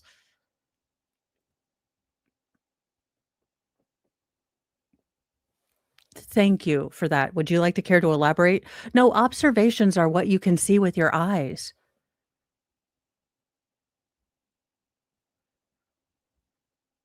Is telling us. Well, isn't what she's telling you part of what you consider?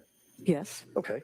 And what Patrick's telling you is part of what you consider? Yes. So other than what Lindsay, who was in the locked ward, tells you, and her husband who tells you, what, if any, investigation did you do?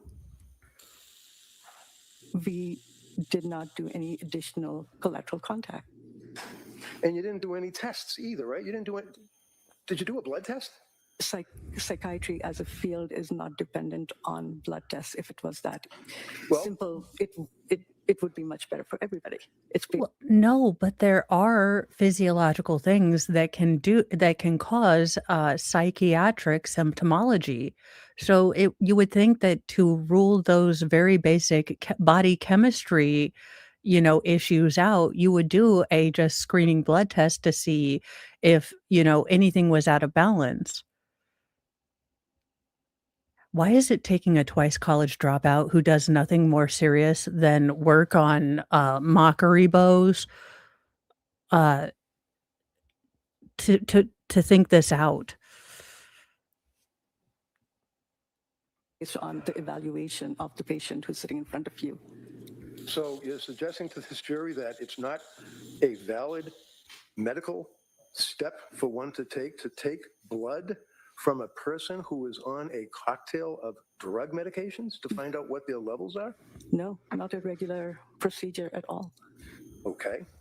Now, McLean did not take any blood. McLean did not do the Edinburgh scale, but that would be something that you would be interested in, right? As to whether or not anyone else gave her the Edinburgh depression scale. Let me clarify one thing. McLean did draw blood. They did do testing.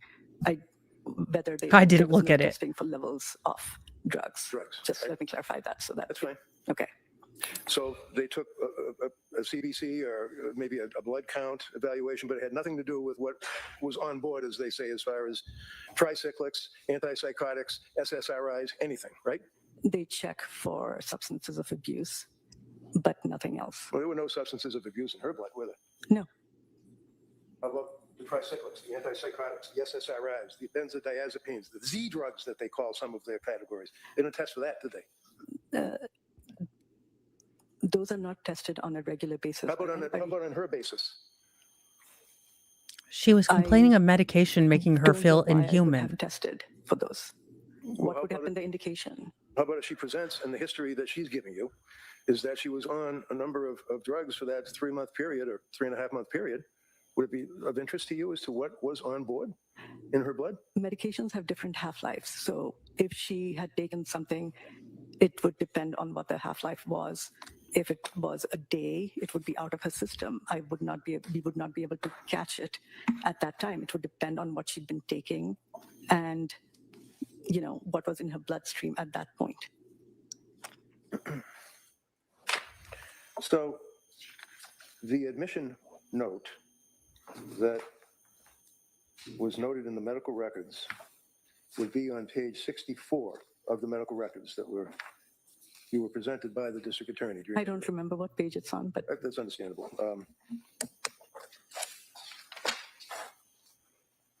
Okay. thank you. Sure, no problem. Can you tell me what I'm looking at? Exhibit 79, page 63. And that would be the record from McLean Hospital. Is that right? Yes. Okay. Can you tell me what this means when it says clinical summary? That's the social workers. Okay. And is Can, that can what you, doctor, can you maybe move that microphone just so that the, Sorry. oh, That's the social worker's note? Correct. And that's what the district attorney was questioning you on when she referred you to symptomology? Was this a conversation with Patrick? I'm not sure I don't recall what you're talking about. All right. You can read along with me, all right? Okay. Clinical summary says the case was discussed in rounds, and would that be like on Gray's? I love Reddington. Okay, sweetheart, we're going to have you read this with me. I want no confusion. You said that this was right with the Commonwealth. So why are you fighting me on this, sweetheart? So we're just going to read this word for word, okay? Anatomy, you have rounds, and they see patients in the rooms and that type of No. thing? No, what does it mean when it says in rounds? It's when we meet in the morning, the social worker, the psychiatrist, the nurse. Oh, so your Walmart pre-meeting where you remind everyone to sell a lot of credit cards. I always feel so bad. Like, I imagine those being like the closest that I in my first world will ever experience, like a non-voluntary camp, so to speak, because there is only one person, and usually it is the general manager that that is excited to be at those start of day early Walmart meetings. I intentionally want to stop those for the people that for the workers I can see there in their smocks who just want to be taking a cigarette break. I have never felt so moved by the common man's struggle. As an introvert, as your leader, your hermit in arms, I feel for you. And the charge nurse, the utilization reviewer. Okay. So that's why it says on page 63, discussed in rounds, SW and PIC met with Lindsay as part of the intake interview, right? Yes. Okay. Presenting problem, then it says HX, that's history, right? Hmm. And psychosocial HX history was discussed, correct? Yes. At that point, she stated that she was hoping to be home by next weekend for her daughter's birthday, right? Hmm. And that then she relates her history as far as having a third baby on May 26th. That would be Callan, right? Yes. The youngest baby. And she then told you all that 12 weeks after she delivered, the baby wasn't taking the bottle. It was around the time that she was supposed to go back to work. Husband also went back to work, and she was experiencing a lot of, and then someone puts in quotes, situational anxiety. Is that correct? That's what it states. All right. So as a result, is that coming from her, or that word situational anxiety? Was that her words because it's in quotes, or was that you guys put that in there? I didn't write that note. Okay. But you factored that in your investigation, right? I read it. Okay. And as a result of this, she subsequently saw a psychiatrist that prescribed her Zoloft, right? Yes. And that would be Dr. Tufts, right? Yes. And 1 week after prescribing that, it says after 1 week of taking it, that she developed insomnia, correct? Yes. Okay. So that's an indication of a reaction that the patient had to the medication that was prescribed to her, being the SSRIs, Zoloft, right? It could be a side effect. Yes. Could be, okay. And the psychiatrist told her to stop taking Zoloft, right? That's what it states. And do you know from your investigation and your evaluation of Lindsay Clancy, when the doctor... I do know that one of the reasons that Lindsay, according to what the defense has presented and what Patrick Clancy, her ex-husband, presented, one of the reasons that she had anxiety about all the medications is when she was first given Zoloft, she was told by the treating clinician that it was safe and wouldn't cross into the breast milk, but she was still very worried about that. So she wasn't as compliant. And I do believe that the next witness will bring that up. But she didn't start taking it until she basically reached the end of her rope and decided to go ahead and take it. And then she started experiencing all of these side effects. Doctor told her to stop taking Zoloft. It was like, I mean, you can guess, it was like a week later, a couple of days later. It would be if I don't recall off the top of my head, but if that information was available, it would be in my note. Do you know? Can you find your note in here? I just don't know how to navigate that.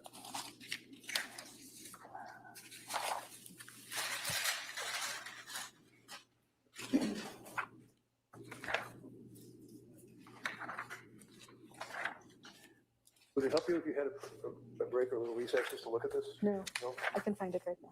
And look how comforting he is being to her. Now, again, this is very strategic because the more comfortable he gets her, the more likely she is to blurt out the truth.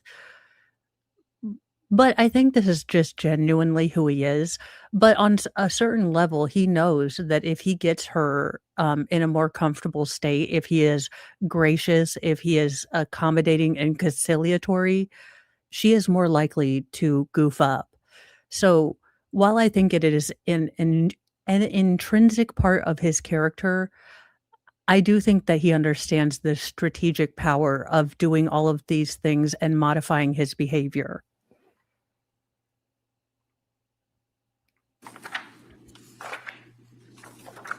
You know, Mr. Redding, that's probably not a bad idea. We've been sitting here, kind of missed that morning recess. So we're going to take that at this point, just a short morning recess.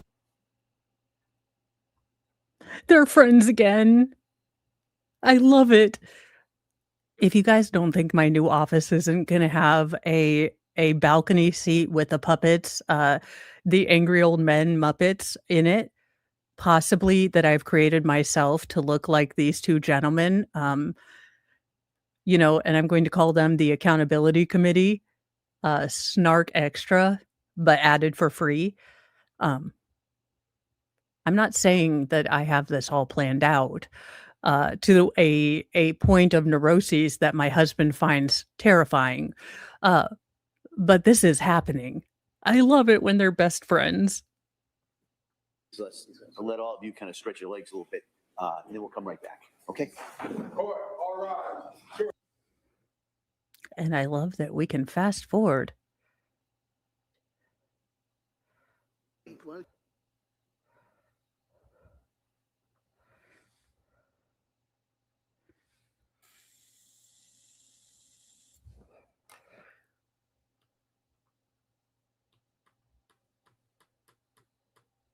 Well, I want to raise an issue with you, and I think it's really. No, I don't want to go to the sidebar. I really don't want to go to the sidebar. I need to know what you're going to talk about before. I want to tell you that they got picked up on a hot mic. Okay. Saying, shut her up.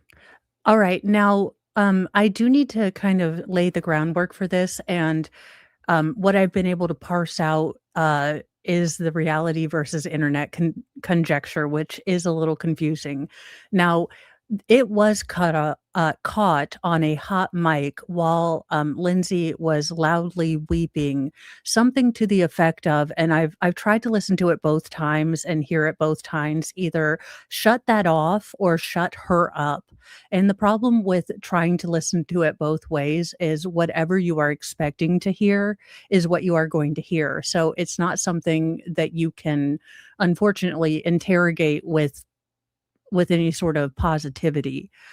Now, what the Commonwealth is going to claim is that it was a supporter of Lindsay's. I do believe that the courtroom is pretty much full of people that are supporters and support systems from Lindsay. Now, we are going to see a masterclass in zealous advocacy for your client. But this is strategic. I need you to realize that Attorney Reddington knew he was going to piss off the judge with this, but he wanted the jury to know. There is a reason strategically that he talk about. And I think it's really. No, I don't want to go to the sidebar. because for the most part, he has been incredibly respectful, even when he is extremely frustrated of the judge. But this was very strategic. So this would have been Friday. This is when it came to his attention that this hot mic and this comment was picked up, and you can see he is effing pissed. And this is strategic. Every way that he is reacting in court, if you don't think that this man has thought about this, then you are not aware of what you're dealing with. Now, whether on a conscious or a subconscious level, that's up for interpretation, but this man knows what he's doing in a courtroom. I really don't want to go to the sidebar. I need to know what you're going to talk about before. I want to tell you that they got picked up on a hot mic saying, shut her up during the playing of that autopsy. All right. Hey, Twisted Sisters over here. Dude looks like a lady. The testosterone twins over here. Sisters, never were there. Sisters. This is not like Handmaid's Tale. So you're going to tape them up. Listen, I'm not doing that at all. I just want to find out what the issue is. There's a lot of privileged issues, and then you can tell me that, and then. So I did catch up on that, and I was upset that we missed that. I'm glad that we are having this catch up. But yeah, just absolutely. If you don't think that outburst was not only strategic, but absolutely masterful, but not without potential consequences, then he is playing court on a level that I don't think the Commonwealth is aware of. They are playing checkers and he is playing 4D chess, and not in the, kind of hyperbolic way. This man understands that part of this is for the court of public opinion. And part of this is not about just his client. It is about the rage that every single one of us is starting to feel at the absolute disrespect that this medical system has treated his client, and come to find out, a lot of us with. I'm guessing he is of an age where he has been medically gaslit by a doctor. Was a witness? Yes, we did, right. I get sidetracked by that.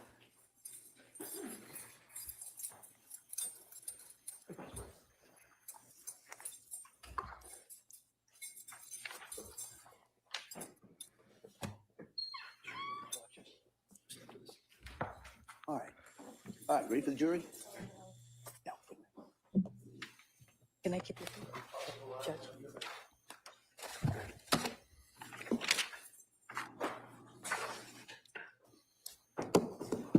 Court, all rise. Jurors enter.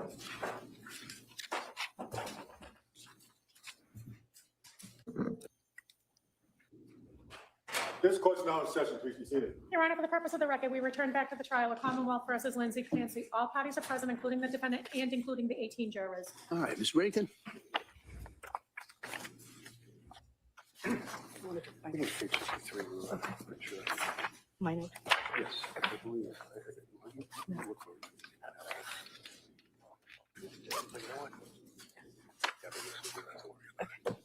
Doctor, you'd agree with me that your notes are contained in Exhibit 79, correct?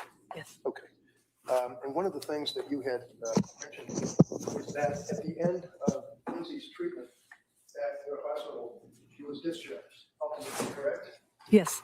And that was not against medical advice, was it? No.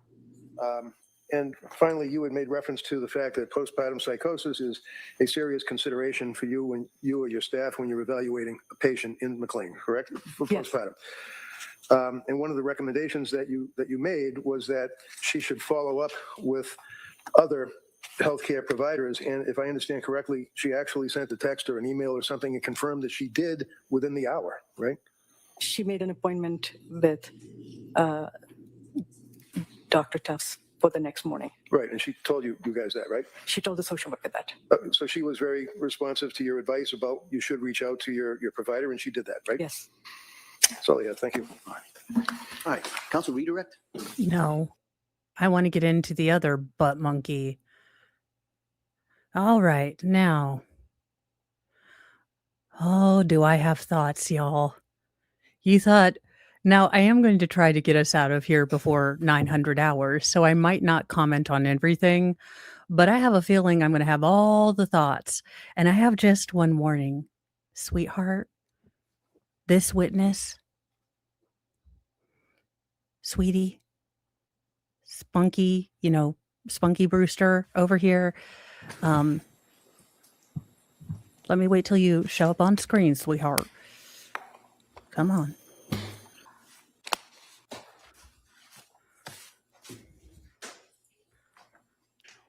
All right.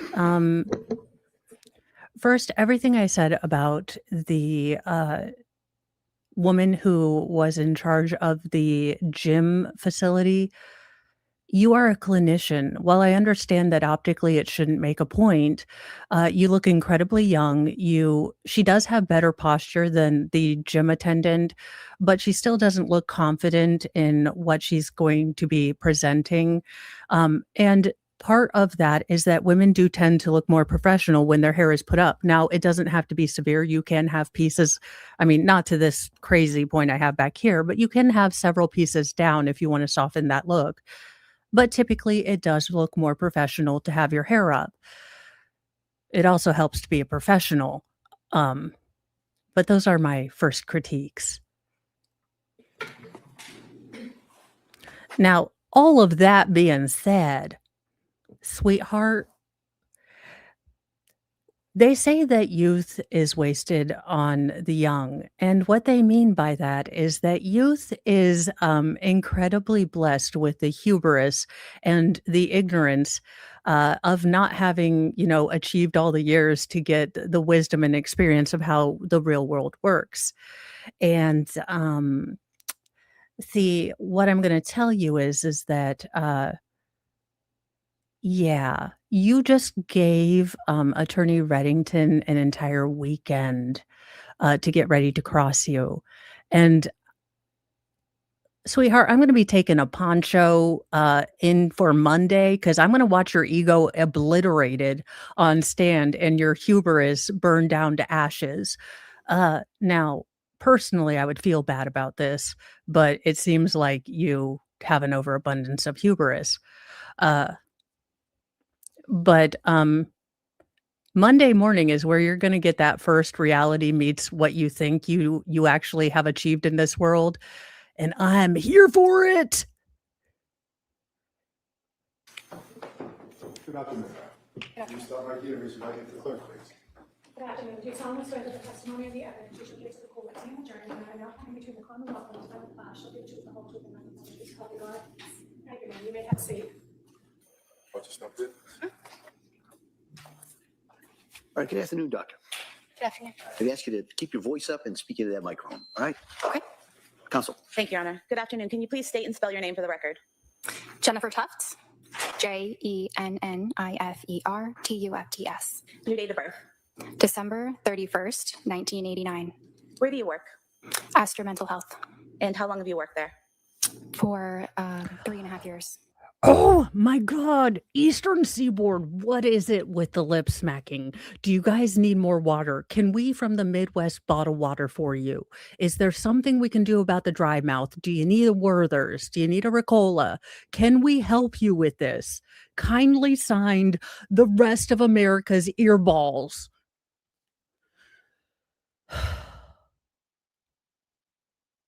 What is your role there? I'm a psychiatrist.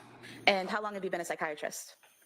I've been officially fully licensed psychiatrist for close to 4 years.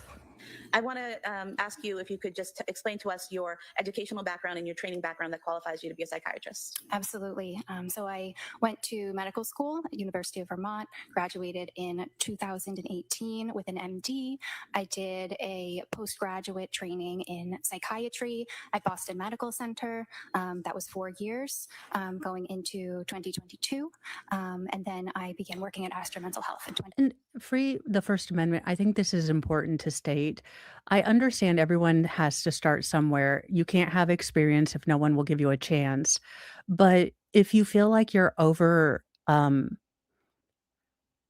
if you're in over your head,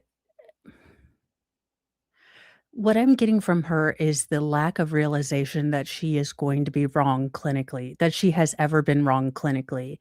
And there's the funny joke, the joke is that they're practicing the art of medicine, as like a magical incantation against liability. We're not. Medicine is an art. I'm like, yeah, no wonder I feel like a Jackson Pollock. I have one-liners to come back, so don't tell me this shit. I have thought of comebacks. But we wanna go to, like, it's the art of practicing the medicines. But then we wanna claim that everything is settled science. So, in those two, paradoxical ideas, there must be a middle ground, or you must understand that there is an inherent paradox in there, and, people afflicted with noticing like me are gonna point it out. 2022. And are you a licensed psychiatrist in Massachusetts? Yes. While you were working at Astor Mental Health, did you have a patient named Lindsay Clancy? Yes. And at this time, Your Honor, I'd move to submit the records of Lindsay Clancy for Astor Mental Health as the next exhibit. They may be admitted.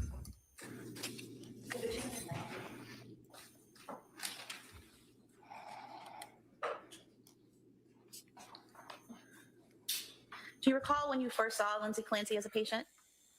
Yes. When was that? It was in September of 2022. And was that first appointment on September 15th, 2022? I believe that it was. And prior to... All right. Ian Runkle, I hate to put up the Runkle sign, but is there a possibility that I could also join a class action lawsuit for the lip smacks for this particular witness? I think she's doing it on purpose. She knows it hurts me. I feel targeted personally. So if there's any way that I could possibly start my own lawsuit, I feel as though I have been personally harmed. Right in, where's the audio cortex? Damn it, I forget. But somewhere in here is an audio cortex, and I have been hurt there. So if anyone would like to join me in the class action audio assault, earball kick in the teeth that is the lip smacking, please join me. I will be getting, I have voluntold uh, Runkle to get on it. Thank you, Lesko, for becoming a member. It is. Of all the microaggressions that are unreal and hilarious, lip smacking is the only real one. Things that affect me are real. Patient coming in for their first appointment, is there paperwork that they fill out, either online or that's provided to them to fill out? Yes. And what type of paperwork is that? It's fairly extensive. It includes past health history, past psychiatric history, medications they have taken in the past. It includes names of any therapists or other doctors they work with, usually primary care. It includes any report of substances that they may use or may have used in the past. It includes a number of scales, so scales assess. Oh, okay, we need to talk about this. Like, I know there are a bunch of mental health crises, and I know this isn't a serious one, but to lighten the mood, the rising popularity of those ASMR chewing channels. Now, I am not saying that my boys love them to hurt me, but they like to listen, and they are cutie patooties. Like, there are no ugly little cute Asian women eating crunchy and god awful things near a microphone. So I get it. I get that this is soothing for some people, but this has to be a hate crime. Okay, there has to be somewhere that I can go in The Hague to get this shut down, or at least a safety warning. Forget, like, is it child appropriate? Is it going to hurt my earballs? Um, I really feel that if we are going into a warning label society, I should know if something is going to assault my earballs. Forget if there's a microaggression in there. Like, I don't really care if I'm going to be offended, but if there are going to be mouth sounds, I feel like I should be forewarned. YouTube. Things like anxiety, depression, ADHD. So it's a fairly lengthy document. Are you aware that Lindsay Clancy filled out those documents on September 12th, 2022, 3 days prior? And thank you for gifting 20 memberships, Let's Go. And that went to Haley Mouse, Darcy, Debbie Brown, Deadshot, Jiraiya Llama, Tammy, NKS, trying to read stuff. Oh, for the love of Press Constant, Wildcat, Jamie Snyder, Steph, Annie, Season 16, Swoozanne Angel, T. Boucher, Tanya King, Sunny Days, Brains and Brawn, Silshot, and Zaron SSMS, G Mama, and Christopher McCoy. So welcome to the Church of Mo. I am feeling better. So there should be more members content, musings and such. Basically, you guys hang out with me at 4 o'clock as I randomly pull stories, and I just kind of randomly talk, chat at you. I am in no way Nicholas Starro. He is the best and most awesome members only content creator that I know, but I someday hope to achieve not the current level of slackitude. So welcome, you guys. Thank you so much. Let's go, Brandon. To her first appointment? Yes. And did you have an opportunity to review what Lindsay filled out prior to meeting with her for that first appointment? Yes. Okay. And do you recall what you learned from those documents about her prior mental health treatment? Yes. What was that? That she had previously taken some medication. I believe it was in nursing school. It may have been fairly brief, but she had tried the medication Prozac. Do you recall that she also listed that she had tried Wellbutrin as well while she was on the Prozac? That was listed as well. Okay. And do you recall that when she listed that she took the Prozac and the Wellbutrin while in nursing school, she listed that she had no side effects from those medications? That is correct. Prozac, is that an SSRI? Yes. Okay. So Lindsay reported that she had previously taken an SSRI while in. However, this completely ignores the fact that she is postpartum when she is now taking the SSRI that, is being prescribed by Jennifer Tufts. So, in effect, if it was more than 7 years, your body renews every cell in its body to, um, well, to not include the brain, but you are going to essentially be dealing with a completely different brain chemistry, and, kind of pathology, uh, with all of these, hormonal factors of being postpartum. Even though she may have taken a I mean, I'm not a doctor, but I would think that this would be just normal kind of understanding that a woman who is not gravid or hasn't been gravid, hasn't been pregnant, isn't dealing with the same hormone load and might deal with SSRIs in a different way than a person who is, 3 months postpartum. Nursing school with no side effects, correct? Correct. Did she also report that she had no history of any kind of abuse that had occurred to her at any point in her life? Correct. What did she report in regards to alcohol consumption? And I think this is um, another kind of thing that everyday people can struggle. You don't have to have a single precipitating event. And sometimes those struggles are harder because you don't have like, "Oh, I had this really bad X or Z Y or Z thing happened." There are certain mental health, presentations that happen because of a lifetime of dealing with stuff and burnout and hormones and different things. So this kind of blasé, "Well, she was able to deal with it in the past. Why is it not going to be the same now?" If I am a layperson who dropped out of college twice, but I can ask these very, very simple questions, why isn't the medical professional asking them? I believe she reported 1 to 2 drinks at a time, and possibly up to 5 times a week. And is there a portion when the patient fills that in, how much they drink? Is there a question there about whether they feel guilty about that? Yes. And what was her response? Am I allowed to go check that just to make sure? Is there an objection to her reviewing the records? Of course.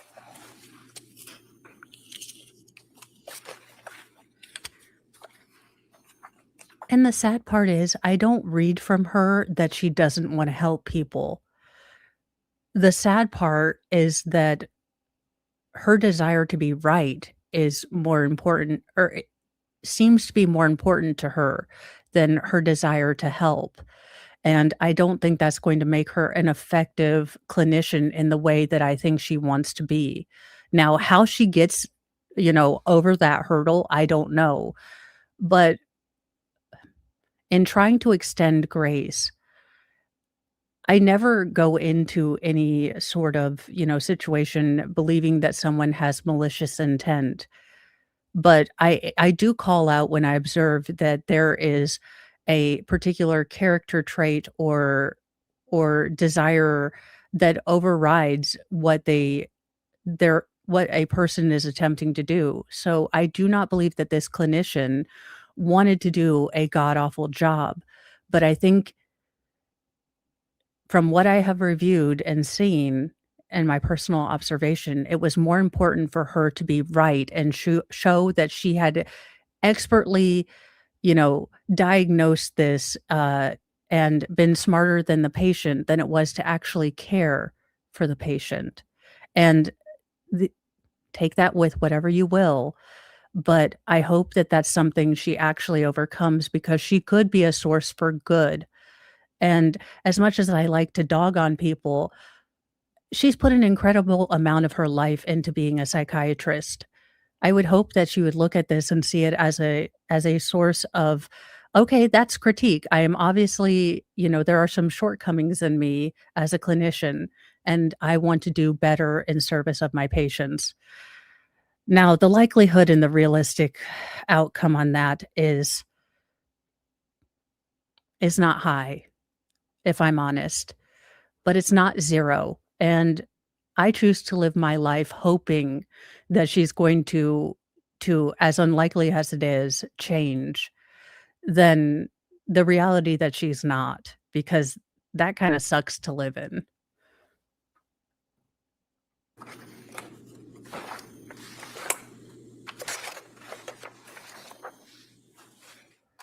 She indicated yes.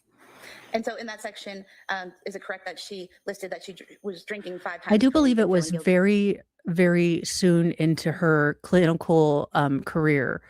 I do believe she had been practicing for possibly 2 quarters or a year when she saw Lindsay. And this is where I also have a bit of a bone to pick with her because she was also advertising herself as a postpartum expert, a safe place for women to come in and be heard with very complex presentations that postpartum, can present as. And when you put yourself out there as an expert, you are going to get women in there at the end of their rope. And it's not important to be right in your assessment of these women. It's important to get them the help they need. So if you're going to advertise as an expert and then show that, again, I have watched your testimony already. It was more important for you to be right in your clinical analysis than you caring for your patient. And if I think it, then I'm guessing more people in the court of public opinion think it too. At that time about it? Yes. And did she list her height as 5'6" in those documents? Did she lie about her height? Page 20. Yes. Now, did those that initial survey or questionnaire that she filled out get into what symptoms she was experiencing at the time? Yes. And what symptoms did she report experiencing at that time?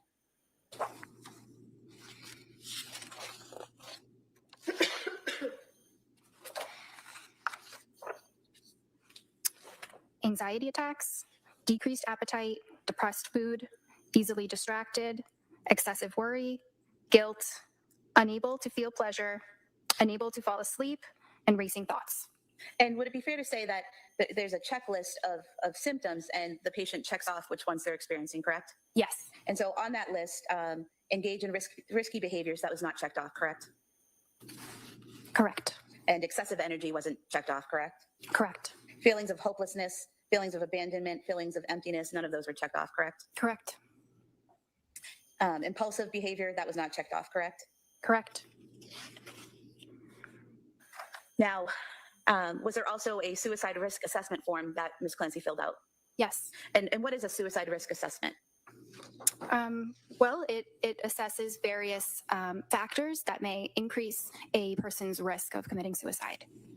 And the form that Ms. Clancy filled out, the first question is, have you been so distressed you seriously wish to end your life? And her response was no, correct?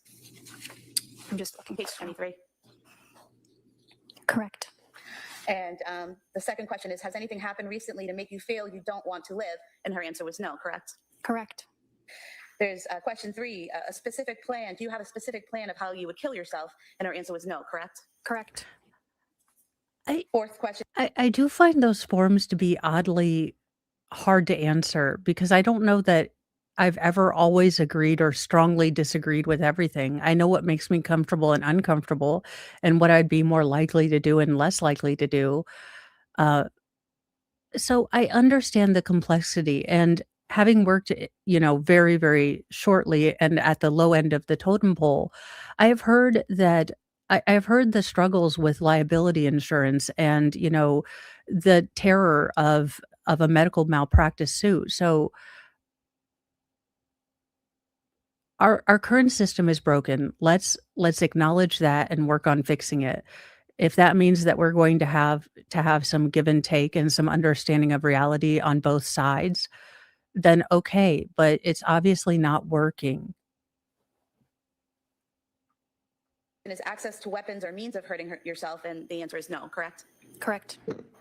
The fifth question is made a serious suicide attempt, and the answer was no, correct? Correct.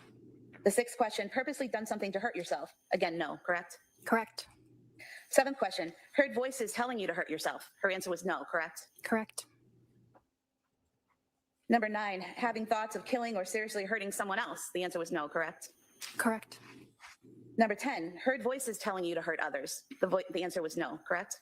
Correct. Hurt someone or destroy property on purpose? The answer was no, correct? Correct. In fact, the answers to every question on this suicide checklist was no, correct? Correct. Did you, was there also a substance use? But isn't this the intake form? So this would be before she had any intake or onboard medications, where I think that even if the Commonwealth and defense were to argue about a lot of things, I think the symptomology, regardless of all other factors, seemed to appear after she received medication. So the fact that she was able to answer no to a lot of these questions at her intake kind of appointment doesn't strike me as dishonest in the way that the Commonwealth is trying to present it. Assessment form that was filled out on page 24. Yes. And there were no issues with substance use, correct? Correct.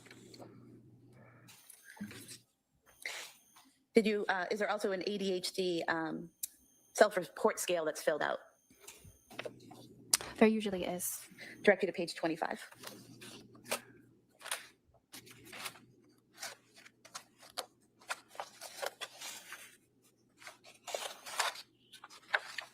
Okay. And ADHD, is that attention deficit hyperactive disorder? Yes. And given the answers that Ms. Clancy gave on that self-reporting form, were there any concerns about attention deficit hyperactive disorder? Not significantly. Were there any concerns at all? Well, she reported often to some of the questions. Yes. And is that significant to you based on your training and experience? You have to look at this form within the entire picture of the patient. So no, I didn't. Okay, I actually do like her answer here. And that's why her attitude bothers me, because I think there could be a really good psychiatrist in there. So I do appreciate what she's saying, and she is saying the right things, and that, a form is never going to give you a diagnosis. You have to look at not only the form, but you have to investigate further with the patient. So that's really my disappointment, is I think that there is the potentiality for a good psychiatrist in there. And I hope she gains the wisdom and, maybe a better bedside manner as she goes. Fact that Lindsay had ADHD. So these forms are a tool, and you use them together along with your observations of the patient to come to conclusions. Is that correct? Yes. There was also I believe it's entitled a GAD screening. Is that generalized anxiety disorder? Yes. Okay, and did Ms. Clancy fill that out as well? Mm-hmm. Page 27. Sorry, my pages are a little bit different than yours. Oh, I apologize. I'll find it.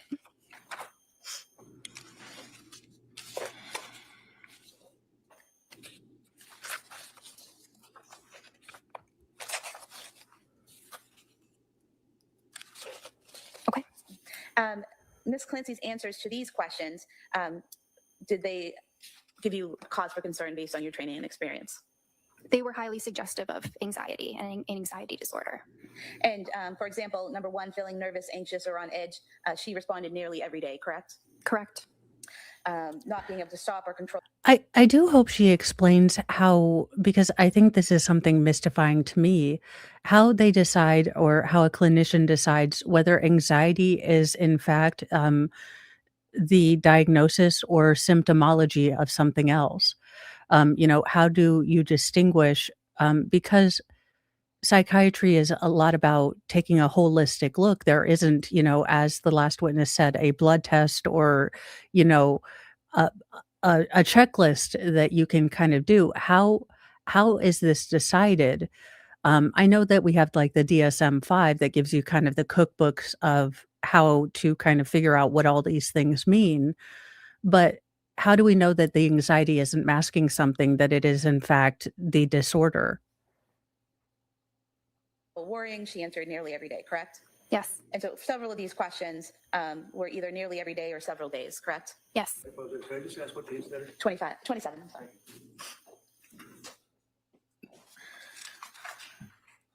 And then is there also a patient questionnaire that the patient fills out?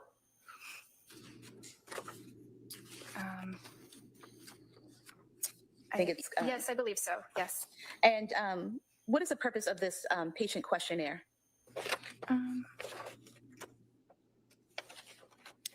I'm not sure exactly which one you're referring to. It might be the one that asks about. Terry, Devo, I'm sure they do, and I'm not. Um, I have been the first one to say that caretaker burnout is real, and I would imagine more so in the mental health care profession, where you are essentially, being asked to absorb people's feelings and trauma, and then sort through it and clinify it. So, like I said, I am not blind to the fact that there are needs on both sides, clinician and patient. Uh, but I do think that there is maybe a startling lack of understanding in burnout and overwork in mental health care professionals, even if they are very new to the job.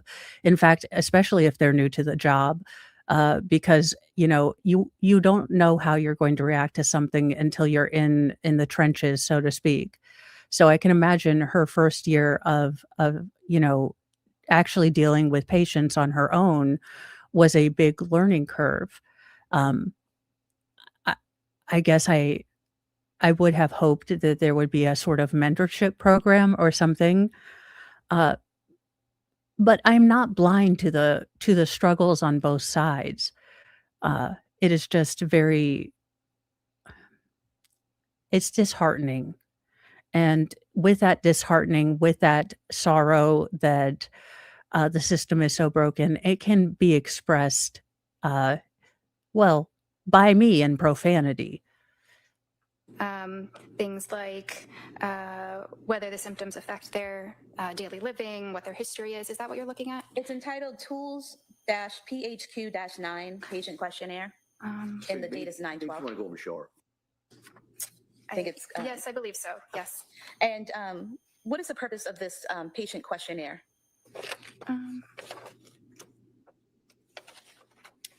I'm not sure exactly which one you're referring to. It might be the one that asks about things like whether the symptoms affect their daily living, what their history is. Is that what you're looking at? It's entitled Tools-PHQ-9 Patient Questionnaire, and the date is 9/12. You want to go over shower? Are you able to? Thank you. Yes.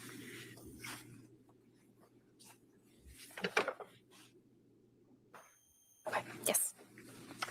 So this form that's entitled PHQ-9 Patient Questionnaire, what is the purpose of that form? It's a screening tool for depression. And can you talk about the defendant's answers to those questions and what they told you based on your training and experience? Well, some of the answers were positive. So that really indicates that she should be assessed for depression. She might have it. Okay. And when you say positive, what do you mean by positive? So, for example, she said for number 2, feeling down, depressed, and hopeless, more than half of the days, a positive response means indicating yes.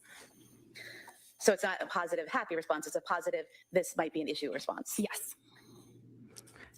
And as much as I have dogged on both the Commonwealth and the medical industry, I do like that the Commonwealth is taking time, and that's one of the things I've had a problem with, digging down and explaining how different terms could be different in different settings. Whereas, a positive result might mean and have a different connotation, say for a pregnancy test, than it would for a depression screener. So I do like that she is taking the time here to clarify that for the jury. It hasn't been something that the Commonwealth has been as good at. So I do like to point out when they do good things. And on the next form, A1, initial diagnostic assessment. Yes. There is a place there. Again, well, this is for September 15th, the day you actually met her, correct? Yes. So the patient fills out the forms in advance of meeting with you. Do they then again fill out the forms when they meet with you? No, these are the same forms. Same forms, just the different date on them. Yes. Because they're included in the intake note, which is what I write, but some of the information is from the patient's self-report. So would it be a combination of the forms they fill out and then what you observe and ask about during your initial meeting?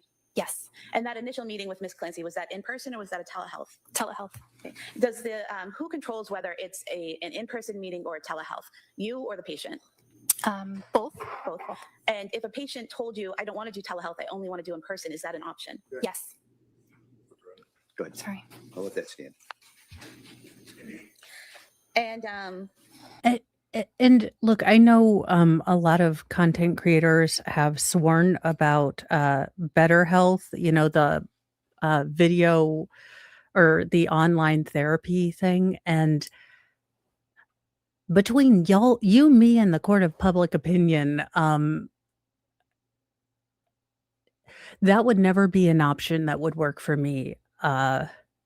I find it incredibly hard to be vulnerable and understanding and some disembodied face. Again, no matter how well intentioned, would not be my preferred way of getting therapy. However, I know it is helpful for a lot of people.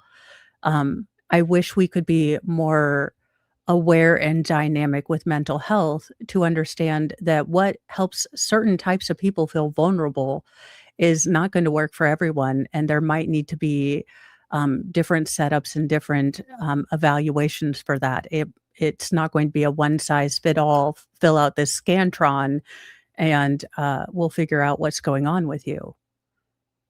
And I think there has to be a general understanding as far as the patient coming in that mental health, issues, it's not going to be a blood test. It's going to involve some work from you as well. And I know that can be incredibly hard when you're burnt out and at the end of your rope. But part of what the clinician needs is you to be open and honest. So my question has always been, what is stopping us from from creating multiple different spaces to help different personality types feel vulnerable and be able to talk about their problems so that we can help work in a way that works for different personality kind of types. can you just tell us when you met with Ms. Clancy on that first day, did you ask her questions such as, do you have suicidal intent? And good point, Brainiac. Telehealth can be good. So that's why I said it might not work for me, but I know it has helped others. And I think that there just needs to be a recognition that just because something doesn't work for you, or you would find it as uncomfortable as doing naked burpees in Walmart, doesn't negate that it's effective and works for other people. And I hope that in the future we can go from a one size fits all to a more bespoke healthcare system. We pay enough for it. I mean, I don't know about anyone else, but my insurance got out the yin yang. And thank you, Watchdog, for becoming a member. So thank you for that other perspective, but I've never understood why we just can't understand that humans are not going to be a by the book. We are going to be very bespoke. Yes. What was her response? That she did not. Did you ask her if she had homicidal intent? Yes. What was her response? She did not. Did you ask her if she was experiencing any auditory hallucinations or visual hallucinations? Yes. What was her response? She did not. Did you ask her questions to determine if she was experiencing any symptoms of mania? Yes. What types of questions do you ask to determine that? Well, a lot of it can be assessed without asking, but questions may look like, have you ever had a period of time in your life where you were excessively energetic and euphoric? I might leave it there and then follow up with some of the other symptoms. Did any of the questions you asked Ms. Clancy related to mania or manic episodes, did any of her answers to those questions indicate that she had experienced mania or manic episodes? No.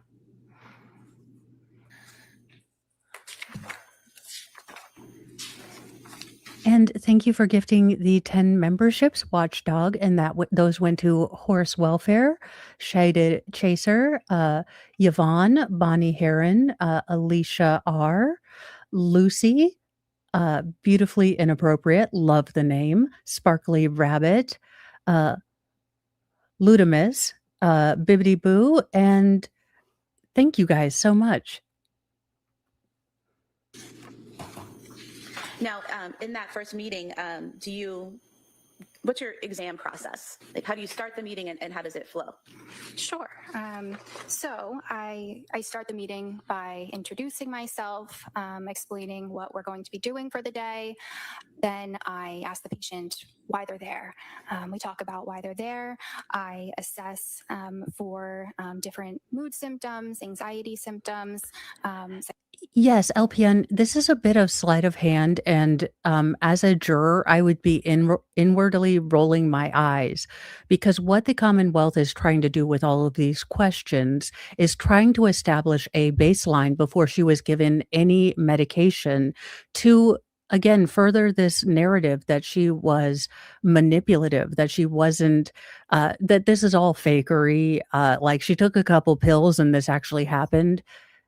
Um, it's very hard to uh, to con to excuse the way that the Commonwealth is presenting this, because anyone who is afflicted with noticing is gonna say, "Yes, but this is all before you introduced any medications that precipitated, the mania that was displayed at all." Psychosis symptoms, mania symptoms, safety concerns. Then we start talking about the history. We start talking about the past psychiatric history, the past medical history, substance use. We start talking about other medicines that they have tried in the past or may still be taking. And it's not always in that order, but that's the general order. Sometimes things come up sooner. And we talk a bit about what the patient's goals are, what they're looking for in this time period, and then I may give some of my recommendations. And did you follow that process for that initial meeting with Lindsay Clancy? Yes. Now, you mentioned that you part of the initial evaluation is looking for signs of psychosis. Is that correct? Yes. What types of things are you looking for to see if someone's experiencing psychosis? So there are a number of things. They start with how the patient appears. So some signs of psychosis might be that they appear disheveled. I assess what their attitude is, if they might be agitated or very uncooperative. That's a red flag. I will assess what their speech is like. Is it very loud? Is it very fast? I do wonder if this is the particular witness or expert that gave the idea to the Commonwealth to ask about pressured or slowed speech. Now, while these are indicators, and she's not wrong about that, I think we have seen very clearly in the last week, and God bless that he is okay. Look, Perez Hilton is not my cup of tea in any way. I could care less about Hollywood and the goings on there. But he's a human at the bottom of everything. And while we might have seen him struggling and maybe attributed it to stress or his medical issues in the past year, it was very, very noticeable that he was on a downward slide, and then it was in it it was impossible to ignore, and I think mental health goes like that. It goes, "Oh, I kinda see some cracks, I kinda see some cracks," and then, "Holy cow," well, Dr. Jekyll, for lack of a more, delicate, analysis. So, I don't know that you would always see these things, and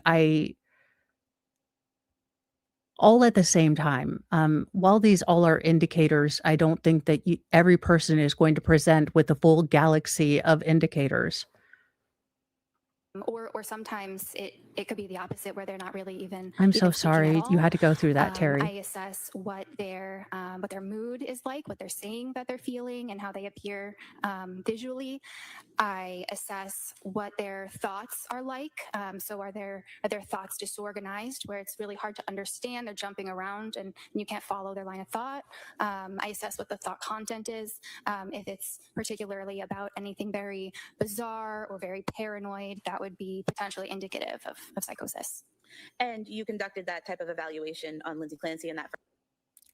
The uncomfortable feeling when you interrogate your normal interactions with everyone and realize that this doctor would have probably diagnosed you with psychosis.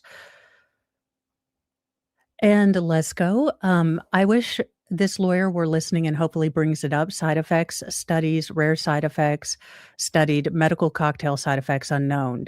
And I think that's the problem because not only are we dealing with the pharmacological cocktail, but we're dealing with this really intense hormonal cocktail in a postpartum woman.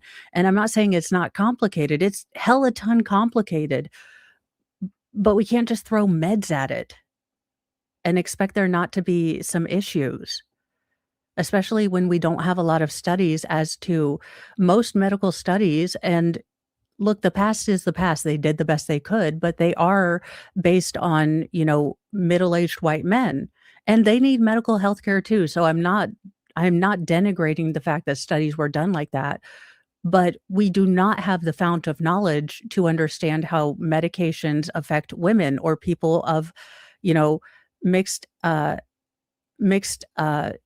ancestry. First meeting, is that correct? Yes, that assessment is done with every patient. And did you note any signs or symptoms of psychosis with Ms. Clancy that day? No. Do you also, in addition to the observations you're making of the patient that day, are you also asking questions about their past behavior and things that have happened to them in the past that might indicate whether psychosis is an issue?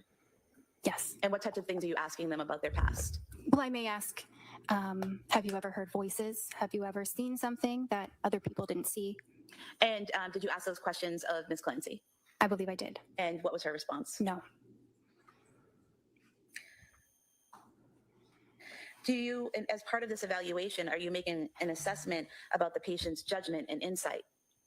Yes. And when we talk about psychiatry, what are we talking about when we say judgment? So judgment indicates their decision-making process, and whether it is a logical decision-making process or perhaps not. And same question in terms of insight. What does that mean in psychiatry when you're assessing their insight? So that's more about a patient's awareness, both of their inner feelings as well as mental health a bit more broadly. And in terms of orientation, when you're assessing a patient, what does that mean? Orientation is awareness of where someone is, who someone is, what day it is, what's going on. And based on your evaluation of Lindsay Clancy that first day, September 15, 2022, did she appear to have any issues with judgment, insight, or orientation? No. Do you also assess the patient's memory? Yes. And how do you do that? Well, it depends. Often, unless there is a specific concern about memory or dementia, it's based off of my conversation with them. Are they able to recall medications that they have taken? Are they able to recall, things that they have done with a lot of... And I'm just speaking for myself, but I would be acutely aware that this person has the ability to lock me up and that I don't think the way everyone else does. That's why I'm going in for help, because I am aware that my brain works differently. And the way she's kind of characterizing, I have really kind of unique specialized interests. And when I get excited, I can really speak really fast. I get all hand flappy and excited. And for the most social distancing person, I will get incredibly close to you. So I guess that's, with it being so objective, where does one clinically draw the line between excitement and pressured speech? Because as a person who deeply likes to be very analytical with things and very categorical, the fact that is there a quantifiable, like, word per minute that shows pressured speech? That presupposes you have a baseline. If you are first meeting Lindsay, how do you know that she has pressured or, modified speech, since you don't have a baseline? Oh, okay, well, here I have been worried if I actually am clinically that, but there you go. It works. But that's the thing, I'm uniquely aware that certain things, can be seen as incredibly odd and outside of logic. Uh, you know, when I'm nervous, I'll tend to blurt out something inappropriate rather than anything helpful, like, "I'm wearing a bra right now." Um, or something very inappropriate about myself because I have learned deprecating self-humor, usually takes, the attention off of the fact that I legitimately do not have a script in this moment. Um, and poking fun at myself is something I have always been able to do, without taking it too seriously. So, so it's definitely my go-to kind of script, but I would be uniquely, terrified, to open up to someone about, my strange. Detail and specificity. And did there appear to be any issues with Lindsay Clancy's memory in your evaluation of her? No. And what about attention and concentration? What are you looking for as a psychiatrist when evaluating attention and concentration? I'm looking for whether they're paying attention to the conversation, if they can follow it, or maybe if they get distracted, it seems like they're not listening, something like that. Did Lindsay Clancy appear to have any issues with attention or concentration? No. There was something in the records called fund of knowledge. What does that mean? Basis of knowledge, what someone understands about the world. So maybe if somebody has a very low education, they might have a low fund of knowledge. And was there any issue with Now, Sub Rosa, or anyone in the chat that knows, so one of the side effects in Seroquel, and I saw it, when I worked with a lot of my older, mental health patients, most of my guys I worked with when I worked with, developmentally, differently whatever the word is now, usually they were coming from, state facilities, and since those broke down, it was more of a community-based, supervised home environment. And a lot of them would have dyskinesia, these facial tics. Has there been any forward research on how, for the people that Seroquel is effective for, a way to stop those? Because I know that they were bothersome to a lot of our guys. So I would hope that there's been some advancement in the 20 years since I dealt with those guys, in what Seroquel can do, because I know it does function well, in certain situations. if Lindsay Clancy's fund of knowledge? No. Are you also assessing mood? Yes. And how do you assess the mood of a patient, and why do you assess it? Well, it's very important. The mood is based on what the patient says, what they say about how they're feeling. Okay. And so are there circumstances where a patient might say they're feeling happy, but you make observations that they appear depressed? Yes. Okay. And so when we see mood in the records, that refers to how the patient is reporting their mood is? Yes. So if it says appropriate mood and affect, or actually if it says patient description of their emotional state, it says okay, does that mean the patient said okay? Yes. Is there a place in the record where you describe what your observations of the mood are? That's the affect. Affect, okay. And so affect is how the patient presents? Yes. This first meeting with Lindsay, what was her mood? It was okay. And what was her affect? Anxious. So she was reporting to you, she felt okay. You were seeing she looked a little anxious. Yes. How do you, or what is it about a person that tells you they look anxious? Like, what were you seeing with Lindsay Clancy that told you she looked anxious? It's hard to recall exactly what she seemed like. Sometimes, a person might look anxious. Sometimes. Right. Sustain. In your general observations of patients, what things would you look for in a patient to determine whether their affect is anxious? Is their voice quivering? Are they shaking a little bit? Do they appear very nervous? And what is psychomotor behavior? So psychomotor behavior refers to The YouTuber, off the top of my head, I cannot remember if they did off-label for her. I'm only 22 pages into the civil lawsuit, and my energy has been off the roof these past couple days. So I am not aware if they were using off-label things other than I know that there were several, and I do think that she gets somewhere here in her testimony regarding amitriptyline as an off-label use, but I'm not sure exactly why all of these were prescribed, and maybe she'll get into it. someone's body and their movements. So sometimes that can be abnormal. Okay. And did you notice anything abnormal about Lindsay Clancy's psychomotor behavior? No. This first meeting, was that approximately 40 minutes? It was a little bit longer than that, maybe 50 to 60 minutes. Is that typical for that first meeting where you're doing this initial assessment? Yes. And was she, did she appear alone in that virtual meeting, or was she with anyone? Alone. And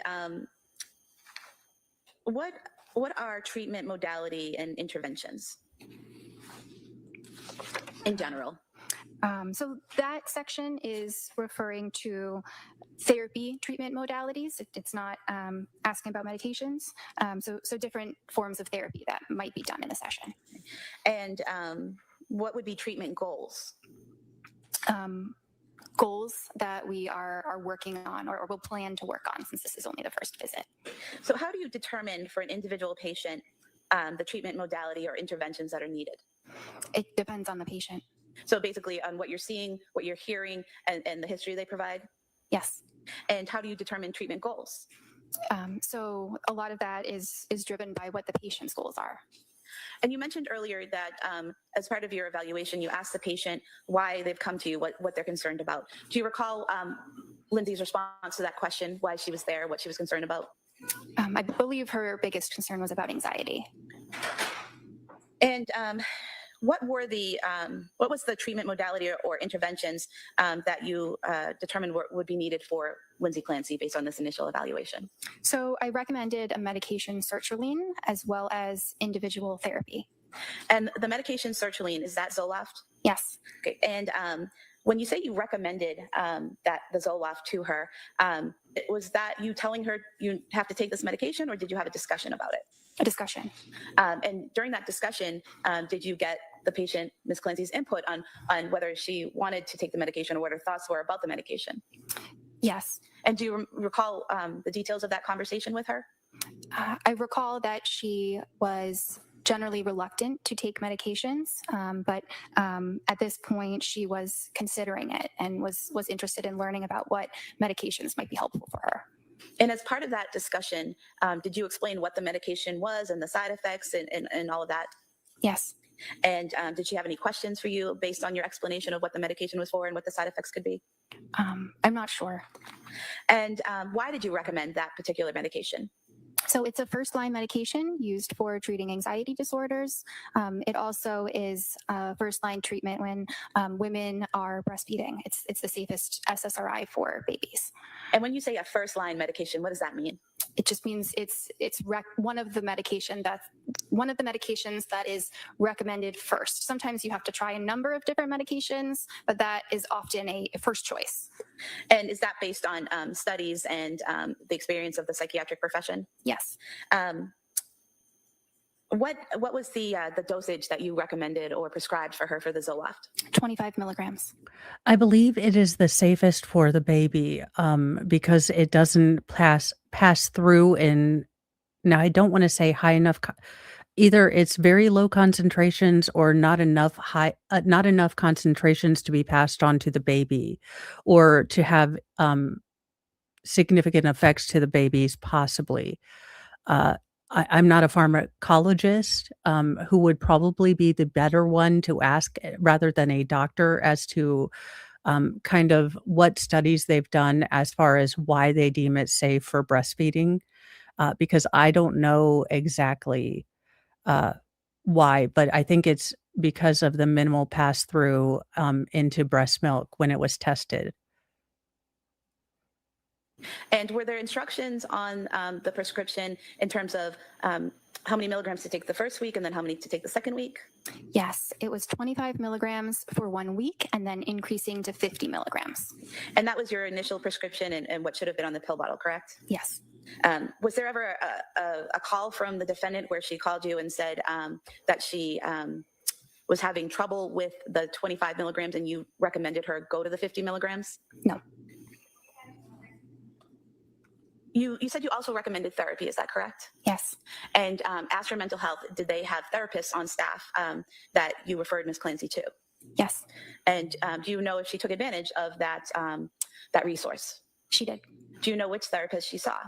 Yes. Who was that? Jennifer McAllister. And how does it work when a patient is at Astor Mental Health? They're being seen by a psychiatrist. They're being seen by a therapist. Is there someone that's kind of in charge of the treatment of the patient that oversees everything, or is it all just individual? The psychiatrist. The problem is, Sabrosa, and I think the defense is going to get into this, is that this particular clinician, and I believe this particular mental health care group, marketed themselves as being uniquely qualified to care for postpartum women.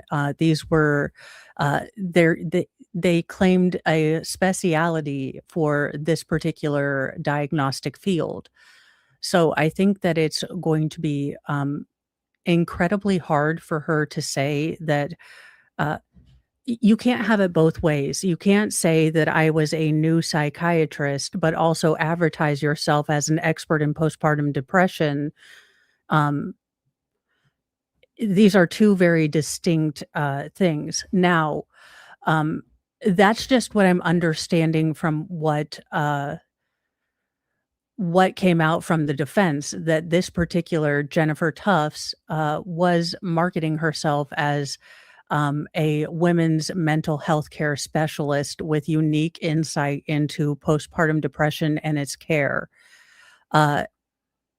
Now, I don't know the validity of that because I haven't gone through the whole civil case. That being said, I do believe that this is part of the very big issue that is going to be brought up in Cross. In charge. Okay. So you would have been in charge of Ms. Clancy's treatment? Yes. And as part of being in charge of her treatment, would you review the records from her therapy sessions to inform and guide your treatment of her? Yes. What were the treatment goals for the defendant? I don't recall exactly what her words were. Would the goals be what your patient tells you? Yes. Okay.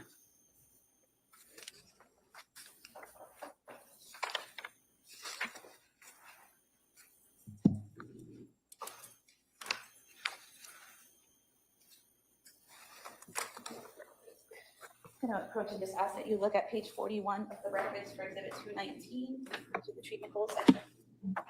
Does that refresh your memory? Yes. And what were the treatment goals according to Ms. Clancy? So these are not her words. There's a list in the electronic medical record where I can indicate which ones might apply, or I can type out my own. So the treatment goals based on what we had decided on together were symptom reduction and improved functioning. And you said that Ms. Clancy had been a little reluctant about starting medication. Did she tell you why she was reluctant? Yes. And why was that? She was worried about having side effects. And did she mention which specific side effects or just side effects in general? I thought it was in general. And as a result of that concern, is that when you went over the potential side effects of Zoloft? Yes. And after having that discussion and you explaining the side effects of Zoloft, how did the two of you leave it in terms of whether she was going to take the medication or not? I told her what my recommendation was, that she should start the sertraline. I'm not sure if she told me definitively if she was going to take it or not. She might have needed some time to think about it. And based on your evaluation with Miss Clancy, everything you learned about her history and how she presented that day, did you have an initial diagnosis? Yes. And what was that? It was a generalized anxiety disorder, and it was an adjustment disorder with depressed mood. What is generalized anxiety disorder? It's an anxiety disorder where an individual may have a lot of different worries. They may also have physical feelings of anxiety, but they're worried about a lot of things, not really just one thing specifically. And what is adjustment disorder with depressed mood? So adjustment disorder refers to the fact that there may be symptoms, but they are kind of secondary to the situation. So they don't meet the full criteria, say, of a major depressive disorder, but there were some symptoms of depression. Is this a good place Yes. to start? All right. Members of the jury, this is, it's 1 o'clock. We're going to take the afternoon recess. I'm going Actually, and this is a good part for me to stop. The young Farrells are back from the lake. I have engaged in plenty of alone time, so I am going to go spend some time with my family. Thank you guys. We are running this trial on our own timeline. So we will start with the last little bit after lunch, probably tomorrow at 10, and then head into cross Monday morning. Now, I believe they stayed on direct. I do not believe that they got to cross. So it will be interesting to see where Monday takes us, but I need to get a nap in and hopefully pray that the storms stay away. Indiana has rolled a whole bunch of stupid ones in the weather this coming week. Now, the only thing looking up that I could see might be a bit of housekeeping for this week is I do have a doctor's appointment on Wednesday, but it's early in the morning. So we will still have trial. We just might not have mornings with Mo unless I pre-record. So that's the only thing I foresee this week. I also have a couple of start of school kiddo meetings that I have to attend this week. So our schedule might be a bit off, but we will continue to move forward. Thank you guys so much for hanging out with me today. Let me see who I can send you guys to. Baker is always so good at doing this before. I'm always like the chaotic chaos, person that's like, oh, I can do that. I should do that during trial or during streams. Let's see here. It looks like, what is today? No, that's not today. Is anyone live? I somehow don't think that you guys would be as interested in an intricate breakdown of Berry, Berry, Berry by Shady Do Rags. So you are free to go wherever in the internets you want. Have a lovely day. And remember, be kind to yourself, be kind to others, but have a sassy mouth and carry a can of bitch fire because kindness no longer equals doormats. We're all learning how to be a little more assertive and not cahoons.